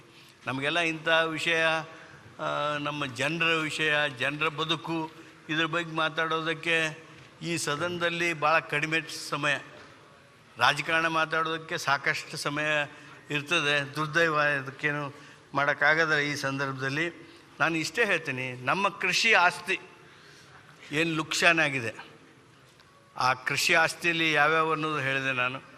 ಆ ಕೃಷಿ ಆಸ್ತಿ ಪುನರ್ನಿರ್ಮಾಣ ಮಾಡೋದಕ್ಕೆ, ಅಗ್ರಿಕಲ್ಚರ್ ಅಸೆಟ್ ರೀಬಿಲ್ಡ್ ಮಾಡೋದಕ್ಕೆ, ಪುನರ್ನಿರ್ಮಾಣ ಮಾಡೋದಕ್ಕೆ ದೊಡ್ಡ ಪ್ರಮಾಣದ ಹಣ ಬೇಕು. ಎಕರೆಗೆ 3 ಲಕ್ಷ ರೂಪಾಯಿವರೆಗೆ ನೀವು ಕೊಡಬೇಕು. ಇದು ಒಂದನೇ ಡಿಮ್ಯಾಂಡ್ ನಂದು. ಎರಡನೇದ್ದು, ತಕ್ಷಣ ಸಾಲ ಮನ್ನಾ ಘೋಷಣೆ ಮಾಡಿರಿ ನೀವು. Don't wait for anybody. ಅದೇ 9,91,000 ಕೋಟಿ ರೂಪಾಯಿ ದೊಡ್ಡವರಿಗೆ, ಶ್ರೀಮಂತರಿಗೆ, ಬಿಸ್ನೆಸ್ ಹೌಸ್ಗೆ ನಾವು ರಿಸರ್ವ್ ಬ್ಯಾಂಕಿನವರು, ಪಬ್ಲಿಕ್ ಸೆಕ್ಟರ್ ಅಂಡರ್ಟೇಕಿಂಗ್ಸ್ದವರು, ಸೆಂಟ್ರಲ್ ಗೌರ್ಮೆಂಟ್ನವರು ಕೂಡಿ ರೈಟ್ ಆಫ್ ಮಾಡ್ತೀವಿ. 9,91,000 ಕೋಟಿ ಇಲ್ಲಿ ರೈಟ್ ಆಫ್ ಮಾಡ್ತೀವಿ. ಆದರೆ ಬೇಡಿಕೆ ಇಟ್ಟಿದ್ದೀರಾ? ಇಲ್ಲಿ ನಾವು ರೈತರಿಗೆ ಇಷ್ಟೆಲ್ಲ ಅನಾಹುತ ಆದಾಗ ಸಾಲ ಮನ್ನಾ ಮಾಡೋದಿಲ್ಲ ಅಂತಂದರೆ ಹೆಂಗೆ? ಅದಕ್ಕೆ ಮಾಡಬೇಕು ಅಂಥೇಳಿ ನಾನು ಒತ್ತಾಯ ಮಾಡ್ತೀನಿ. ಆಮೇಲೆ ಈ ಆಸ್ತಿ ನಿರ್ಮಾಣಕ್ಕೆ ನಿಮಗೆ 3 ಲಕ್ಷ ರೂಪಾಯಿ ಗ್ರ್ಯಾಂಟ್ ಕೊಡೋಕ್ಕಾಗಲಿಲ್ಲ ಅಂತ ತಿಳ್ಕೊಡ್ರಿ. ಅವಾಗ 0 ಇಂಟ್ರೆಸ್ಟ್ದು ಸಾಲ ಕೊಡೋದಕ್ಕೆ ತಾವು ತಕ್ಷಣ ಕೆಲಸ ಮಾಡಬೇಕು. ಬೆಳೆ ಹಾನಿಯನ್ನು ತಕ್ಷಣ ತಾವು ಬಿಡುಗಡೆ ಮಾಡಬೇಕು. ನಮ್ಮ ಗದಗ ಜಿಲ್ಲೆಯೊಳಗೆ ಏನು ಸಾರ್ವಜನಿಕ ಆಸ್ತಿ ಇವತ್ತು ಲುಕ್ಷಾನಾಗಿದೆ. It may be a government property, it may be institutional property.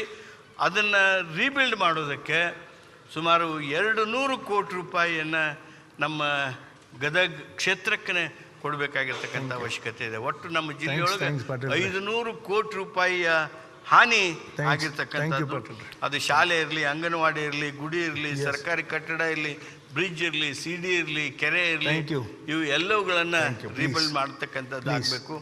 ಇಷ್ಟು ಮಾತುಗಳನ್ನು ಹೇಳೋದರ ಮೂಲಕ ಇನ್ನೂ ಭಾಳಷ್ಟು ಹೇಳಬೇಕು ಅನ್ನುವಂಥ ತವಕ, ಅಗತ್ಯತೆ, ಅನಿವಾರ್ಯತೆ ಇದ್ದಾಗ್ಯೂ ಸಹಿತ ನನ್ನ ಕ್ಷೇತ್ರದ ಜನರಿಗೆ ಪೂರ್ಣ ಪ್ರಮಾಣದ ನ್ಯಾಯ ಮಾಡಲಿಕ್ಕೆ ಸಾಧ್ಯ ಆಗಲಿಲ್ಲ.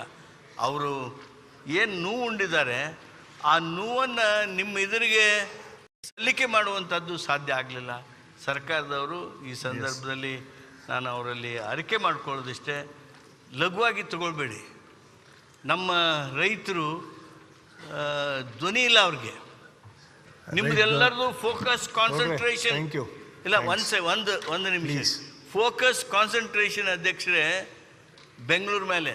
ಬೆಂಗಳೂರೊಳಗೆ ಒಂದೊಂದು ಕ್ಷೇತ್ರಕ್ಕೆ 9,000 10,000 ಕೋಟಿ ರೂಪಾಯಿ ಖರ್ಚು ಮಾಡ್ತಾರೆ. 9,000 10,000 ಕೋಟಿ ಆಡಳಿತ ಮಾಡ್ತಕ್ಕಂಥ ಶಾಸಕರ ಕ್ಷೇತ್ರ ತೆಗೆದು ನೋಡ್ರಿ, 9,000 10,000 ಕೋಟಿ. ಆದ್ರೆ ಉಳಿದ ಕ್ಷೇತ್ರಕ್ಕೆ ಅಧ್ಯಕ್ಷ ನಿಮ್ದು ಸ್ವರ್ವ ಕ್ಷೇತ್ರ ಹಿಡ್ಕೊಂಡು ಅಲ್ಲಿ ನಿಮ್ಗೆ 100 ಕೋಟಿ ಬರೋದಿಲ್ಲ. ಬಿಜೆಪಿ ಶಾಸಕರ ಕ್ಷೇತ್ರ ಅದಾದ ಆಡಳಿತದಲ್ಲಿದ್ದಂತ ಇದ್ದವ್ರದ್ದು ಆಡಳಿತದಲ್ಲಿದ್ದಂತ ಕ್ಷೇತ್ರ ಇದೆ ಅದು. ಆದ್ರಿಂದ ನಮ್ಗೆ ಹಂಗೆ ಅನ್ಯಾಯ ಮಾಡಬೇಡಿ, ರೈತರಿಗೆ ಅನುಕೂಲ ಮಾಡಿ. ನಮ್ಮ ಗದಗ ಜಿಲ್ಲಾ ಕೇಂದ್ರ ಏನಿದೆ ಅಲ್ಲಿ ಆಗಿರ್ತಕ್ಕಂಥ ಹಾನಿಗೆ ತಕ್ಷಣ ಧಾವಿಸಿ ಬರಬೇಕು ಅಂತ ಹೇಳಿ ನಿಮ್ಮ ಮುಖಾಂತರ ಅವ್ರನ್ನ ಕೇಳಿ ಇಷ್ಟು ಸಮಯ ಕೊಟ್ಟಿದ್ದಕ್ಕಾಗಿ ವಂದಿಸಿ ನನ್ನ ಮಾತು ಮುಗಿಸ್ತೀನಿ. Thank you. ಈಗ ಉಳಿದಿರ್ತಕ್ಕಂಥ ಮಾತನಾಡಿದವರು ಅದು ತಮ್ಮ ಸೀನಿಯರ್ ಇದ್ದರಿ AT ರಾಮಸ್ವಾಮಿ ಅವರು ತಾವು ಶುರು ಮಾಡ್ಬೋದು.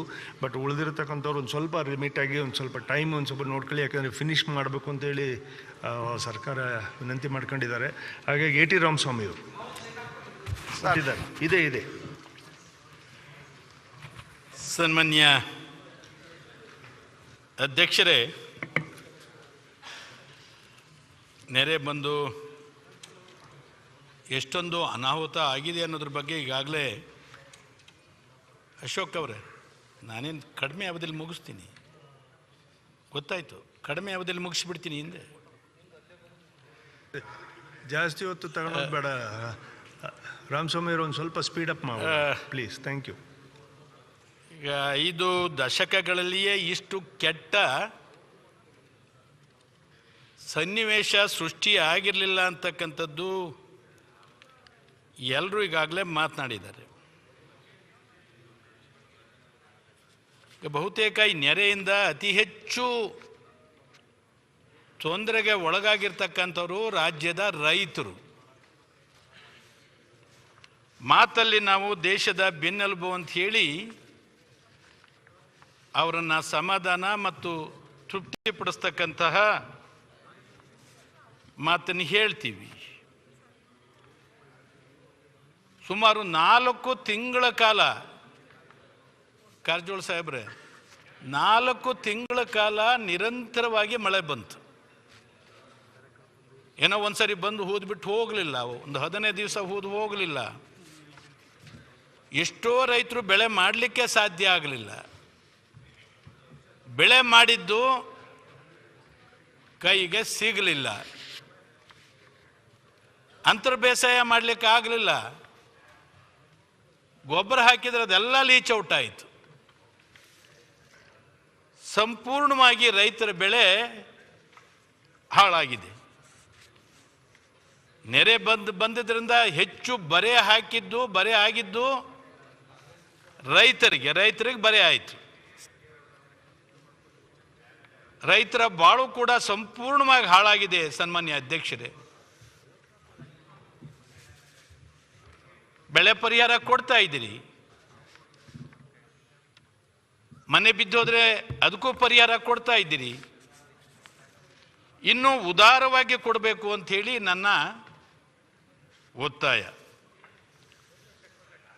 ಈಗ ದೊಡ್ಡ ದೊಡ್ಡ ಉದ್ಯಮಿಗಳು ನಷ್ಟ ಅನುಭವಿಸಿದ್ರೆ ಎಷ್ಟೋ ಸಂದರ್ಭಗಳಲ್ಲಿ ರೈಟ್ ಆಫ್ನೇ ಮಾಡ್ತಾರೆ. ಸಾಲ ರೈಟ್ ಆಫ್ ಮಾಡಿಲ್ವಾ? ಉದ್ಯಮಿಗಳದು ಕನ್ಸೆಷನ್ ಕೊಡ್ತಾರೆ, ರಿಯಾಯಿತಿಯನ್ನು, ಸಬ್ಸಿಡಿ ಕೊಡ್ತಾರೆ. ಆದರೆ ರೈತರ ಬೆಳೆ ಸಂಪೂರ್ಣ ನಾಶವಾಗಿರ್ತಕ್ಕಂಥ ಈ ಸಂದರ್ಭದಲ್ಲಿ 5 ದಶಕಗಳಲ್ಲಿಯೇ ಇಷ್ಟು ಮಳೆ ಆಗಿರಲಿಲ್ಲ, ಹಾನಿ ಆಗಿರಲಿಲ್ಲ ಅಂತಕ್ಕಂಥದ್ದನ್ನ ಎಲ್ಲರೂ ಒಪ್ತೀರಿ.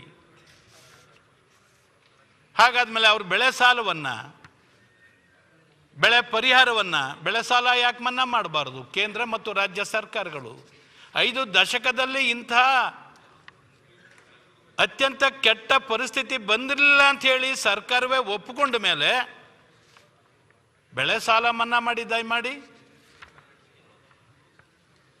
ಬೆಳೆ ನಷ್ಟ ಮಾಡ್ಕೊಂಡಿರ್ತಕ್ಕಂಥ ರೈತರಿಗೆ ಯಾರು ಸಾಲ ತಗೊಂಡಿಲ್ಲ ಇನ್ನೂ ಹೆಚ್ಚಿನ ಪರಿಹಾರವನ್ನು ಕೊಡಲಿಕ್ಕೆ ಕ್ರಮ ಕೈಗೊಳ್ಳಿ ಅಂಥೇಳಿ ನಾನು ಈ ಸಂದರ್ಭದಲ್ಲಿ ನಿಮ್ಮ ಮೂಲಕ ಸರ್ಕಾರದ ಗಮನಕ್ಕೆ ತರ್ತಾ, ಹಳ್ಳಿಲೊಂದು ಗಾದೆ ಮಾತಿದೆ, ಮುಳ್ಳಿನ ಮೇಲೆ ಬಟ್ಟೆ ಬಿದ್ದರೂ, ಬಟ್ಟೆ ಮೇಲೆ ಮುಳ್ಳು ಬಿದ್ದರೂ ಹರಿದೋಗೋದು ಬಟ್ಟೆ ಮಾತ್ರ.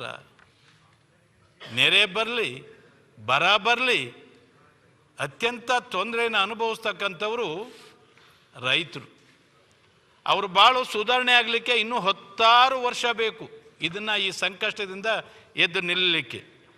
ಆ ದಿಕ್ಕಿನಲ್ಲಿ ತಾವು ಕ್ರಮ ಕೈಗೊಳ್ಳಿ, ಬೆಳೆ ಸಾಲ ಮನ್ನಾ ಮಾಡಿ ಉದಾರವಾಗಿ ಪರಿಹಾರವನ್ನು ಒದಗಿಸಿ ರೈತನನ್ನು ಸುಧಾರಣೆ ಮಾಡಲಿಕ್ಕೆ ಕ್ರಮ ಕೈಗೊಳ್ಳಬೇಕು ಎಂಬತಕ್ಕಂಥ ಒತ್ತಾಯವನ್ನು ಮಾಡ್ತಾ ಇದ್ದೀನಿ.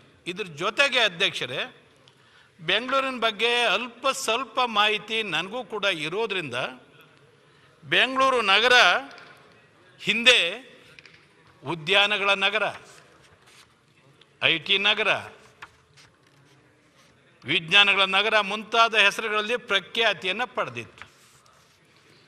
ಇವತ್ತು ಆ ಪ್ರಖ್ಯಾತಿ, ಪ್ರಸಿದ್ಧತೆ ಹೋಗಿ ಅಪಖ್ಯಾತಿಗೆ ಒಳಗಾಗ್ತಾ ಇರ್ತಕ್ಕಂಥದ್ದು ತಮಗೆಲ್ಲ ಗೊತ್ತಿದೆ.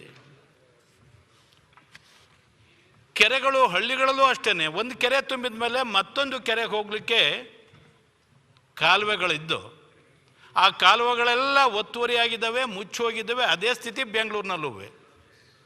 ಅದು ನೀವು ಹೇಳಿದ್ದೀರಿ.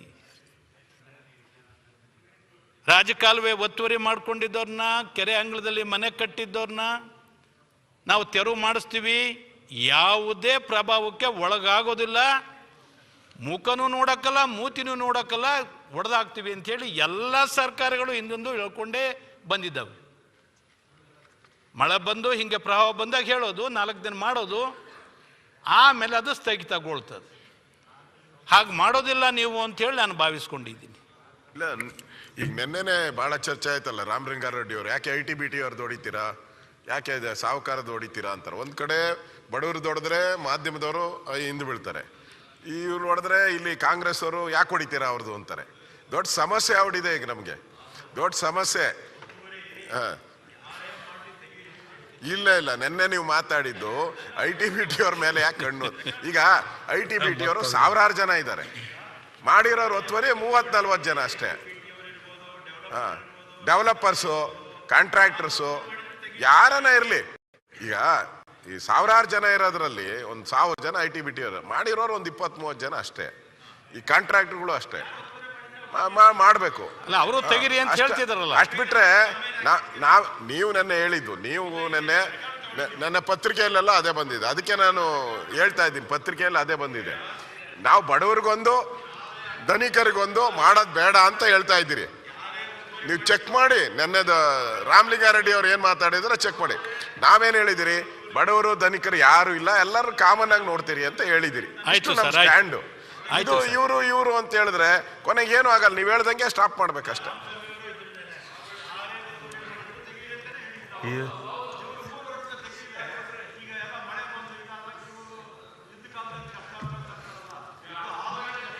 ರಾಮಲಿಂಗಾರೆಡ್ಡಿ ಅವರೇ,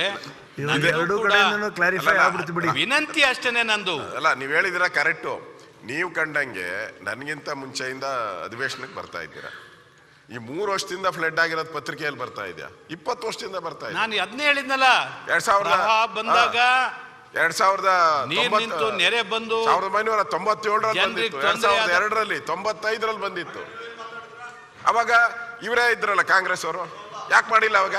ಈಗ ಆ ಪಾರ್ಟಿ ಈ ಪಾರ್ಟಿ ಅಂತ ಅದಕ್ಕೆ ಹೇಳ್ತಿಲ್ಲ ನಾನು, ಎಲ್ಲ ಒಂದೇ ಬಿಡಿ. ಒಬ್ಬರ ಮೇಲೆ ಒಬ್ರು ಆಪಾದನೆ ಮಾಡೋದು ಬಿಟ್ಬಿಟ್ಟು ಕಾಂಕ್ರೀಟ್ ಆಗಿ ಏನಾನ ಯೋಚನೆ ಮಾಡಿದ್ರೆ ಒಳ್ಳೇದಾಗ್ತದೆ.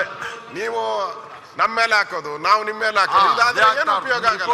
ಏನು ಉಪಯೋಗ ಆಗ್ತೈತೆ? ನಾವು 1909 ಜನ ಒತ್ತುವರಿಯನ್ನು ಗುರುತಿಸಿದ್ವಿ. 1300 ಅಧ್ಯಕ್ಷರೇ, ಬಾಕಿ ಇರುವುದನ್ನು ತೆಗೆಸಿದೀವಿ. ಮಾನ್ಯ ಅಧ್ಯಕ್ಷರೇ, ರಾಮಸ್ವಾಮಿ ಅವರೇ ರಿಪೋರ್ಟ್ ಕೊಟ್ಟಿದ್ದಾರೆ ಎಲ್ಲೆಲ್ಲಿ ಒತ್ತುವರಿ ಆಗಿದೆ ಅಂತ ಬೆಂಗಳೂರಲ್ಲಿ.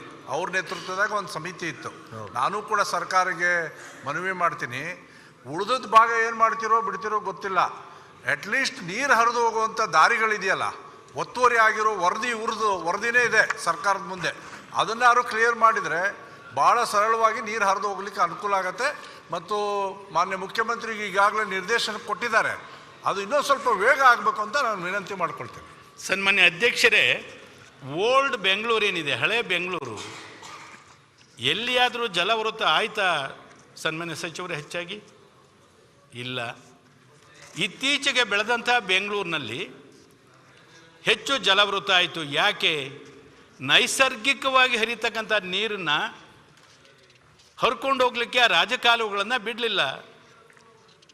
ಎಲ್ಲ ದೊಡ್ಡ ದೊಡ್ಡ ಕಂಪ್ನಿಗಳು, ಲೇಔಟ್ ಮಾಡೋರು ಅದನ್ನು ಗ್ರಾವಿಟಿಯಲ್ಲಿ ಹೋಗ್ಲಿಕ್ಕೆ ಬಿಡ್ದೇ ಅವ್ರ ಅನುಕೂಲಕ್ಕೆ ತಕ್ಕಂತೆ ತಿರುವು ಕೊಟ್ಟರು.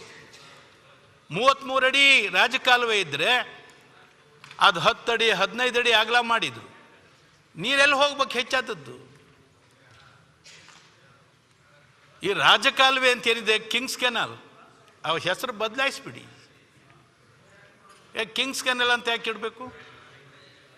ಅದೇನಾದರೂ ಬೇರೆ ಇಟ್ಟು ರೈನ್ ವಾಟರ್ ಕ್ಯಾನಲ್ ಆಗಿರ್ಬೇಕು. ಅವು ರಾಜಕಾಲುವೆಗಳು, ರಾಜಕಾಲುವೆಗಳಲ್ಲಿ ಬರೀ ಮಳೆ ನೀರು ಹರಿತಾ ಇಲ್ಲ, ಮಳೆ ನೀರು ಹೋಗುವಂಗೆ ಅಲ್ಲಿ ಅವಕಾಶನೇ ಇಲ್ಲ, ಒಂದಕ್ಕೊಂದಕ್ಕೆ ಲಿಂಕ್ ಇಲ್ಲ.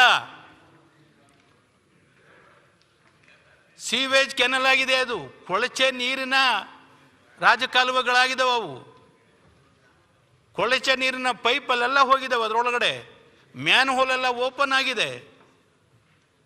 ಅದರಲ್ಲಿ ಅದು ಹೋಗಿ ಕಸ ಕಡ್ಡಿ ಎಲ್ಲ ತುಂಬತೆ ಅಲ್ವಾ ರಾಮಲಿಂಗ ರೆಡ್ಡಿ ಅವರೇ? ರಾಜಕಾಲುವೆ ಒಳಗೆ ಅಲ್ಲೇ ಎಲ್ಲ ನಿಂತು ಹೋಗ್ತದೆ, ಎಲ್ಲ ಕಸ ಕಡ್ಡಿ ತಂದು ಅಲ್ಲೇ ಹಾಕ್ತಾರೆ. ಆ ನೀರು ಹರಿದು ಕೆರೆಗೆ ಹೋಗ್ತದೆ. ಕೆರೆಗಳು ಕೊಳಚೆ ನೀರಿನ ಕೆರೆಗಳಾಗಿದ್ದಾವೆ. ಬೆಂಗಳೂರಿಗೆ ಬಹುತೇಕ ರೋಗ ಹರಡ್ತಾ ಇರ್ತಕ್ಕಂಥದ್ದು ಆ ಕೊಳಚೆ ನೀರಿನಿಂದ. ಮುಟ್ಲಿಕ್ಕೂ ಆಗೋದಿಲ್ಲ, ಅಸಹ್ಯ ಆಗ್ತದೆ. ಅಂತಹ ಕೊಳಚೆ ನೀರಿನ ಗುಂಡಿಗಳನ್ನಾಗಿ ನಾವು ಪರಿವರ್ತನೆ ಮಾಡಿದ್ದೀವಿ. ಬೆಂಗಳೂರಿಗೆ ನಾನು ಮೊದಲು ಹೇಳಿದೆ, ಎಂತೆಂಥ ನಗರ ಅಂತ ಹೇಳಿ ಕರಿತಾ ಇದ್ವಿ, ವಿಜ್ಞಾನ ನಗರ, IT ನಗರ, ಉದ್ಯಾನ ನಗರ ಅಂಥೇಳಿ. ಇವತ್ತು ಅಪಖ್ಯಾತಿಗೆ ಒಳಗಾಗ್ತಾ ಇದ್ದೀವಿ. ಅದರಿಂದ ಹೊರಬರಲಿಕ್ಕಾದರೂ ಕೂಡ ನೀವೇನು ಒತ್ತುವರಿಯನ್ನು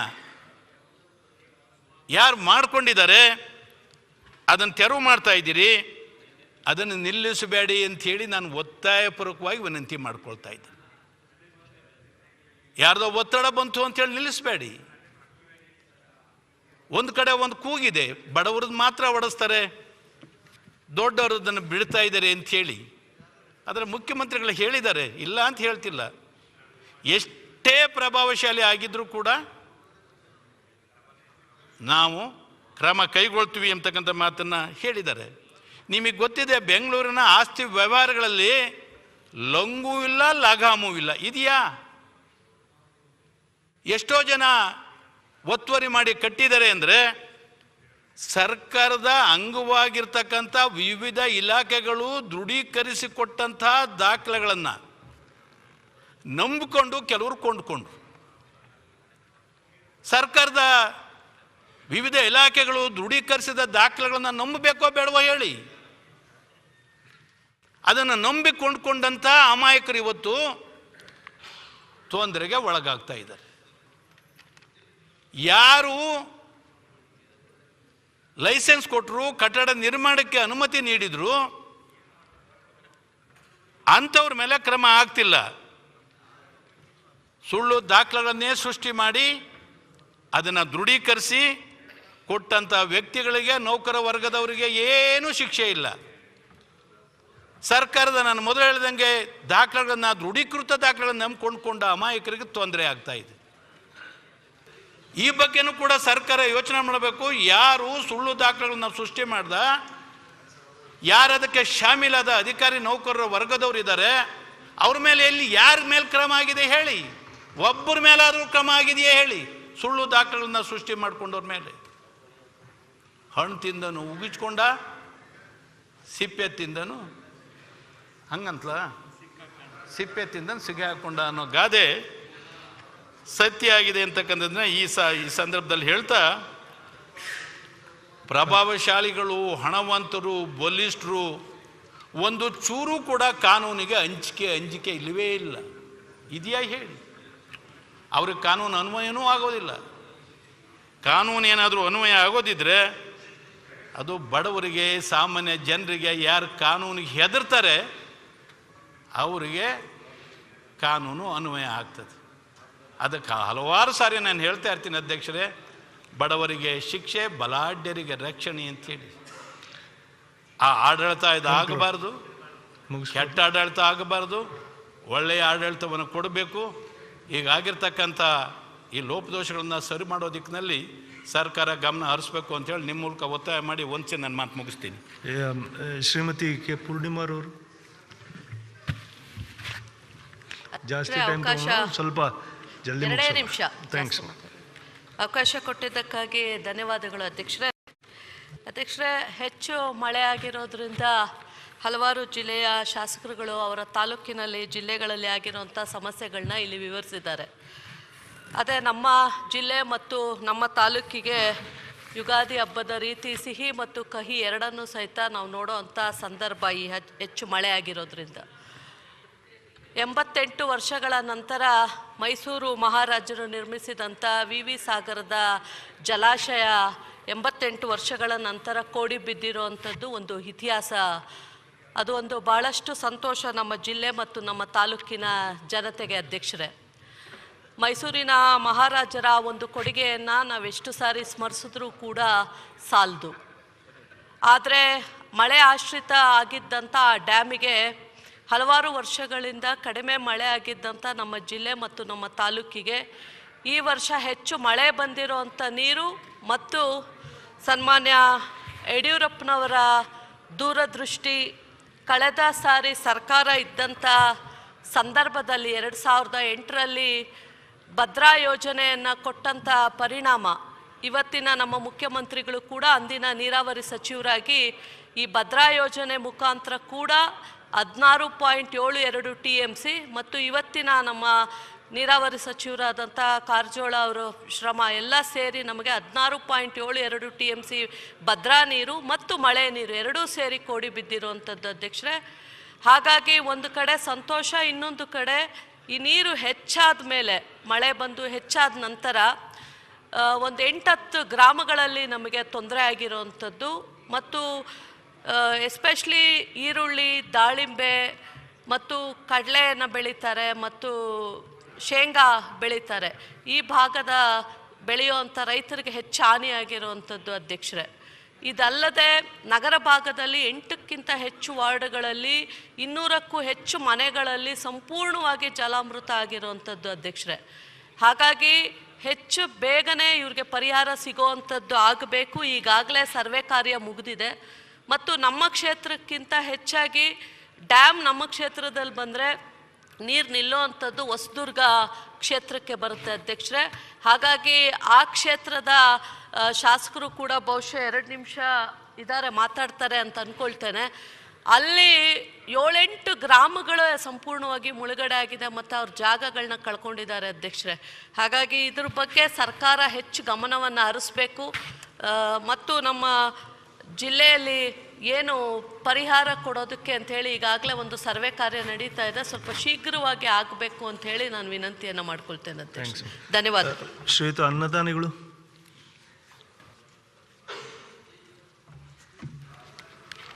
ಸನ್ಮಾನ್ಯ ಅಧ್ಯಕ್ಷರೇ, ಇವತ್ತು ಅತಿವೃಷ್ಟಿಯ ಬಗ್ಗೆ ಮಾತನಾಡೋಕ್ಕೆ ಅವಕಾಶ ಕೊಟ್ಟಿದ್ದಕ್ಕೆ ಮೊದಲನೇದಾಗಿ ನಿಮಗೆ ಧನ್ಯವಾದಗಳನ್ನು ಅರ್ಪಿಸಲಿಕ್ಕೆ ಬಯಸ್ತಾ ಇದ್ದೇನೆ. ನಾನು ಕೂಡ ಒಂದು 2 ರಿಂದ 3 ನಿಮಿಷ ಮಾತಾಡ್ತೀನಿ ಅಧ್ಯಕ್ಷರೇ. ಯಾಕೆಂದರೆ 2 ರಿಂದ 3 ಅಂತ ಹೇಳಿದ್ರು. 2, 3, 5 ಆಯ್ತು. ಇಲ್ಲಿಗೆ ಮಾತಾಡಿ, ಈ ಕಡೆ ಮುಗಿಸ್ಬಿಡಿ. ಮಾತಾಡಿ 2-3 ನಿಮಿಷ ಇಲ್ಲಿಗೆ ಮಾತಾಡಿ, ಅಲ್ಲಿ ಮಾತಾಡ್ಬಿಡಿ. ಆಯ್ತು ಅಧ್ಯಕ್ಷರೇ. 2-3 ನಿಮಿಷ ಈ ಕಡೆ ಮಾತಾಡಿ, 3 ನಿಮಿಷ ಆ ಕಡೆ ಮಾತಾಡ್ಬೋದು ಬೇಡ ಅಂದೆ. ಆಯ್ತಾಯ್ತು. ಈಗ ಅತಿವೃಷ್ಟಿ ಬಗ್ಗೆ ಹಲವಾರು ಶಾಸಕ ಮಿತ್ರರು ಸದನದಲ್ಲಿ ಹಲವಾರು ವಿಚಾರಗಳನ್ನು ಪ್ರಸ್ತಾಪ ಮಾಡಿದ್ದಾರೆ. ನಾನು ಮತ್ತೆ ಅದನ್ನು ಯಾವ ಕಾರಣಕ್ಕೂ ರಿಪೀಟ್ ಮಾಡಲಿಕ್ಕೆ ಹೋಗಲ್ಲ. ಯಾಕೆಂದರೆ ನಾನು ಮಾತನಾಡಬೇಕಾಗಿರ್ತಕ್ಕಂಥ ವಿಚಾರಗಳನ್ನು ಕೆಲವು ಸದಸ್ಯರುಗಳೆಲ್ಲ ಮಾತನಾಡಿದ್ದಾರೆ. ಮತ್ತು ಅದನ್ನೇ ಮಾತನಾಡ್ತಕ್ಕಂಥದ್ದು ಮಾತನಾಡೋ ಚಟ ಅಂತ ತಿಳ್ಕೊಳ್ಳೋದಂಥ ಅವಶ್ಯಕತೆ ಇಲ್ಲ.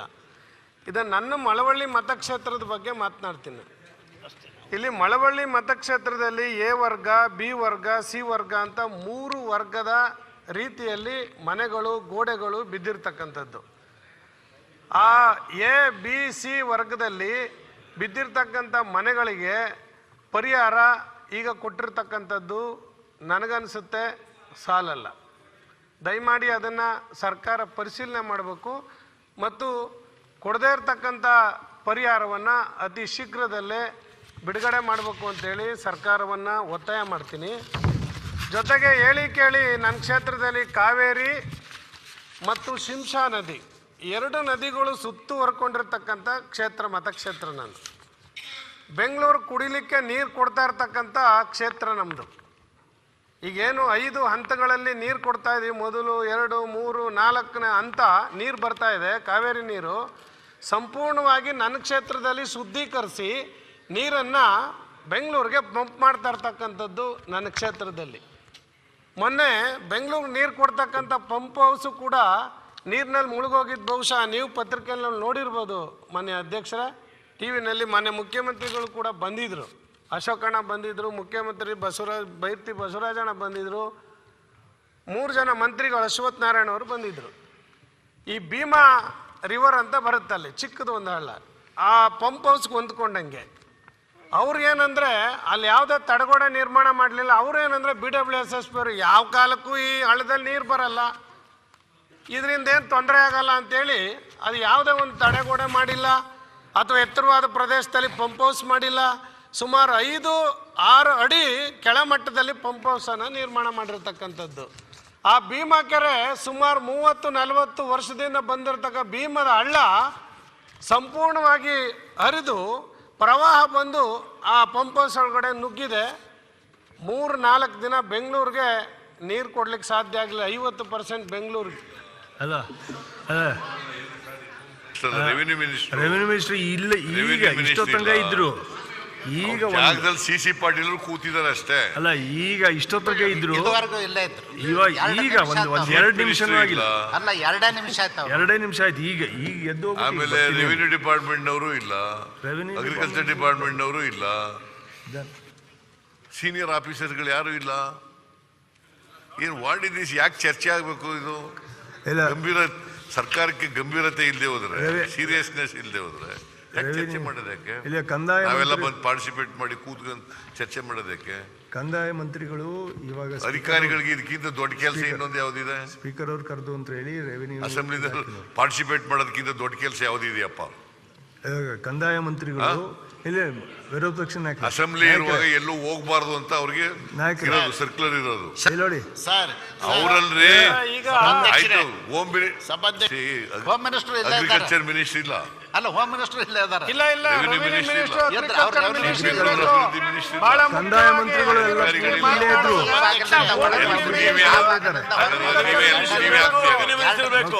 ನೀವು ಉತ್ತರ ಕೊಟ್ಟಿರಾ?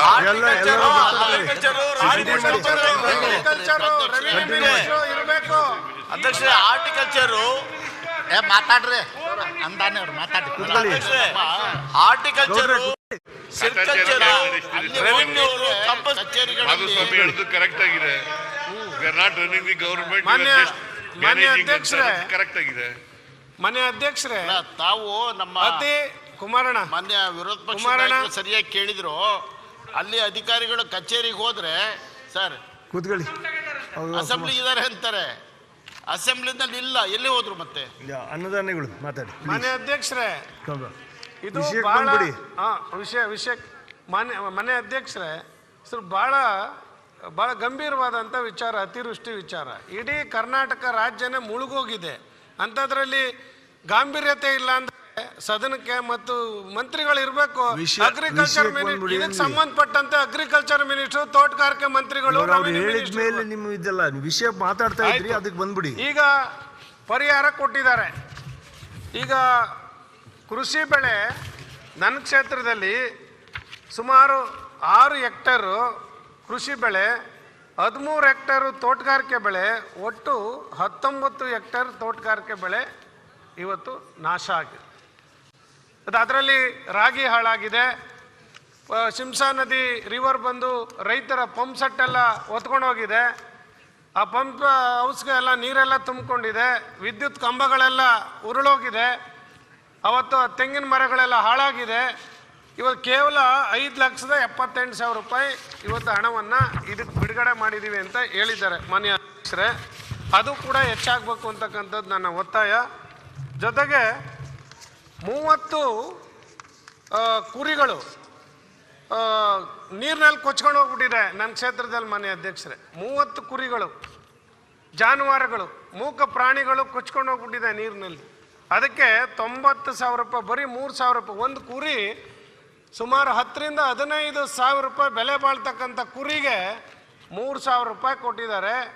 ಆ ಕುರಿನೇ ನಂಬ್ಕೊಂಡು ಬದುಕ್ತಕ್ಕಂಥ ರೈತನ ಪರಿಸ್ಥಿತಿ ಏನಾಗಬೇಕು ಅಂತಕ್ಕಂಥದ್ದು ಈ ಸದನದಲ್ಲಿ ಒಂಥರ ನಮ್ಮದು ಮಾತನಾಡೋ ಒಂದು ರೀತಿ ಅರಣ್ಯ ರೋಧನ ಥರ. ಯಾಕೆಂದರೆ ಸರ್ಕಾರ ಗಂಭೀರವಾಗಿ ಪರಿಗಣಿಸಬೇಕು ರೈತರ ಸಮಸ್ಯೆಗಳನ್ನು. ಪರಿಗಣಿಸಲಿಲ್ಲ ಅಂದರೆ ಕನಿಷ್ಠ ಒಂದು 5,000 ರಿಂದ 6,000 ರೂಪಾಯಿ ಆದರೂ ಕೊಡಬೇಕಲ್ಲ, ಅರ್ಧ ಬೆಲೆನಾದ್ರು ಕೊಡಬೇಕಲ್ಲ ಮಾನ್ಯ ಅಧ್ಯಕ್ಷರೇ. ದಯಮಾಡಿ ಸರ್ಕಾರ ಇತ್ತ ಕಡೆ ಚಿಂತನೆ ಮಾಡಬೇಕು ಅಂತೇಳಿ ನಾನು ಮನವಿ ಮಾಡ್ಕೋತಾ ಇದ್ದೀನಿ.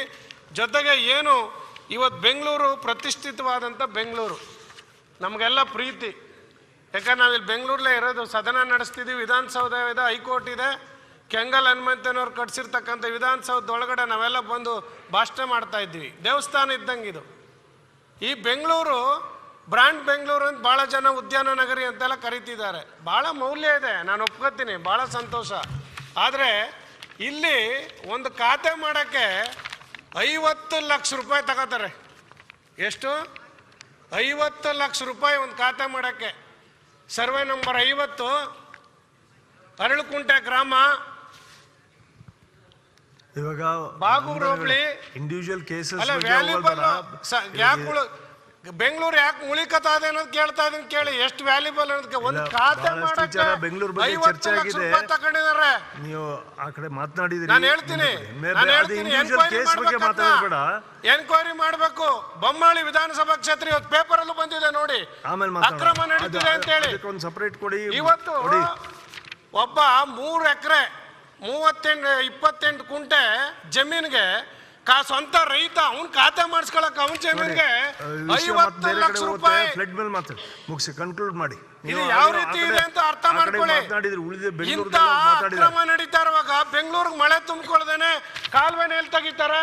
ಎಲ್ಲಿ ರಾಜ್ ಕಾಲುವೆನ ಒತ್ತುವರಿ ಮಾಡಿರ್ತಕ್ಕಂಥ ಯಾವ್ದು ಅಕ್ರಮ ಮಾಡಿರ್ತಕ್ಕಂಥದ್ದಲ್ಲ ಇದು.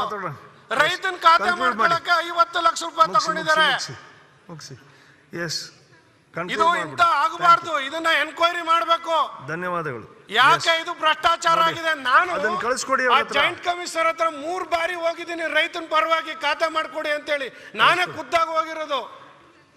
ಅವ್ರ ಮೇಲೆ ನಾನು ಹಕ್ಕುಚ್ಯುತಿನೂ ಕೂಡ ಹಾಕಿದ್ದೀನಿ. ನಾನು ಅಷ್ಟೆಲ್ಲ ಮಾಡಿದಿರಿ ಅಂದ್ಮೇಲೆ ಕಳಿಸ್ಕೊಡಿ. ಅವರು ದಯಮಾಡಿ ಅದನ್ನ ಎನ್ಕ್ವೈರಿ ಮಾಡಬೇಕು. ಜೊತೆಗೆ ಇವತ್ತೇನು ಅತಿವೃಷ್ಟಿ ಆಗಿದೆ ಮಾನ್ಯ ಅಧ್ಯಕ್ಷರೇ, ಇಡೀ ನಮ್ಮ ತಾಲೂಕಿನಲ್ಲಿ ಸುಮಾರು 2-3 ಕೆರೆಗಳು ಇವತ್ತು ಡ್ಯಾಮೇಜ್ ಆಗಿದೆ. ಸಣ್ಣ ನೀರಾವರಿ ಇಲಾಖೆಗೆ ಬರ್ತಕ್ಕಂಥ ಕೆರೆಗಳು ಕೂಡ ಇವತ್ತು ಏರಿ ಡ್ಯಾಮೇಜ್ ಆಗಿದೆ. ಇವತ್ತು ಭಾಳ ಸಮಸ್ಯೆ ಆಗಿದೆ.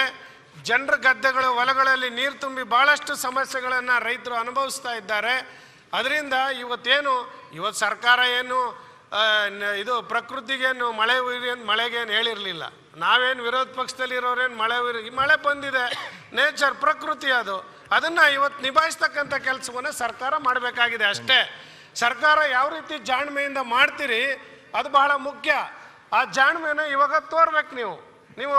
ನಿಮ್ಮ ಸರ್ಕಾರ ನಡೀತಿದೆ, ನಿಮಗೆ ಅಲ್ಪ ರೀತಿಯಲ್ಲಿ ಸ್ವಲ್ಪ ಗೌರವಾನ್ವಿತವಾಗಿ ಈ ಜನರ ಸಮಸ್ಯೆಯನ್ನು, ರೈತರ ಸಮಸ್ಯೆಯನ್ನು, ಬಡವರ ಸಮಸ್ಯೆಯನ್ನು ಇವತ್ತು ತಾವು ಅದನ್ನು ಸರಿಯಾಗಿ ಅರ್ಥಕೊಂಡು ಅವ್ರಿಗೆ ಎಲ್ಲೆಲ್ಲಿ ಸರಿಯಾದ ರೀತಿಯ ಪರಿಹಾರ ದೊರಕಲಿಲ್ಲ, ಎಲ್ಲಿ ಮನೆ ಮುರಿದೋಗಿದೆ, ಎಲ್ಲಿ ಶಾಲೆ ಮುರಿದೋಗಿದೆ, ಎಲ್ಲಿ ಅಂಗನವಾಡಿ ಮುರಿದೋಗಿದೆ, ಮೊದಲು ಶಾಲೆ ಅಂಗನವಾಡಿಗಳನ್ನು ರಿಪೇರಿ ಮಾಡಿ. ನನ್ನ ಕ್ಷೇತ್ರದಲ್ಲಿ 200 ಕಿಲೋಮೀಟರ್ ಅಷ್ಟು RDPR ರಸ್ತೆಗಳು ಹಾಳಾಗಿದ್ದಾವೆ, ಓಡಾಡೋಕ್ಕಾಗ್ತಿಲ್ಲ. 300 ಕಿಲೋಮೀಟರ್ PWD ರಸ್ತೆಗಳು ಹಾಳಾಗಿದ್ದಾವೆ, ಸೇತುವೆಗಳು ಒಡೆದೋಗಿದ್ದಾವೆ, ಡ್ಯಾಮೇಜ್ ಆಗಿದ್ದಾವೆ. ದಯಮಾಡಿ ಅದನ್ನ ಮಾಡಿಕೊಡ್ಬೇಕು. ದಯಮಾಡಿ ಕೂಡಲೇ ಅದ್ರ ಬಗ್ಗೆ ಗಮನ ಹರಿಸ್ಬೇಕು. ಈಗಾಗಲೇ ಮಳವಳ್ಳಿ ಎಲ್ಲ ರಿಪೋರ್ಟ್ ಕೂಡ ಸರ್ಕಾರಕ್ಕೆ ಬಂದಿದೆ ಅಂತೇಳಿ ನಾನು ಭಾವಿಸ್ಕೊಂಡಿದ್ದೇನೆ. ಅದ್ರ ಪ್ರಕಾರ ಇವತ್ತು ಹಣವನ್ನು ಬಿಡುಗಡೆ ಮಾಡಿ ಕೂಡಲೇ ಅವ್ರಿಗೆ ಪರಿಹಾರ ಕೊಡಬೇಕು ಅಂತೇಳಿ ಸರ್ಕಾರವನ್ನ ಈ ಮೂಲಕ ಒತ್ತಾಯ ಮಾಡ್ತಾ ಇದ್ದೀನಿ. ನಮಸ್ಕಾರ, ಧನ್ಯವಾದಗಳು. ಟಿ ರಘುಮೂರ್ತಿಗಳು. ಸನ್ಮಾನ್ಯ ಅತಿವೃಷ್ಟಿಯಲ್ಲಿ ಉಂಟಾಗಿರ್ತಕ್ಕಂಥ ಈ ಸಂದರ್ಭದಲ್ಲಿ ನಮ್ಮ ಕ್ಷೇತ್ರದ ಬಗ್ಗೆ ಮಾತಾಡಲಿಕ್ಕೆ ಅವಕಾಶ ಕೊಟ್ಟು ತಮಗೆ ಧನ್ಯವಾದಗಳನ್ನು ಸಲ್ಲಿಸ್ತಾ, ನಮ್ಮ ಚಿತ್ರದುರ್ಗ ಜಿಲ್ಲೆ ಬಹುಶಃ ಈ ಸಂದರ್ಭದಲ್ಲಿ ಈಗಾಗಲೇ ನಮ್ಮ ಸಹೋದರಿ ಶಾಸಕಿ ಮಾತನಾಡಿದ್ದಾರೆ. ಈಗ ಏನು ನಮ್ಮ ವಾಣಿವಿಲಾಸ ಸಾಗರ ಚಿತ್ರದುರ್ಗ ಜಿಲ್ಲೆಯಲ್ಲಿದೆ, 89 ವರ್ಷಗಳ ನಂತರ ಅದು ಕೋಡಿ ಬಿದ್ದಿರ್ತಕ್ಕಂಥದ್ದು. ಅದು ಕಟ್ಟಿ ಈಗ 115 ವರ್ಷಗಳ ಇತಿಹಾಸ. ಆ 89 ವರ್ಷಗಳ ನಂತರ ಕೋಡಿ ಬಿದ್ದಿರೋದಕ್ಕೆ ಕಾರಣ ಭದ್ರಾ ಮೇಲ್ದಂಡೆ ಯೋಜನೆ. ಆ ಭದ್ರಾ ಮೇಲ್ದಂಡೆ ಯೋಜನೆಯಲ್ಲಿ ನಮಗೆ ಏನು ಸುಮಾರು 10 TMC ಅಷ್ಟು 2 ವರ್ಷ 2020 ಮತ್ತು 21, 22ಕ್ಕೆ 16.72 TMC ನೀರು ಬಂದಿರ್ತಕ್ಕಂಥದ್ದು. ಅದಕ್ಕೆ ಪೂರಕವಾಗಿ ಮಳೆನೂ ಬಂದು ಈಗ ಒಂದು ಸಂಭ್ರಮ. ಬಹುಶಃ ನಮ್ಮ ಚಿತ್ರದುರ್ಗ ಜಿಲ್ಲೆ 6 ತಾಲೂಕು ಕೂಡ ಅದರಿಂದ ಅನುಕೂಲ ಆಗಿರ್ತಕ್ಕಂಥದ್ದು. ಈ ಸಂದರ್ಭದಲ್ಲಿ ನಾನು ಏನು ಭದ್ರಾ ಮೇಲ್ದಂಡೆಗೆ ಬಹುಶಃ ಕಂಪ್ಲೀಟ್ ಆಗಿಲ್ಲ, ಆದ್ರೂ ಭಾಗಶಃ ಆಗಿದೆ. ಈ ಸಂದರ್ಭದಲ್ಲಿ ಅದಕ್ಕೆ ಹೋರಾಟ ಮಾಡಿದಂಥ ಎಲ್ರಿಗೂ, ಎಲ್ಲ ಸಂಘಟನೆ, ರೈತ ಸಂಘಟನೆಗಳಿರ್ಬೋದು, ಎಲ್ಲ ಜನಪ್ರತಿನಿಧಿಗಳು, ಎಲ್ಲ ಸರ್ಕಾರ, ಸನ್ಮಾನ್ಯ SM ಕೃಷ್ಣ ಸಾಹೇಬರು ಏನು ಚೀಫ್ ಮಿನಿಸ್ಟರ್ ಆಗಿದ್ರು, ಅವರು ಸೇರಿ, ಯಡಿಯೂರಪ್ಪ ಸಾಹೇಬರು, ಕುಮಾರಸ್ವಾಮಿ ಅವರು, ನಮ್ಮ ಸಿದ್ದರಾಮಯ್ಯ ಸಾಹೇಬರು ಏನು 13ರಿಂದ 18ರವರೆಗೆ ಆದರೂ ಆ ಸಂದರ್ಭದಲ್ಲಿ ಏನು 20ಕ್ಕೆ ನಮ್ಮ ಸರ್ಕಾರ ಇರಲಿಲ್ಲ. ಆದರೂ ಇದೆಲ್ಲರ ಒಂದು ಶ್ರಮ, ಎಲ್ಲ ಜನಪ್ರತಿನಿಧಿಗಳು, ಎಲ್ಲ ಪಕ್ಷದವರು ಪಕ್ಷಾತೀತವಾಗಿ ಪ್ರೋಗ್ರೆಸ್ ಮಾಡಿದ್ದಾರೆ. ಈ ಸಂದರ್ಭದಲ್ಲಿ ನಮ್ಮ ಚಿತ್ರದುರ್ಗ ಜಿಲ್ಲೆ ಪರವಾಗಿ ನಾನು ಚಳ್ಳಕೆರೆ ಕ್ಷೇತ್ರದ ಶಾಸಕನಾಗಿ ಈ ಸಂದರ್ಭದಲ್ಲಿ ಅಭಿನಂದನೆಗಳನ್ನು ಸಲ್ಲಿಸ್ತೀನಿ ಸನ್ಮಾನ್ಯ ಸಭಾಧ್ಯಕ್ಷರೇ. ಮತ್ತು ಇದಕ್ಕೆ ಪೂರಕವಾಗಿ ಒಂದು ಕಡೆಗೆ ಸಂಭ್ರಮ, ಇನ್ನೊಂದು ಕಡೆಗೆ ವಿಶೇಷವಾಗಿ ನಮ್ಮ ಹೊಸದುರ್ಗ ಶಾಸಕರಿದ್ದಾರೆ, ನಮ್ಮ ಹಿರಿಯೂರು ಮತ್ತು ಚಳ್ಳಕೆರೆ. ನಮಗೆ ಏನು ಚಳ್ಳಕೆರೆಯಲ್ಲಿ ಇದು ಒಂದು ವೇದಾವತಿ ನದಿಯಿಂದ ನೀರು ಬರೋಂಥ ಏನು ನಮಗೆ 2013ರಿಂದ 18ರವರೆಗೆ ಇದ್ದಂಥ ಸಂದರ್ಭದಲ್ಲಿ 2015ರಲ್ಲಿ ನಮ್ಮ ಮಾನ್ಯ ಈಗ ಇರ್ತಕ್ಕಂಥ ವಿರೋಧ ಪಕ್ಷ ನಾಯಕರು ನಮ್ಮ ಸಿದ್ದರಾಮಯ್ಯ ಸಾಹೇಬ್ರ ನೇತೃತ್ವದ ಸರ್ಕಾರ ಆಗ 0.25 TMCಯನ್ನು ಚಳ್ಳಕೆರೆ ಕ್ಷೇತ್ರಕ್ಕೆ ಅಂಥೇಳಿ ನಿಗದಿಗೊಳಿಸಿ ಒಂದು ಕಾನೂನು ಅಂದರೆ ವಾಟರ್ ಅಲೋಕೇಶನ್ ಮಾಡಿತ್ತು. ಅದಕ್ಕೆ ಪೂರಕವಾಗಿ ಈಗ ನಮಗೆ ಚಳ್ಳಕೆರೆಯಲ್ಲಿ ವೇದಾವತಿ ನದಿಗೆ ಬ್ಯಾರೇಜ್ಗಳನ್ನು ಕಟ್ಟಿ ಈಗಾಗಲೇ ಹೊಸದಾಗಿ ನಾವು 3 ಬ್ಯಾರೇಜ್ ಕಟ್ಟಿದ್ದೀವಿ. 2 ಬ್ಯಾರೇಜು ಅಂಡರ್ ಪ್ರೋಗ್ರೆಸ್ಸಲ್ಲಿದೆ. 2013ಕ್ಕಿಂತ ಪೂರ್ವದಲ್ಲಿ ಒಂದು 2 ಬ್ಯಾರೇಜ್ ಇತ್ತು, ಅದು ಈಗ ತುಂಬಿ ಹರಿತಾ ಇದೆ. ಇದಕ್ಕೆ ಪೂರಕವಾಗಿ ನಮಗೆ ಹಳ್ಳಿಗಳು ಜಲಾವೃತಗೊಂಡು ಸುಮಾರು 3 ಹಳ್ಳಿ ಜಲಾವೃತಗೊಂಡಿದ್ದಾವೆ ಮತ್ತು 6 ಹಳ್ಳಿಗಳು ಸಂಪರ್ಕ ಕಡಿದುಕೊಂಡಿದೆ. ಮತ್ತು ಇದಕ್ಕೆ ಸನ್ಮಾನ್ಯ ಸಭಾಧ್ಯಕ್ಷ ಇಂಪಾರ್ಟೆಂಟ್ ಪಾಯಿಂಟ್ಗೆ ಬಂದಿಲ್ಲ ನಾನು ಇನ್ನು. ಏನು ಗೊತ್ತಾ, ನಮ್ಮಲ್ಲಿ ಈಗ ಇದರ ಒಂದು ಪೂರಕವಾಗಿ 4 ಜನ ಹಸುನಿಗಿದ್ದಾರೆ. ಏನು ಕೆರೆ ಕೋಡಿಗಳು ಬಿದ್ದಿದೆ ಸುಮಾರು 70%, ಸುಮಾರು 32 ಕೆರೆಗಳು ಕೋಡಿ ಬಿದ್ದು ಏನು ವೇದಾವತಿ ನದಿ ಹರಿತದೆ, ಕೆರೆಗಳು ಕೋಡಿ ಬಿದ್ದಿದ್ದಾವೆ. ಇದಕ್ಕೆ ಪೂರಕವಾಗಿ ನಮ್ಮಲ್ಲಿ ಈಗ 12ನೇ ತಾರೀಕು 2 ಯುವಕರು ಅದರಲ್ಲಿ ಮರಣ ಹೊಂದಿರ್ತಾರೆ ಆ ಕೋಡಿನಲ್ಲಿ ಹೋಗೋಂಥ ಸಂದರ್ಭದಲ್ಲಿ ಮೋಟರ್ ಸೈಕಲಲ್ಲಿ. ಅದಕ್ಕಿಂತ ಮೊದಲು ಕಳೆದ ತಿಂಗಳು ಒಬ್ಬ ವಯೋವೃದ್ಧೆ ಒಬ್ಬರು ಸತ್ತಿರ್ತಕ್ಕಂಥದ್ದು, ಜೊತೆಗೆ ಚೌಳೂರಲ್ಲಿ ಒಬ್ಬ ಯುವಕ ಆ ನದಿನಲ್ಲಿ ಸತ್ತಿರ್ತಕ್ಕಂಥದ್ದು, ಇವೆಲ್ಲ ಇದೆ. ಹಾಗಾಗಿ ಆಮೇಲೆ ನಮ್ಮ ಆಲ್ಗೊಂಡಳ್ಳಿ ಅಂತ ಒಂದು ಗ್ರಾಮ ಇದೆ, ಅದು ಪರಿಶಿಷ್ಟ ಜಾತಿಯ ಒಂದು ಕಾಲೋನಿ. ಅದು ಅಲ್ಲಿ ಯಥೇಚ್ಛವಾಗಿ 100 ಮನೆಗಳಿದ್ದಾವೆ. ಆ 100 ಮನೆಗಳನ್ನು ಕೂಡ ಏನು ನಮಗೆ ಪ್ರವಾಹ ಬರ್ತದೆ ಆ ಸಂದರ್ಭದಲ್ಲಿ ಜಲಾವೃತಗೊಂಡು ಆ ವಿಲೇಜನ್ನು ನಾವು ಶಿಫ್ಟ್ ಮಾಡೋಂಥದ್ದು. ಈಗಾಗಲೇ 10 ಎಕರೆನ ಗುರ್ಸಿದೀವಿ ಕೂಡ. ಅಲ್ಲಿ ಆ ಒಂದು ಸ್ಥಳಾಂತರ ಮಾಡೋದಕ್ಕೆ ಕ್ರಮ ವಹಿಸ್ಬೇಕು, ಮನೆಗಳು ಕಟ್ಟೋದಕ್ಕೆ ಕ್ರಮ ವಹಿಸ್ಬೇಕು. ಮತ್ತೆ ನಮಗೆ ಏನು ಚಳ್ಳಕೆರೆ ಕ್ಷೇತ್ರ, ಚಳ್ಳಕೆರೆ, ಮೊಣಕಾಲ್ಮೂರು ಈ ಭಾಗ ಎಲ್ಲ ನಮ್ಮದು ಈರುಳ್ಳಿ, ಈಗ ಈರುಳ್ಳಿ ಎಲ್ಲನೂ ನಾಶ ಆಗಿದೆ. ಅಗ್ರಿಕಲ್ಚರ್ ಡಿಪಾರ್ಟ್ಮೆಂಟ್ನವರು ಸರ್ವೆ ಮಾಡಿದ್ದಾರೆ, 5,600 ಹೆಕ್ಟೇರ್ ಲಾಸ್ ಆಗಿರ್ತಕ್ಕಂಥದ್ದು. ಅಗ್ರಿಕಲ್ಚರ್ ಡಿಪಾರ್ಟ್ಮೆಂಟ್ 2,000 ಎಕರೆ ಲಾಸ್ ಆಗಿರ್ತಕ್ಕಂಥದ್ದು. ಮತ್ತು PWD ಬ್ರಿಡ್ಜ್ಗಳು ಇದಾಗಿರ್ತಕ್ಕಂಥದ್ದು. ಇವೆಲ್ಲ ಸೇರಿದ್ರೆ ಒಟ್ಟಾರೆಯಾಗಿ ನಮ್ಮ ಕ್ಷೇತ್ರಕ್ಕೆ 200 ಕೋಟಿಗೂ ಮೇಲ್ಪಟ್ಟಾಗಿದೆ. ಈಗಾಗಲೇ ಅಸೆಸ್ಮೆಂಟ್ ನಡೆದಿದೆ. ಆಮೇಲೆ 324 ಮನೆಗಳು ಬಿದ್ದಿದೆ. ಇವೆಲ್ಲ ಇರೋದ್ರಿಂದ ವಿಶೇಷವಾಗಿ ಸರ್ಕಾರ ಬೇರೆ ಬೇರೆ ಸಂದರ್ಭದಲ್ಲೆಲ್ಲ ಮಾಡ್ತಾ ಇದೆ. ಈಗ 3.5 ವರ್ಷದಿಂದ ಆ ಪಕ್ಷದ ಶಾಸಕರು, ಈ ಪಕ್ಷದ ಶಾಸಕರು ಅಂತ, ಅದನ್ನು ಬಿಟ್ಟು ಈ ಸಂದರ್ಭದಲ್ಲಿ ಏನು ಜನರ ಸಂಕಷ್ಟದಲ್ಲಿದ್ದಾರೆ, ಈ ಸಂಕಷ್ಟಕ್ಕೋಸ್ಕರ ಜಿಲ್ಲಾಧಿಕಾರಿಗಳ ಮುಖಾಂತರ ಇಲಾಖಾವಾರು ಏನು ನಷ್ಟ ಆಗಿದೆ ಆ ನಷ್ಟವನ್ನು ಭರಿಸೋಂಥ ಕೆಲಸ ಮಾಡಬೇಕು. ಮತ್ತು ಎಲ್ಲ ಇಲಾಖೆ ಸಚಿವರುಗಳು ಏನಿದ್ದಾರೆ ಅವ್ರ ಮುಖಾಂತರ ತರಿಸಿ ಇದನ್ನು ಗಂಭೀರವಾಗಿ ತಗೋಬೇಕು. ಏನಪ್ಪ ಬಂದಿದೆ, ಮಳೆ ಬಂದಿದೆ, ಸುಮ್ಮನೆ ಆಗ್ತಾರೆ ಅಂತಲ್ಲ. ಇದನ್ನು ಸರಿಪಡಿಸಲಿಲ್ಲ ಅಂದರೆ ಮುಂದಿನ ದಿನಗಳಲ್ಲಿ ಮತ್ತೆ ನಮಗೆ ಈ ವೇದಾವತಿ ನದಿ ಮುಖಾಂತರ ನೀರು ಬರೋಂಥದ್ದಿರ್ಬೋದು, ಕೆರೆಗಳು, MI ಡಿಪಾರ್ಟ್ಮೆಂಟರು ಪ್ರತಿಯೊಬ್ಬರೂ ಕೂಡ ಅದನ್ನು ಅಸೆಸ್ಮೆಂಟ್ ಮಾಡ್ತಾ ಇದ್ದಾರೆ. ಸನ್ಮಾನ್ಯ ಸಭಾಧ್ಯಕ್ಷರೇ, ಇದನ್ನು ಗಂಭೀರವಾಗಿ ಪರಿಗಣಿಸಿ ವಿಶೇಷವಾಗಿ ಈ ಒಂದು ಸಂದರ್ಭದಲ್ಲಿ ಇದನ್ನ ಬೇಗ ಮಾಡಬೇಕು. ಇಲ್ಲಾಂದ್ರೆ ಅವ್ಯವಸ್ಥೆನಲ್ಲೇ ಆಗ್ತದಲ್ಲ. ಯಾಕಂದ್ರೆ ಎಲ್ಲ ಗ್ರಾಮೀಣ ರಸ್ತೆ ಇರ್ಬೋದು, ಬೇರೆ ಬೇರೆದೆಲ್ಲನೂ ಕೂಡ. ಮತ್ತೆ ಈ ಸಂದರ್ಭದಲ್ಲಿ ಏನು ನಮ್ಮ ತುಂಗಭದ್ರಾ ಹಿನ್ನೀರಿನ ಯೋಜನೆ ಕೆಲವೊಂದು ಏನು 80% ಕಂಪ್ಲೀಟ್ ಆದ್ರೂ ಕೆಲವೊಂದು ಹೈಪವರ್ ಕಮಿಟಿ ಮಾಡಿ ಅದನ್ನ ಕಂಪ್ಲೀಟ್ ಮಾಡೋಂಥ ಕೆಲಸ ಆಗಬೇಕು ಅಂತ ಈ ಸಂದರ್ಭದಲ್ಲಿ ಹೇಳಿ, ಮತ್ತೆ ನಾನು ಈ ಸಂದರ್ಭದಲ್ಲಿ ಇನ್ನೊಮ್ಮೆ ನಿಮ್ಮನ್ನ ಇಲಾಖಾವಾರು ಏನು ಕೊಟ್ಟಿದ್ದಾರೆ, ವಿಶೇಷವಾಗಿ ಈರುಳ್ಳಿ ಬೆಳೆ, ಶೇಂಗಾ ಬೆಳೆ ಮತ್ತೆ ಬೇರೆ ಎಲ್ಲ ಹಾರ್ಟಿಕಲ್ಚರ್ ಕ್ರಾಪ್, ವಿಶೇಷವಾಗಿ ಆನಿಯನ್, ಈರುಳ್ಳಿ ಅಂತೂ ಖಂಡಿತವಾಗ್ಲೂ ನಮ್ಮ ಜಿಲ್ಲೆನಲ್ಲಿ ಏನು ಅವ್ರು ಅಸೆಸ್ಮೆಂಟ್ ಮಾಡಿರೋ ಪ್ರಕಾರ ಸುಮಾರು 100 ಕೋಟಿ ಅವರಿಗೆ ಹಣ ಬೇಕಾಗ್ತದೆ. ಇಂಥ ಒಂದು ಸಂದರ್ಭ ಇದೆ. ಹಾಗಾಗಿ ಇದನ್ನು ಗಂಭೀರವಾಗಿ ಪರಿಗಣಿಸಬೇಕಂತ ಹೇಳಿ ನಿಮ್ಗೆ ಧನ್ಯವಾದಗಳನ್ನು ಸಲ್ಲಿಸಿ ಮನೆ ಅಧ್ಯಕ್ಷರೇ, ಧನ್ಯವಾದಗಳು ತಮಗೆ. ಮನೆ ಅಧ್ಯಕ್ಷ, ಮೊದಲನೇದಾಗಿ 2 ನಿಮಿಷ 2 ನಿಮಿಷ. ಮೊದಲನೇದಾಗಿ ವಾಣಿವಿಲಾಸ ಜಲಾಶಯ ಸುಮಾರು 88 ವರ್ಷಗಳ ನಂತರ ತುಂಬಿದ್ದಕ್ಕೆ ಈಗಿನ ನಮ್ಮ ಬೊಮ್ಮಾಯಿ ಸಾಹೇಬರಿಗೆ ವಿಶೇಷವಾದ ಅಭಿನಂದನೆಗಳನ್ನು ಸದನದ ಮೂಲಕ ಶಾಸಕನಾಗಿ ಸಲ್ಲಿಸ್ತಾ ಇದ್ದೀನಿ. ಹಾಗೆಯೇ ನಮ್ಮ ಯಡಿಯೂರಪ್ಪ ಸಾಹೇಬರು ಕೂಡ ವಿಶೇಷವಾದ ಅಭಿನಂದನೆಗಳನ್ನು ಸಲ್ಲಿಸ್ತಾ ಇದ್ದೀನಿ ಅಧ್ಯಕ್ಷ. ಅದಕ್ಕೂ ಮಿಗಿಲ್ದಾಗಿ ನಮ್ಮ ಮೈಸೂರು ಮಹಾರಾಜರು ಏನು ಹಿಂದೆ ವಾಣಿವಿಲಾಸ ಅಮ್ಮನವರ ಒಡವೆಗಳನ್ನು ಒತ್ತೆ ಇಟ್ಟು ಸುಮಾರು ಆವಾಗ 40 ಲಕ್ಷ ರೂಪಾಯಿ ವೆಚ್ಚದಲ್ಲಿ ಅದನ್ನು ಕಟ್ಟಿದರು. 88 ವರ್ಷಗಳ ನಂತರ ಈಗ ನಾವು ಅದು ತುಂಬಿದ್ದಕ್ಕೆ ಮಹಾರಾಜರು ಕೂಡ ಅವ್ರಿಗೂ ಕೂಡ ಧನ್ಯವಾದಗಳನ್ನು ತಿಳಿಸ್ತೀನಿ ಅಧ್ಯಕ್ಷ. ಹಾಗೇನೆ 32,000 ಎಕರೆ ನಮ್ಮದು ಮುಳುಗಡೆ ಆಗಿದೆ ಅಧ್ಯಕ್ಷ, ಬ್ಯಾಕ್ ವಾಟ್ರಲ್ಲಿ. ನಾವು ಒಂದು ಕಡೆ ಇಡೀ ಜಿಲ್ಲೆನೇ ಖುಷಿ ಪಡ್ತದೆ ಅಧ್ಯಕ್ಷ. ಆದರೆ ನಮ್ಮ ತಾಲೂಕಿಗೆ ಮಾತ್ರ ಭಾಳ ಅನ್ಯಾಯ ಆಗಿದೆ, ಭಾಳಷ್ಟು ರೈತರು ಕೂಡ ತೊಂದರೆ ಆಗಿದೆ. ಸುಮಾರು 25 ಹಳ್ಳಿಗಳು ನೇರವಾಗಿ ಇದ್ರ ಎಫೆಕ್ಟೆಡ್ ಆಗಿದೆ ಅಧ್ಯಕ್ಷ. ಹಳ್ಳಿಗಳಲ್ಲೆಲ್ಲ ನೀರು ತುಂಬಿ, ಮನೆಗಳೆಲ್ಲ ನೀರು ತುಂಬಿ ಭಾಳ ಅನಾಹುತ ಆಗಿದೆ.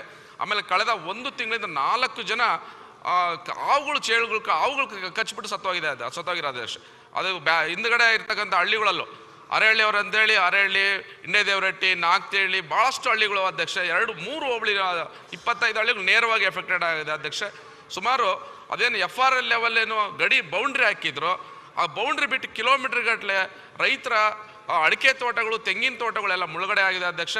ನಮ್ಮ ಸರ್ಕಾರನೂ ಕೂಡ, ನಮ್ಮ ಮುಖ್ಯಮಂತ್ರಿಗಳು ನಾವು ಮನವಿ ಮಾಡಿದ ತಕ್ಷಣ ಇಮಿಡಿಯೇಟ್ ಆಗಿ ಸರ್ವೆ ಮಾಡಲಿಕ್ಕೆ ಆದೇಶ ಕೊಟ್ಟಿದ್ದಾರೆ. ಆಮೇಲೆ ಪರಿಹಾರ ನಮ್ಮ ಸರ್ಕಾರ ಒಳ್ಳೆ ಕೆಲಸನೂ ಮಾಡಿದೆ ಅಧ್ಯಕ್ಷ.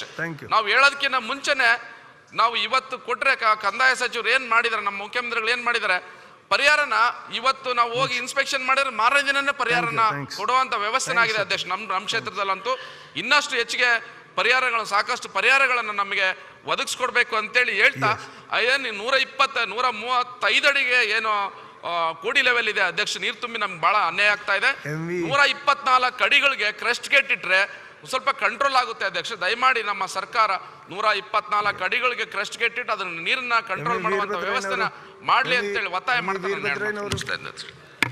ಸನ್ಮಾನ್ಯ ಅಧ್ಯಕ್ಷರೇ, ಅವಕಾಶಕ್ಕಾಗಿ ತಮಗೆ ಧನ್ಯವಾದಗಳನ್ನು ತಿಳಿಸ್ತಾ, ಮಧುಗಿರಿ ಕ್ಷೇತ್ರದಲ್ಲಿ ಇತ್ತೀಚಿನ ಮಳೆಯಿಂದಾಗಿ ಆಗಿರ್ತಕ್ಕಂಥ ಅವಘಡಗಳ ಬಗ್ಗೆ, ಅನಾಹುತದ ಬಗ್ಗೆ ಮತ್ತು ಹಾನಿಯ ಬಗ್ಗೆ ಮಾತಾಡಕ್ಕೆ ಬಯಸ್ತೇನೆ. ಶತಮಾನದಲ್ಲಿ ಆಗದೇ ಇರತಕ್ಕಂಥ ಮಳೆ ಮಧುಗಿರಿ ಕ್ಷೇತ್ರದಲ್ಲಿ ಆಗಿದೆ ಸನ್ಮಾನ್ಯ ಅಧ್ಯಕ್ಷರೇ.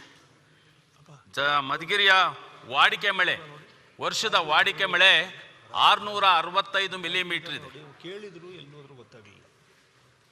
ಸೆಪ್ಟೆಂಬರ್ 13ನೇ ತಾರೀಕುವರೆಗೂ 407 ಮಿಲಿಮೀಟರ್ ಮಳೆ ಬೀಳಬೇಕಾಗಿತ್ತು. ಸೆಪ್ಟೆಂಬರ್ 13ನೇ ತಾರೀಕುವರೆಗೂ ಈಗ 1046 ಮಿಲಿಮೀಟರ್ ಮಳೆ ಆಗಿದೆ ಸನ್ಮಾನ್ಯ ಅಧ್ಯಕ್ಷರೇ. ಈ ಮಳೆಯಿಂದ ಅನೇಕ ಅನಾಹುತಗಳು ಕ್ಷೇತ್ರದಲ್ಲಾಗಿದೆ. 1280 ಹೆಕ್ಟೇರ್ ಬೆಳೆ ನಾಶ ಆಗಿದೆ, ಕುಷ್ಕಿ ಬೆಳೆ. 95 ಹೆಕ್ಟೇರು ಹಾರ್ಟಿಕಲ್ಚರ್ ಬೆಳೆ ನಾಶ ಆಗಿದೆ. ಇದು ವಾಸ್ತವವಾಗಿರ್ತಕ್ಕಂಥದ್ದಲ್ಲ. ಈ ಸಮೀಕ್ಷೆ ಸರಿಯಾದ ರೀತಿಯಲ್ಲಿ ಮಾಡಿಲ್ಲ. ಇನ್ನೂ ಹೆಚ್ಚಿನ ಪ್ರಮಾಣದ ಲಾಸು ನಮ್ಮ ಕ್ಷೇತ್ರದಲ್ಲಿ ಆಗಿದೆ ಅಂತಕ್ಕಂಥ ಮಾತನ್ನು ಈ ಸಂದರ್ಭದಲ್ಲಿ ಹೇಳಲಿಕ್ಕೆ ಇಷ್ಟಪಡ್ತೇನೆ. 200 ಮನೆಗಳು ಬಿದ್ದಿದೆ ಸನ್ಮಾನ್ಯ ಅಧ್ಯಕ್ಷರೇ. 95 ಪಾರ್ಷಿಯಲಿ ಮನೆಗಳು ಬಿದ್ದಿದ್ದಾವೆ. ಒಬ್ಬರು ಮರಣ ಹೊಂದಿದ್ದಾರೆ. ಇವಕ್ಕೆ ಪರಿಹಾರವನ್ನು ಕೊಟ್ಟಿದ್ದಾರೆ, ಆದರೆ ಪರಿಹಾರ ಹೆಚ್ಚಿನ ಪ್ರಮಾಣದಲ್ಲಿಲ್ಲ. ಈ ಪರಿಹಾರವನ್ನು ಹೆಚ್ಚಿಗೆ ಮಾಡಬೇಕು ಅಂತಕ್ಕಂಥ ವಿನಂತಿಯನ್ನು ಸರ್ಕಾರಕ್ಕೆ ನಾನು ಮಾಡಲಿಕ್ಕೆ ಬಯಸ್ತೇನೆ. ನಮ್ಮಲ್ಲಿ ಹೆಚ್ಚಿನ ಮಳೆ ಬಿದ್ದಿದ್ದರಿಂದ ಈ 56 ಸಣ್ಣ ನೀರಾವರಿ ಕೆರೆಗಳಿದ್ದಾವೆ, 166 ಪಂಚಾಯಿತಿ ಕೆರೆಗಳಿದ್ದಾವೆ. ಎಲ್ಲ ಸೇರಿ 222 ಕೆರೆಗಳು ನಮ್ಮ ಕ್ಷೇತ್ರದಲ್ಲಿದೆ. 222 ಕೆರೆಗಳು ತುಂಬಿ ಕೋಡಿ ಬಿದ್ದಿದ್ದಾವೆ ಸನ್ಮಾನ್ಯ ಅಧ್ಯಕ್ಷರೇ. ಎಂಥ ಮಳೆ ಆಗಿದೆ ಅಂತದನ್ನ ತಾವು ಊಹಿಸ್ಬೋದು. 9 ಸಣ್ಣ ನೀರಾವರಿ ಕೆರೆಗಳಿಗೆ ಹಾನಿಯಾಗಿದೆ, ಕೋಡಿಗಳಿಗೆ ತೊಂದರೆ ಆಗಿದೆ. 3 ಚೆಕ್ ಡ್ಯಾಮ್ಗಳಿಗೆ ತೊಂದರೆ ಆಗಿದೆ. ಸನ್ಮಾನ್ಯ ಸಚಿವರು ಇಲ್ಲಿದ್ದಾರೆ, ಸಣ್ಣ ನೀರಾವರಿ ಸಚಿವರು. ಅವರು ನಮ್ಮ ಕ್ಷೇತ್ರಕ್ಕೆ ಬಂದು ಈ ಎಲ್ಲ 9 ಕೆರೆಗಳು ಏನಿದೆ ಸಣ್ಣ ನೀರಾವರಿ ಕೆರೆಗಳನ್ನು ವೀಕ್ಷಣೆ ಮಾಡಿದ್ದಾರೆ. ಆಗಿರ್ತಕ್ಕಂಥ ಅನಾಹುತವನ್ನು ಗಮನಿಸಿದ್ದಾರೆ. ಅಲ್ಲೇ ಕೆಲವು ನಿರ್ಧಾರಗಳನ್ನು ಕೂಡ ತಗೊಂಡಿದ್ದಾರೆ. ಆ ಎಲ್ಲ ಕಾಮಗಾರಿಗಳನ್ನು ಮಾಡಿ ಕೆಲಸ ಮಾಡಿಕೊಡ್ಬೇಕು, ಕಾಮಗಾರಿಯನ್ನು ಮಾಡಬೇಕು ಅಂತಕ್ಕಂಥ ವಿನಂತಿಯನ್ನು ಸನ್ಮಾನ್ಯ ಸಚಿವರಿಗೆ ಹೇಳ್ತಾ ಅವ್ರಿಗೆ ನಾನು ಈ ಸಂದರ್ಭದಲ್ಲಿ ಅಭಿನಂದನೆಗಳನ್ನು ಸಲ್ಲಿಸ್ತೇನೆ ಸನ್ಮಾನ್ಯ ಅಧ್ಯಕ್ಷರೇ. 3 ನದಿಗಳಿದ್ದಾವೆ. ಒಂದು ಜೈಮಂಗಲಿ, ಇನ್ನೊಂದು ಸುವರ್ಣಮುಖಿ, ಮತ್ತೊಂದು ಕುಮುದ್ವತಿ. ಈ ಬಾರಿ 3 ನದಿಗಳು ಹುಕ್ಕಿ ಹರಿದಿದ್ದಾವೆ ಸನ್ಮಾನ್ಯ ಅಧ್ಯಕ್ಷರೇ. 3 ನದಿಗಳು ಹುಕ್ಕಿ ಹರಿದಿದ್ರಿಂದ ನದಿ ಪಾತ್ರದ ವ್ಯವಸಾಯದ ಜಮೀನು ಕೊಚ್ಚಿ ಹೋಗಿದೆ. ದೊಡ್ಡ ದೊಡ್ಡ ಹಳ್ಳಗಳು ಕ್ರಿಯೇಟ್ ಆಗಿದ್ದಾವೆ. ಸನ್ಮಾನ್ಯ ನಮ್ಮ ಸಚಿವರು ಬಂದು ನೋಡಿದ್ದಾರೆ ಅದನ್ನು. ದೊಡ್ಡ ದೊಡ್ಡ ಹಳ್ಳಗಳು ಕ್ರಿಯೇಟ್ ಆಗಿದ್ದಾವೆ. ವ್ಯವಸಾಯದ ಭೂಮಿ ಕೊಚ್ಚಿ ಹೋಗಿದೆ. ರೈತ ಅದನ್ನು ಮೂಲ ಸ್ಥಿತಿಗೆ ತರಬೇಕಾದ್ರೆ ಹೆಚ್ಚಿನ ಪ್ರಮಾಣದ ಕಷ್ಟಪಡಬೇಕಾಗ್ತದೆ, ಹಣವನ್ನು ಖರ್ಚು ಮಾಡಬೇಕಾಗ್ತದೆ. ನದಿ ಪಾತ್ರದ ಹಳ್ಳಿಗಳಿಗೂ ಸಹ ನೀರು ನುಗ್ಗಿ ಅನಾಹುತವನ್ನು ಕ್ರಿಯೇಟ್ ಮಾಡಿದೆ. ದಯಮಾಡಿ ಇದನ್ನೆಲ್ಲ ಗಮನಿಸಬೇಕಾಗ್ತದೆ ಅಂತಕ್ಕಂಥ ವಿನಂತಿಯನ್ನು ಈ ಸಂದರ್ಭದಲ್ಲಿ ಮಾಡ್ತಾ, PWD ರಸ್ತೆಗಳು, PWD ಸೇತುವೆಗಳು, ಸ್ಟೇಟ್ ಹೈವೇಗಳು, ಸ್ಟೇಟ್ ಹೈವೇನಲ್ಲಿ ಬರ್ತಕ್ಕಂಥ ರಸ್ತೆಗಳು, ಜೊತೆಗೆ ನಮ್ಮ ಜಿಲ್ಲಾ ಪಂಚಾಯಿತಿ, ಗ್ರಾಮ ಪಂಚಾಯಿತಿಯ ರಸ್ತೆಗಳು ಸಹ ಹಾಳಾಗಿದ್ದಾವೆ. ಕಲ್ವರ್ಟ್ಗಳು ಕೂಡ ಎಲ್ಲ ಹಾಳಾಗಿದ್ದಾವೆ. ಶಾಲಾ ಕಟ್ಟಡಗಳು ಹಾಳಾಗಿದ್ದಾವೆ. ಅಂಗನವಾಡಿ ಕಟ್ಟಡಗಳು ಹಾಳಾಗಿದ್ದಾವೆ. ಮತ್ತು ಸರ್ಕಾರಿ ಏನು ಕಟ್ಟಡಗಳಿದ್ದಾವೆ ಅವು ಕೂಡ ಹಾಳಾಗಿದ್ದಾವೆ. ಇವನ್ನೆಲ್ಲ ಗಮನಿಸಬೇಕು. ತಾಲೂಕು ಆಡಳಿತದಿಂದ ವರದಿ ತರಿಸ್ಕೊಂಡು ಇವುಗಳನ್ನ ಎಲ್ಲ ಕಾಮಗಾರಿಗಳನ್ನ ಮಾಡಿಕೊಡ್ಬೇಕು ಅಂತಕ್ಕಂಥ ವಿನಂತಿಯನ್ನು ಈ ಸಂದರ್ಭದಲ್ಲಿ ನಾನು ಮಾಡಲಿಕ್ಕೆ ಇಷ್ಟಪಡ್ತೇನೆ ಸನ್ಮಾನ್ಯ ಅಧ್ಯಕ್ಷೆ. ಜೊತೆಗೆ ಸಮೀಕ್ಷೆ ಸರಿಯಾದ ರೀತಿಯಲ್ಲಿ ಆಗ್ತಾ ಇಲ್ಲ. ಬೆಳೆ ಸಮೀಕ್ಷೆ ಸರಿಯಾದ ರೀತಿಯಲ್ಲಿ ಆಗಬೇಕು. ವಾಸ್ತವವಾಗಿ ಸಮೀಕ್ಷೆಯನ್ನು ಮಾಡಿಸಿ ನಮ್ಮ ರೈತರುಗಳಿಗೆ ಅನುಕೂಲ ಮಾಡಿಕೊಡ್ಬೇಕು. ರೈತರು ಕಂಗಾಲಾಗಿದ್ದಾರೆ. ದಯಮಾಡಿ ಈ ಸಂದರ್ಭದಲ್ಲಿ ರೈತರಿಗೆ ಭರವಸೆಯನ್ನು ಮೂಡ್ತಕ್ಕಂಥ ಕೆಲಸವನ್ನು ನಮ್ಮ ಸರ್ಕಾರ ಮಾಡಿಕೊಡ್ಬೇಕು ಅಂತಕ್ಕಂಥ ವಿನಂತಿಯನ್ನು ಮಾಡ್ತಾ ನಿಮಗೆ ವಂದಿಸಿ ನನ್ನ ಮಾತುಗಳನ್ನು ಮುಗಿಸ್ತೇನೆ. ಅಭಯ ಪ್ರಸಾದ್ ಅವರು. ಸನ್ಮಾನ್ಯ ಅಧ್ಯಕ್ಷರ, ಈ ಅತಿವೃಷ್ಟಿಯಿಂದ ಆದಂಥ ಅನಾಹುತದ ಬಗ್ಗೆ, ನಮ್ಮ ಕ್ಷೇತ್ರದ ಬಗ್ಗೆ ಮಾತಾಡಲಿಕ್ಕೆ ಅವಕಾಶ ಮಾಡಿಕೊಟ್ಟಿದ್ದಕ್ಕೆ ಅಭಿನಂದಿಸ್ತೀನಿ. ಸನ್ಮಾನ್ಯ ಅಧ್ಯಕ್ಷರೇ, ನನ್ನ ಕ್ಷೇತ್ರ ಜಾಗ್ರಫಿಕಲಿ ಸ್ಮಾಲ್ ಏರಿಯಾ, ಆದರೆ ಥಿಕ್ಲಿ ಪಾಪ್ಯುಲೇಟೆಡ್ ಏರಿಯಾ. ಬಹುಶಃ ಒಂದು ಏನು ಅಗ್ರಿಕಲ್ಚರ್ ಏರಿಯಾ ಭಾಳ ಕಡಿಮೆ ನನ್ನ ಕ್ಷೇತ್ರದಲ್ಲಿ. ಆದರೂ ಕೂಡ ಮೇಜರ್ ಎಫೆಕ್ಟ್ ಆದಂಥದ್ದು ನನ್ನ ಕ್ಷೇತ್ರದಲ್ಲಿ ರಸ್ತೆಗಳು, ನಾಲಾ ಮತ್ತು ಶಾಲೆ, ಇವೆಲ್ಲ ಕೂಡ ಮೇಜರ್ ಎಫೆಕ್ಟೆಡ್ ನಮ್ಮದು ಏರಿಯಾ. ಸನ್ಮಾನ್ಯ ಅಧ್ಯಕ್ಷರೇ, ನಮ್ಮ ಜಿಲ್ಲೆ ತೆಗೆದುಕೊಂಡಾಗ, ಧಾರವಾಡ ಜಿಲ್ಲೆ ತೆಗೆದುಕೊಂಡಾಗ ಸುಮಾರು 1,43,522 ಹೆಕ್ಟೇರ್ ಪ್ರದೇಶ ಹಾನಿಯಾಗಿದೆ. ಆದರೆ NDRF ಮತ್ತು SDRFನಲ್ಲಿ ಅದರ ಪ್ರಕಾರ ಕೇವಲ 10,661 ಲಕ್ಷಗಳಿಗೆ ಪರಿಹಾರ ಕೊಡುವಂಥದ್ದಾಗಿದೆ. ಸನ್ಮಾನ್ಯ ಅಧ್ಯಕ್ಷರೇ, ಈ ನನ್ನ ಹುಬ್ಬಳ್ಳಿ ಶಹರ ತೆಗೆದುಕೊಂಡಾಗ 4144 ಹೆಕ್ಟೇರ್ ಪ್ರದೇಶ ಹಾನಿಯಾಗಿದೆ. NDRF ಮತ್ತು SDRF ಪ್ರಕಾರ 281.93 ಲಕ್ಷ ಪರಿಹಾರ ಕೊಡಲಾಗುವುದು.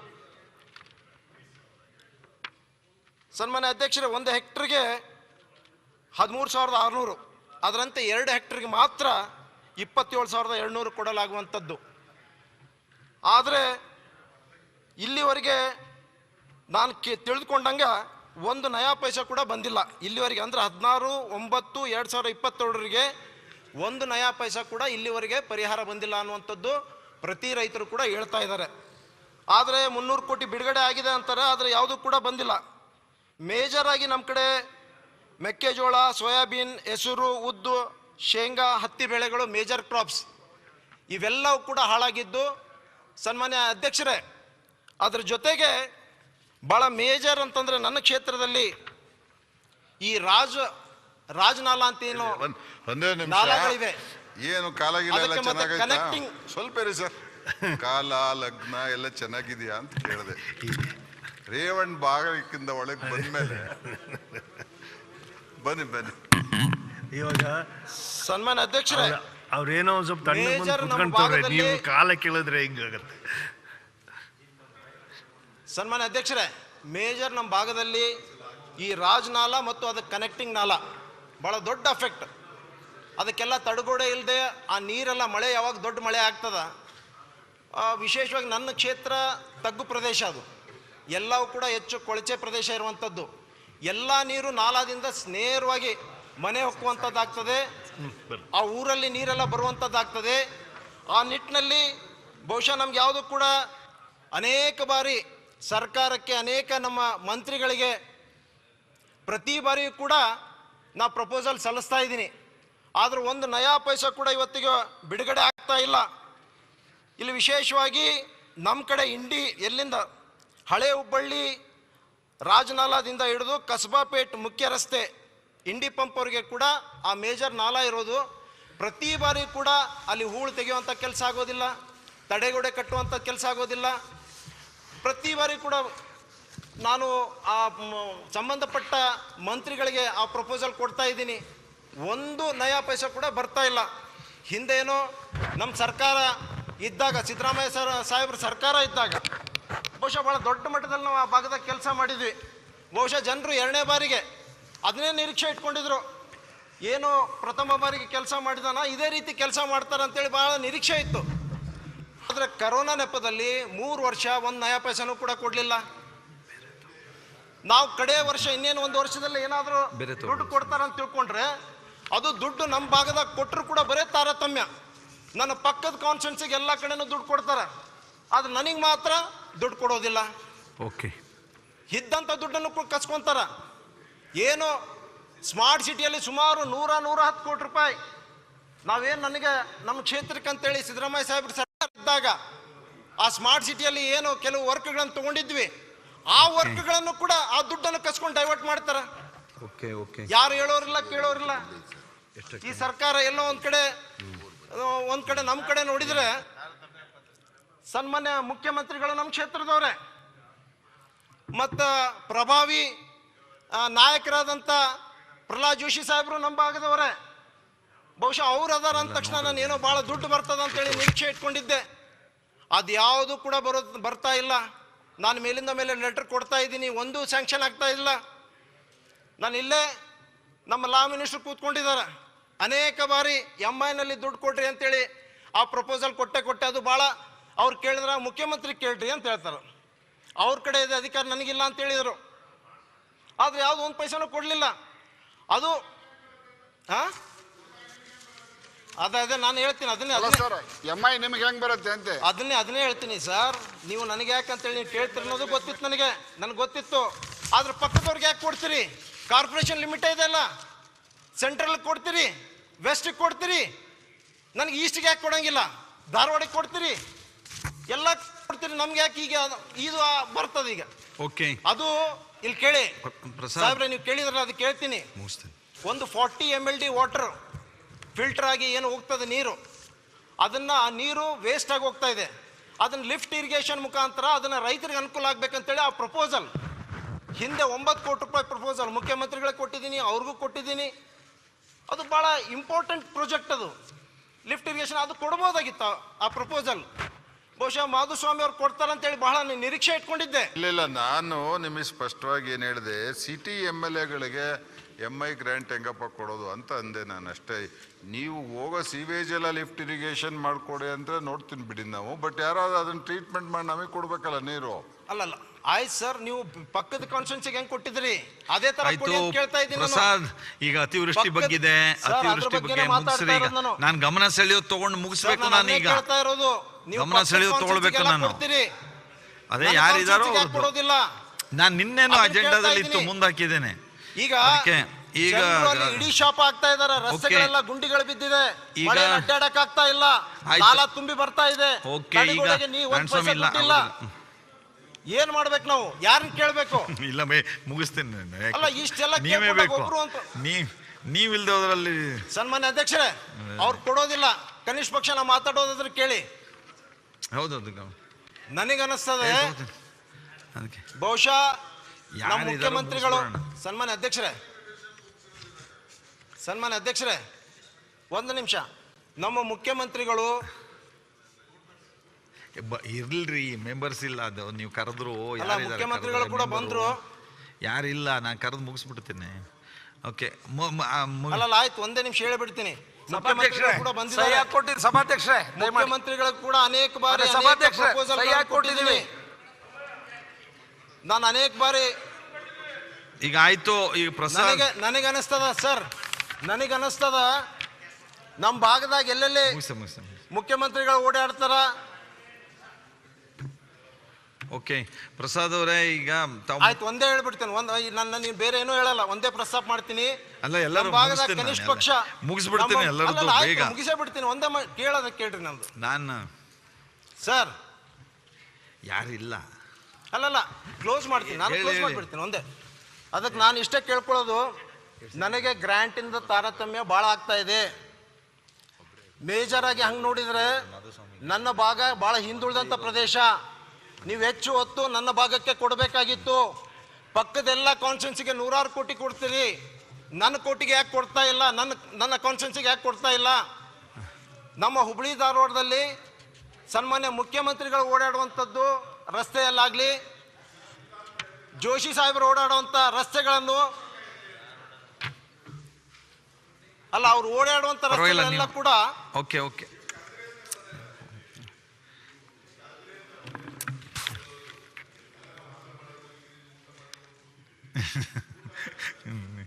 ಈಗ ಸರ್ ಒಂದೇ ನಿಮಿಷ ಆಯ್ತು. ಈಗ ಆಯ್ತಲ್ಲ, ತಾರತಮ್ಯ ಆಗಿದೆ, ಸರಿ ಆಗ್ಬೇಕು ಅನ್ನೋದು. ಮತ್ತೇನು ಕೇಳ್ಕೊಳ್ಳಲ್ಲ. ನೀವು ಗ್ರಾಂಟ್ ಕೊಡ್ತಿರೋ ಬಿಡ್ತಿರೋ ಎರಡನೇ ಮಾತು. ಕನಿಷ್ಠ ಪಕ್ಷ ನಮ್ಮ ಎಲ್ಲೆಲ್ಲಿ ನಮ್ಮ ಭಾಗದಾಗ ಮುಖ್ಯಮಂತ್ರಿಗಳು ಓಡಾಡ್ತಾ ಇದ್ದಾರ, ಜೋಶಿ ಸಾಹೇಬ್ರು ಓಡಾಡ್ತಾ ಇದ್ದಾರ, ಆ ರಸ್ತೆಗಳೆಲ್ಲ ಸುಧಾರಣೆ ಆಗ್ತಾ ಇದಾವ. ಅದಕ್ಕೆ ನಾನು ಇಷ್ಟೇ ಕೇಳ್ಕೊಳ್ಳೋದು, ಹೆಚ್ಚೆಚ್ಚು ಮುಖ್ಯಮಂತ್ರಿಗಳು ಜೋಶಿ ಸಾಹೇಬ್ರು ನಮ್ಮ ಕ್ಷೇತ್ರದಾಗ ಹೆಚ್ಚು ಓಡಾಡ್ಲಿ, ಅಟ್ಲೀಸ್ಟ್ ಆ ಭಾಗದ ರಸ್ತೆಗಳು ಕೂಡ ಸುಧಾರಣೆ ಆಗ್ತಾವ ಅನ್ನೋಂಥದ್ದು ಕೇಳ್ಕೊಳ್ತಾ ಇದ್ದೀನಿ. ಮತ್ತೆ ಹೆಚ್ಚಿಗೆ ಏನು ಕೇಳ್ಕೊಳ್ಳುವಂಥ ಅವಶ್ಯಕತೆ ಇಲ್ಲ. ಧನ್ಯವಾದಗಳು. ಮೊನ್ನೆ ಸಭಾಧ್ಯಕ್ಷ, ಈಗ ಅತಿವೃಷ್ಟಿ ನಿಯಮ 69 ಮೇರೆಗೆ ಸಾರ್ವಜನಿಕ ಮಹತ್ವದ ವಿಷಯ ಅತಿವೃಷ್ಟಿ ಬಗ್ಗೆ ಏನು ನಡೆದಿದೆ ಚರ್ಚೆ ಇಲ್ಲಿಗೆ ಮುಕ್ತಾಯ ಆಯಿತು. ಸೋಮವಾರ ಪ್ರಶ್ನೋತ್ತರ ನಂತರ ಸರ್ಕಾರದ ಉತ್ತರ. ಸೋಮವಾರ ಪ್ರಶ್ನೋತ್ತರ ನಂತರ ಅಶೋಕ್ ಸೋಮವಾರ ಪ್ರಶ್ನೋತ್ತರ ನಂತರದಲ್ಲಿ ಉತ್ತರ. ಈಗ ಚರ್ಚೆ ಮುಗಿದಿದೆ, ಹಾಗಾಗಿ ಸೋಮವಾರ ತಮ್ಮ ಪ್ರಶ್ನೋತ್ತರ ನಂತರ ಉತ್ತರ ಇದೆ, ಚರ್ಚೆಗೆ ಅವಕಾಶ ಇಲ್ಲ, ಮತ್ತು ಮುಗೀತು. ಗಮನ ಸೆಳೆಯುವ ಸೂಚನೆ MY ಪಾಟೀಲ್ ಇಲ್ಲ, M ಕೃಷ್ಣಪ್ಪ ಬೆಂಗಳೂರು ಇಲ್ಲ, GT ದೇವೇಗೌಡರು ಇಲ್ಲ, ವೆಂಕಟರಾವ್ ನಾಡಗೌಡ ಇಲ್ಲ, ಅಭಯ್ ಪಾಟೀಲ್ ಇಲ್ಲ, CM ನಿಂಬಣ್ಣವರ್ ಇಲ್ಲ, ದಿನಕರ್ ಶೆಟ್ಟಿ ಇಲ್ಲ, M ಕೃಷ್ಣಾರೆಡ್ಡಿ ಇಲ್ಲ, UT ಅಬ್ದುಲ್ ಖಾದರ್ ಇಲ್ಲ, ಕುಮಾರ್ ಬಂಗಾರಪ್ಪ ಇದ್ದಾರೆ. ನಮ್ಮನ್ನ ಅಲ್ಲೇ ಕೂರ್ಸೋಗಿದ್ದಕ್ಕಿದ್ದೀವಿ.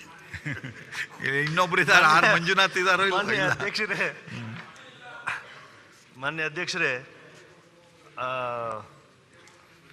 ಕಂದಾಯ ಸಚಿವರು 73ರಲ್ಲಿ ಕಂದಾಯ ಸಚಿವರ ಗಮನವನ್ನು ನಮ್ಮ ತಾಲೂಕಿನಲ್ಲಿ ಆಗಿರ್ತಕ್ಕಂಥ ಕಂದಾಯ ಇಲಾಖೆಯಲ್ಲಿ ಮಾನ್ಯ ತಹಶೀಲ್ದಾರ್ ಒಬ್ಬರು ಪೊಲೀಸ್ ಇಲಾಖೆಯ ಜಾಗವನ್ನು ಪರಭಾರ ಮಾಡಿ ಬೇರೆ ಬೇರೆ ವೈಯಕ್ತಿಕವಾಗಿರ್ತಕ್ಕಂಥ 9 ಜನಕ್ಕೆ ಇದನ್ನೆಲ್ಲದನ್ನು ಕೂಡ ಪರಭಾರ ಮಾಡಿ ಹೋಗಿದೆ. ಇದಕ್ಕಿಂತ ಮುಂಚಿತವಾಗಿ ಇವ್ರ ಮೇಲೆ ಸಾಕಷ್ಟು ಅಲಿಗೇಷನ್ಸ್ ಇದ್ದಂಥ ಸಂದರ್ಭದಲ್ಲೂ ಕೂಡ ಮತ್ತೆ ಅವರನ್ನು ಸಸ್ಪೆಂಡ್ ಮಾಡಿ ಹೋದ್ಮೇಲೆ KITಗೆ ಹೋಗಿ ಮತ್ತೊಂದು ಸರಿಯಾಗಿ ಮತ್ತೆ ಪೋಸ್ಟಿಂಗ್ ತಗೊಂಡು ಅದೇ ಜಾಗಕ್ಕೆ ಬಂದುಬಿಟ್ಟು ಇವರು ನೆಲೆಸಿರ್ತಕ್ಕಂಥದ್ದು ಮತ್ತು ಅದಾದಮೇಲೆ ದಾಖಲಾತಿಗಳನ್ನು ಕೂಡ ಸಬ್ಮಿಟ್ ಮಾಡಿದ್ದೀವಿ. ಹಾಗಾಗಿ ಅವ್ರ ಮೇಲೆ ಸೀರಿಯಸ್ ಆಗಿ ಒಂದು ನಿರ್ಧಾರವನ್ನು ತಗೊಂಡು ಅವ್ರ ಮೇಲೆ ಆ್ಯಕ್ಷನ್ನ ಮಾಡಲಿಲ್ಲ ಅಂದರೆ ಅವ್ರು AC ಆಫೀಸಲ್ಲಿ ಬಂದ್ಬಿಟ್ಟು ಇದನ್ನು ಮಾನ್ಯ ಸಚಿವರ ಗಮನವನ್ನು ನಾನು ಸೆಳೀತಾ ಇದ್ದೀನಿ. ಅಶೋಕ್ ಅವರು ಉತ್ತರ. ಕುಮಾರ್ ಬಂಗಾರಪ್ಪನವರು ಈಗಾಗಲೇ ಕುಮಾರ್ ಬಂಗಾರಪ್ಪನವ್ರು ನನ್ನ ಹತ್ರ ಪರ್ಸ್ನಲ್ಲಾಗೂ ಕೂಡ ಮಾತಾಡಿದ್ದಾರೆ. ಪೊಲೀಸ್ ಇಲಾಖೆಗೆ ಸೇರಿದಂಥ ಜಮೀನಿದು ಅಕ್ರಮವಾಗಿ ಅಲ್ಲಿನ ತಹಸೀಲ್ದಾರರು ಬೇರೆ ಹೆಸರಿಗೆ ಪ್ರೈವೇಟ್ ಮಾಡಿದ್ದಾರೆ ಅಂತ ಕೂಡಲೇ ಅವನ ಮೇಲೆ ಕ್ರಮ ತೆಗೆದುಕೊಳ್ತೀರಿ ಮತ್ತು ಹಕ್ಕುಪತ್ರ ರದ್ದುಗೊಳಿಸೋದ್ರ ಬಗ್ಗೆನೂ ಕೂಡ ಸರ್ಕಾರ ಕೂಡಲೇ ಕ್ರಮ ವಹಿಸ್ತೀವಿ. ಇಂಥದಕ್ಕೆ ಯಾವುದಕ್ಕೂ ನಾವು ಅವಕಾಶ ನಾವು ಕೊಡಲ್ಲ. ಯಾರ ಅಧಿಕಾರಿ ಮಾಡಿದಾನೋ ಅವನ ಮೇಲೆ ಶಿಸ್ತಿನ ಕ್ರಮ ಮತ್ತು ಕಠಿಣ ಕ್ರಮ ಮತ್ತು ಮಾಡಿರೋಂಥ ಇದೇನಿದೆ ದಾಖಲೆಗಳು ಅದನ್ನು ವಜಾ ಮಾಡುವಂಥದ್ದಕ್ಕೆ ಕ್ರಮ ತೆಗೆದುಕೊಳ್ತೇವೆ. ಕಂದಾಯ ಸಚಿವರಲ್ಲಿ ನಾನು ಭಾಳ ವಿನಯಪೂರ್ವಕವಾಗಿ ವಿನಂತಿ ಮಾಡ್ಕೊಳ್ತೀನಿ. ಯಾಕಂದರೆ this is A very long standing. ಆಮೇಲೆ ಇದ್ರ ಮೇಲೆ ADCನವರು ಎನ್ಕ್ವೈರಿ ಮಾಡಿಬಿಟ್ಟು ಈಗಾಗಲೇ ಅವನನ್ನು ಹಿಂದಿನ ಇರ್ತಕ್ಕಂಥ ACB ಕೊಡಬೇಕು ಅಂತ ಕೂಡ ರಿಪೋರ್ಟ್ ಮಾಡಿದ್ವಿ. ಇವಾಗ ACB ಇಲ್ಲದೆ ಇರೋದ್ರಿಂದ ಲೋಕಾಯುಕ್ತರು ಅದನ್ನು ಕೊಟ್ಬಿಟ್ಟು ಅವ್ರನ್ನ first remove him from the place where he sitting and handling the documentation. ಇವಾಗ ಇದೆಲ್ಲ ಡಾಕ್ಯುಮೆಂಟ್ಸ್ನು ಕೂಡ ಅವರು ಸೀಸ್ ಮಾಡ್ಕೊಂಡು DC ಆಫೀಸ್ನಲ್ಲಿ ಇಟ್ಟಿದ್ದಾರೆ.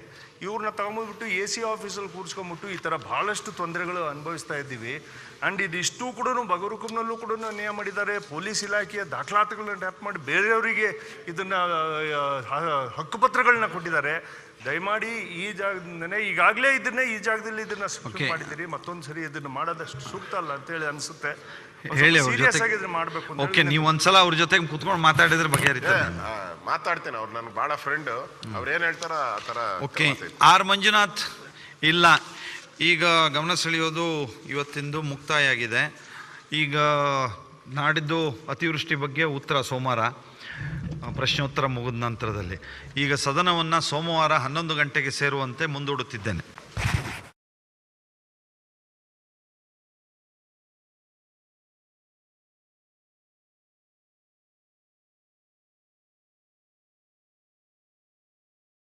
ನಿಂತ್ಕೊಳಕ್ಕೆ ಜಾಗ ಇಲ್ಲ. ಇಲ್ಲಿ ಸ್ಕೂಲು ಹುಡುಗರು ಅವರು ಇವರು ಬಂದರೆ ಮಳೆ ಬಂದದ್ದು ಇದು ಸೋರ್ತದ್ದು ಇದು ಯಾವಾಗ ಬಿದ್ದೋಗುತ್ತೆ ಅಂತ ಗೊತ್ತಿಲ್ಲ. ಮಧುಗಿರಿ ಪಟ್ಟಣದ ಶ್ರೀ ರಾಘವೇಂದ್ರ ಸ್ವಾಮಿ ದೇವಸ್ಥಾನ ಮುಂಭಾಗದಲ್ಲಿರುವ ಬಸ್ ನಿಲ್ದಾಣ ಅವ್ಯವಸ್ಥೆಯಿಂದ ಕೂಡಿ